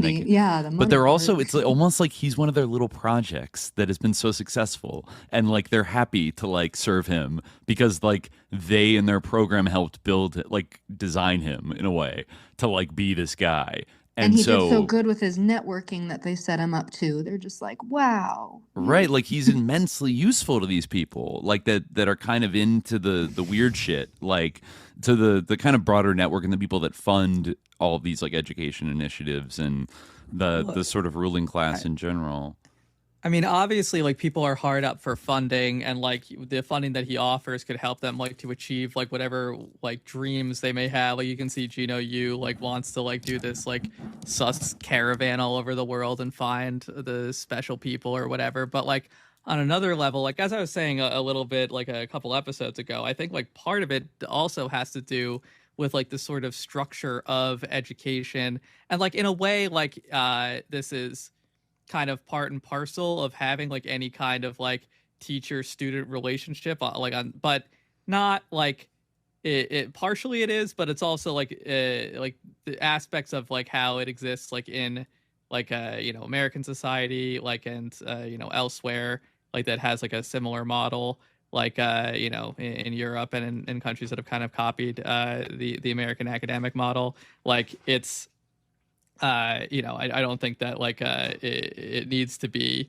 the way that it is, because it has this kind of fundamentally paternalistic character that like kind of like turns you into this sort of like very kind of like passive like and like rewards like being kind of like a people pleaser and rewards like sycophancy kind of, and like it actually kind of in a way like it suppresses like maybe or rewards like a creativity up a certain point, but like not really individuality.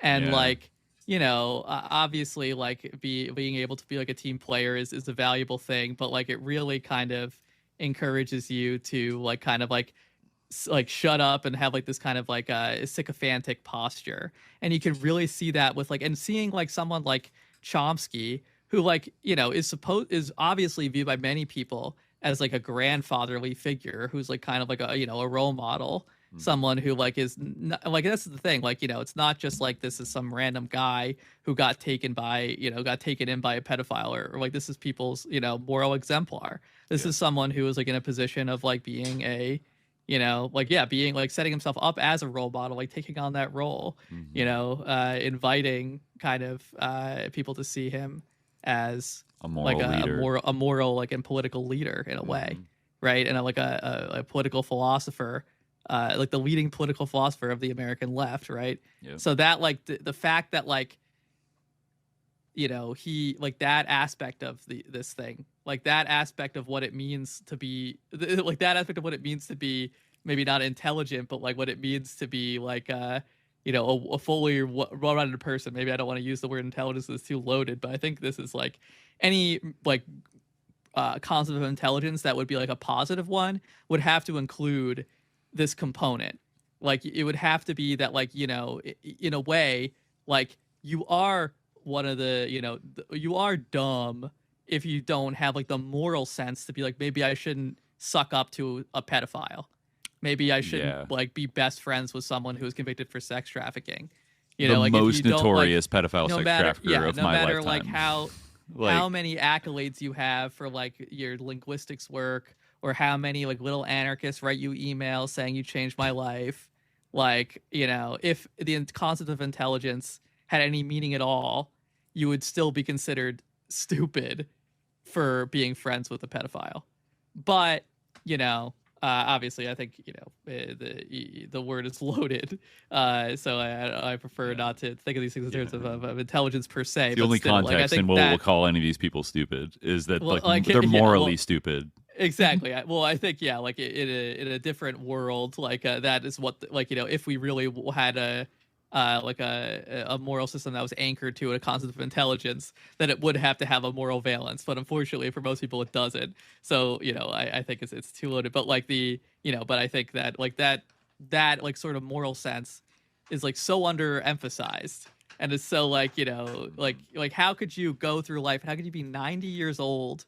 And like, how could you be participating in all these conversations? How could you be at the top of your field? How could you be like revered and admired by like all these, like young, like starry-eyed leftists, and you're like that morally bankrupt? It's like it's not just like a personal failing. It is like a systemic failing, Yeah, it seems like a purposeful, propped up figure on the left. We're still talking about Chomsky, right? Yes, yeah. Yeah. Seems like it was purposeful, if you ask me. I don't know. I mean, I think in a way, but I also think that there's like I mean, I think he was certainly propped up, but I also think that there like are like like systemic factors, because like not enough people saw through it, you know what I mean? Like, it's one thing to prop like the up, anarchy aspect, right? Like that's like, okay, what is your goal in anarchy? To not have rules so that you can then abuse people? Because like that was Hakeem Bey in a way, who's connected to Burning Man. Like, he was an anarchist, but it's like, okay, you're also a pedophile. So is that why you want to be an anarchist? Not saying that that's what all anarchists are or anything, but like, there's a certain systemic thing of like not having any accountability or like the appeal of that. I mean, it is true, like that, like anarchism, like as it exists in the United States, like kind of, it is interesting that like Chomsky's like political philosophy was like, we need to revisit like Bakunin, someone who like, if someone of Bakunin's like politics were actually currently living, like Chomsky would say that he should be sent to a concentration camp. Because he was like a racist and all these things, right? But like it's odd that like just because he was anti-Marx, like for some reason this is Chomsky's hero, but it's obviously a product of like the Cold War, like intellectual context. But like still, like I think like he certainly was propped up. He certainly was a product of that world, as we talked about in our Chomsky episode. But at the same time, there's a systemic problem because not enough people saw through it. How many things are you guys gonna call before it comes to fruition, though? That's hilarious to me. Yeah. How obvious does it have to be? Yeah. That's that's a good question. Have you seen people reposting like screen captures of this Justin Bieber music video with Skrillex? Is it the one with a painting on it that has a bunch of weird symbols? Yeah, I guess it's like a messages? flash of a bunch of different drawings, and it's some of it you pause it and it says some really weird shit. Yeah, like Bush did 9/11. There's like pizza references. I remember when this video came out in like 2016. It like freaking me. Like I think I had already discovered like Vigilant Citizen by that era. Maybe that's where I discovered it. But watching it, I think the premise of it was that he invited like fans of Justin Bieber to come to like an art gallery in downtown LA and draw on this like whatever message they want to do on this wall. That's and then where they all come from. Crowdsourced. But like there's a real like frequency in it of like weird kind of like Illuminati. Maybe people at this point were being like cheeky about it and projecting that onto Justin Bieber, but there's a lot of like sad, dark, depressing ones, and also like literally Bush did 9/11 like flashes at one point, and like Illuminati pyramid, like pizza slice being like forced into his face, like just kind of like dark, what you might, lost myself at a Diddy party, kind of, whatever, like kind of shit. Yeah, the song in general has some like the sample that sounds like an instrumental is like actually his voice or something. In that song. So I don't know. That song has always just given me interesting vibes. It's good to know it's just the public like Bieber, like trying to put some like shocking stuff in their drawings, and it's not some like thing that the record company did or whatever. I don't know. I don't know if that makes me feel better about it, but people have been like grabbing captures from that, being like, "It's been right in front of our face, guys, all this time." They're rubbing it faces, folks. This is my first time seeing the video, but that's crazy. Yeah. I mean that was peak like dark Illuminati shit in your video kind of era. Like I feel like the mid 2010s it had really taken off as a trend, and Skrillex I do believe is repped by the Wasserman Agency. No word on whether he's dropped yet, but I saw that there's calls for Casey Wasserman, the grandson of old studio boss Lou Wasserman, who I think we should do an episode on him soon because he's sus as fuck, very mobbed up and everything. But Casey Wasserman, close with Ghislaine, might have had an affair with Ghislaine, and like knew Epstein. He pretty much represents like every shitty EDM artist of the last like 15 years is like represented by the Wasserman Agency. It's kind of like a Live Nation monopoly kind of vibe. But Isn't he involved in the Olympics too? Yeah, he's the chair of the LA 2028 Olympics Committee. I thought so. Yeah, which a lot of people are calling on him to step down now. But I wasn't super surprised to see like every Gorgon City Marshmallow like the lamest like Tulum and Ibiza like type EDM artists are pretty much like they were all repped by Casey Wasserman. They all had that inside track, and some others that weren't like EDM slop, but a lot that are. I did see Gino say in one message kind of related to that, like, I'm going to Goa this weekend. When he was talking to Epstein. So he was all about that Goa. He was all about that Goa psytrance. But yeah, he's all about the party and inviting the he definitely is. Yeah, this Gino Yu really like nobody had really heard of him before this like latest drop, but it's one of those ones where he kind of jumped to the top of relevancy.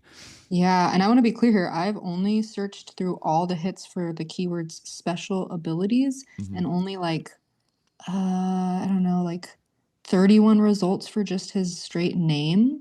So there's over 1,000 hits. I'm sure there's lots of stuff in here. Yeah. He's covering up his track, like trying to delete the page. It says he worked for an elementary school. Yeah, I would say like there's this one here where he says, this one is like, I'm like, man, I need to read more because this guy's he says too much.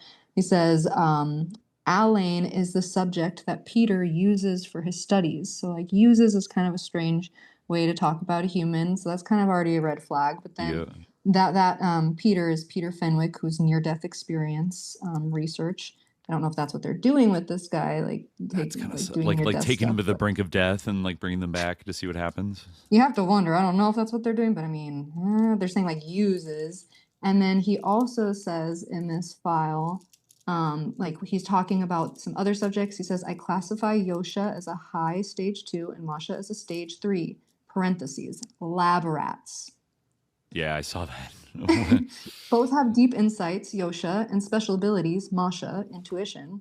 So yeah, it's like, lab rats, uses, near-death experience. It's just a lot of red flags for me. What do they use? Even Yosha Bach is a pretty prominent person. He was MIT affiliated. It's like, what are they using him for as a lab rat for? This guy. They're just like saying that as a figure of speech, but it sounds like so negative to call a human a lab rat. Oh, definitely talking down to him. Even Yosha seems to be so into this stuff that to call him he seems to fancy himself as somewhat advanced and very elite. So like to be called a lab rat behind his back. I wonder how this is like he being in the files and like being someone like Yosha who said some terrible shit, but then also going and reading like, wait, I'm a project of what? Like, no, like I thought Jeffrey thought I was cool. It's probably the least of his worries right now.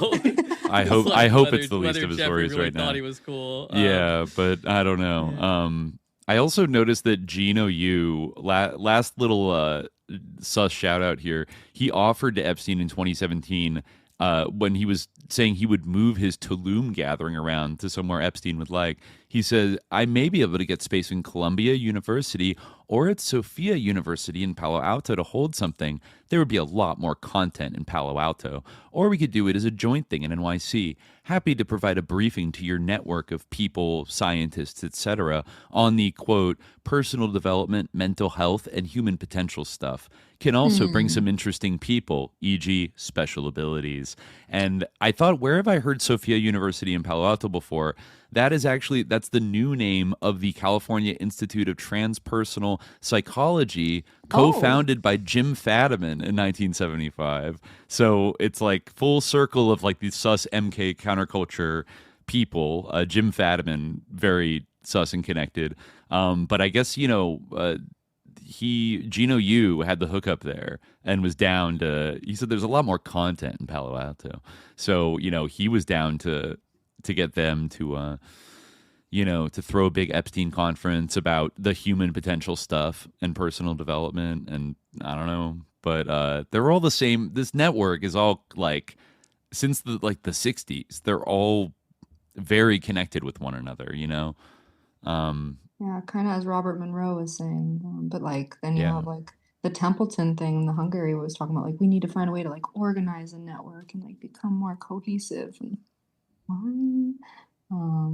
and it's just the transnational, like Gino Yu says something like, oh yeah, I know like the directors that used to do like the intelligence, I can't find the document right now, but he basically says that he knows people in China that were doing psi experiments and stuff back in like the heyday of all that and whatnot. So it's like, I don't know, these consciousness studies persist, and a lot of them are like ranking people, and it really shows you like you really got to be aware of class consciousness, because these people are like, yeah, we'll take the 1% and then we'll like use them as tools to do this to the poor people. And it's just, it seems it seems like a long game. It seems like a very elitist club type of thing that's happening. And like a lot of people that say that they're in the gifted program, they're like, no, like I never went to some special school and like I ended up having all these like personal problems and stuff. And like,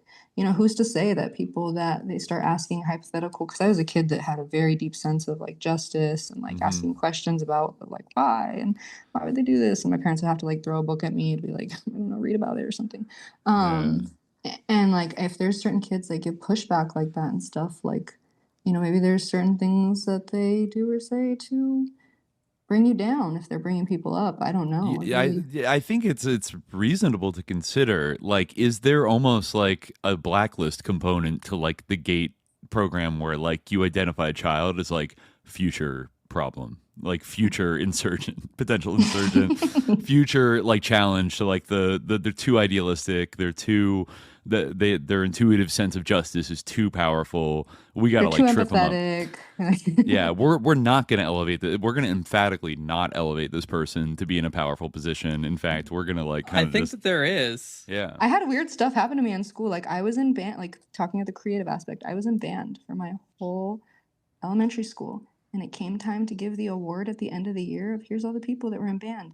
My band teacher straight up skipped my name and I was crying. And she was my op. Like me and her, she'd be like, I'm going to call your mom. And I'd be like, go ahead, call my mom. My mom has seen you yell at me when you were trying to yell at me in that room. And she walked in like, and then I can't give away too much information on myself. I mean, I don't really care, but let's just say this lady was an op and she ended up coming to my house to teach me. So I don't know. I know people who like actually have gotten like something like, you know, this is like a nightmare situation, but I mean, I know people who have gotten like bad recommendation letters saying like, don't hire this person or like, don't, you know, accept them, like, which is like really, I mean, I don't know if that has anything to do with like, you know, some kind of like, you know, hidden motive or anything like that. But I do kind of feel like, I don't think that it was like because, you know, like kind of the inverse gifted narrative where I was too like special and too epic and too like base and heckin' leftist for G&T. But I do feel like, you know, I guess it's the same phenomenon where like I feel like a lot of my teachers just hated me because it's like an authoritarian, like kind of like, especially when you're a young kid, you know, and it's kind of like this sort of, you know, like it's a climate where like certain personality types prosper, which like I certainly didn't have. And I feel like in some ways, like, you know, like when you technically would merit, like you were saying about bands, like when you technically would like merit, you know, some kind of, you know, the same, like, you know, same recognition as your classmates or something, like, you know, you wouldn't get it because it was always like given reluctantly, you know? Yeah, so weird. I was in it all, you know, I don't know what was going on. She knew me. I was one of the top chairs. I won't say exactly what chair number I was, what instrument I was playing, but like she was definitely my op for no reason. And she would like yell at me like, now because of this, like your duet is gonna go this way, and was like yelling at me. And I'm just looking at her like, who is this lady? Why is she yelling at me? And my mom walks in and is like, excuse me? And then from that point on, my parents were like, who is this lady? So anytime she'd be like, I'm going to call your parents, I'm going to do this, I'd be like, do it. It became like a thing. But yeah, speaking of like the calling and, you know, maybe like give a negative recommendation, like Terman was giving recommendations or keeping people out of juvenile hall and stuff. He was like interfering with the lives of his gifted subjects, getting them into schools, getting them out of, it's... Yeah, you wonder plausible. if he ever intervened in Michael Aquino's life in any kind of way, you know, to like get him into the Phoenix program, you know, or something like that, or afterwards with the Temple of Set, like, you know. Yeah, surely that must have been entertaining for the researchers to like, oh, the son of this gifted child is like a PSYOP officer who founded a satanic church. Like, you know, I think it would be an interesting thing. I don't think it's been published about it, but then his mom joins, who was in the gifted program, so she's a Satanist then. Yeah, she died a Satanist or a Setian. Yeah, she died one. Yeah, it's like Terman has this section in this book that was written by Paul Whitty or edited by Paul Whitty, called "The Gifted Child." It's so old, it smells like one of the oldest books I have. But it says, by 1947, some 21 members of Terman's group, this is Terman writing this, so I just put his name in there, but it says 21 members of the group were listed in American Men of Science and 7 in Who's Who in America. One has been elected to membership in the National Academy of Sciences, about the greatest honor short of a Nobel Prize that can come to an American scientist. A few specific examples follow, selected from many which could have been given. A physicist who is a director of one of the great laboratories devoted to the applications of atomic energy.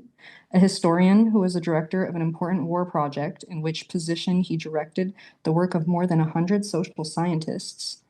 A professor of physiology who was co-director during the war of the most important investigation that has ever been made on the physiological, biochemical, and psychological effects of prolonged semi-starvation. Yikes. A professor of engineering who served throughout the war as director of a government research laboratory, which employed hundreds of scientists and technicians, spent millions of dollars, and created devices that definitely shortened the war. I wonder if that was Fred Terman. These are all Terman's kids of some sort, but I don't know if it's his direct son.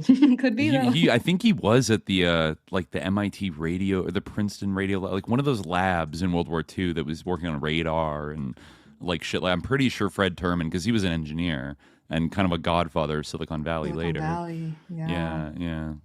But that's huge. It is crazy. But so a lot of those gifted child, they went. Yeah. But I guess we're it's getting a little late over on the East Coast. I think we're but we got a lot of good stuff in today. Thanks so much for coming on. Thank you so much. Yeah, we'd love to have you on again sometime in the future. Yeah, absolutely. Definitely. I plan to possibly I'll like hit up the grotto with possibly I'm planning on doing a project because it's been like super fulfilling working with people on this research and like connecting the dots. So I'm planning to hopefully start talking about this stuff more because I got a lot of ties to like MK, all sorts of stuff. I could just go on and on because the ties go so deep. But I really appreciate the time to talk about the connections to the files. And it's disturbing stuff, but it's important to know. Yeah, it's certainly all coming into clearer focus now, I think. So it's important to, put all the puzzle pieces together. Crazy world we live in. Yeah. Thanks again for talking with me about it and just being on the tip of the susness and being, making sure everybody stays vigilant. And it's been really valuable and healing to be part of this community and, listening to all the connections and also just people have a really sobering, level-headed perspective of things and are looking at them through that critical perspective that I think is really helpful. Absolutely. That critical paranoia, you gotta have the two wings to fly. And like, we're always glad to like hear that people find like the grotto and the community around SJ, like, positive and supportive and like the kind of like work that you're doing, like kind of like a long-term, like independent research project is like really valuable, and so that's the kind of thing that like we definitely like to spotlight, like we are often like kind of like scattered around or like jumping from thing to thing, even though we have like some longer threads that we're pulling on, but in general, we're kind of going from here go to there, so it's good to have people who are like chasing a single lead for a long period of time. A real expert, which you are. Thank you. Okay, Thank you. Yeah. It's just the tip of the iceberg, unfortunately. It is. It certainly is. But we'll have, depending on when maybe new revelations come out and stuff, we definitely love to have you back on soon. Yeah. To break second audition for our third mic. The third mic, yeah. yeah, exactly. But so take it easy, Kay. And for the rest of y'all, we'll be back on Tuesday. Sorry, call it surprise. I'm going to be out of town this weekend, but we'll be back on Tuesday for our Patreon episode at patreon.com/subliminal jihad. Come on in, join the grotto, join the research revolution. It's happening. Do it. Yeah. But until then, dear listeners, stay vigilant. Peace.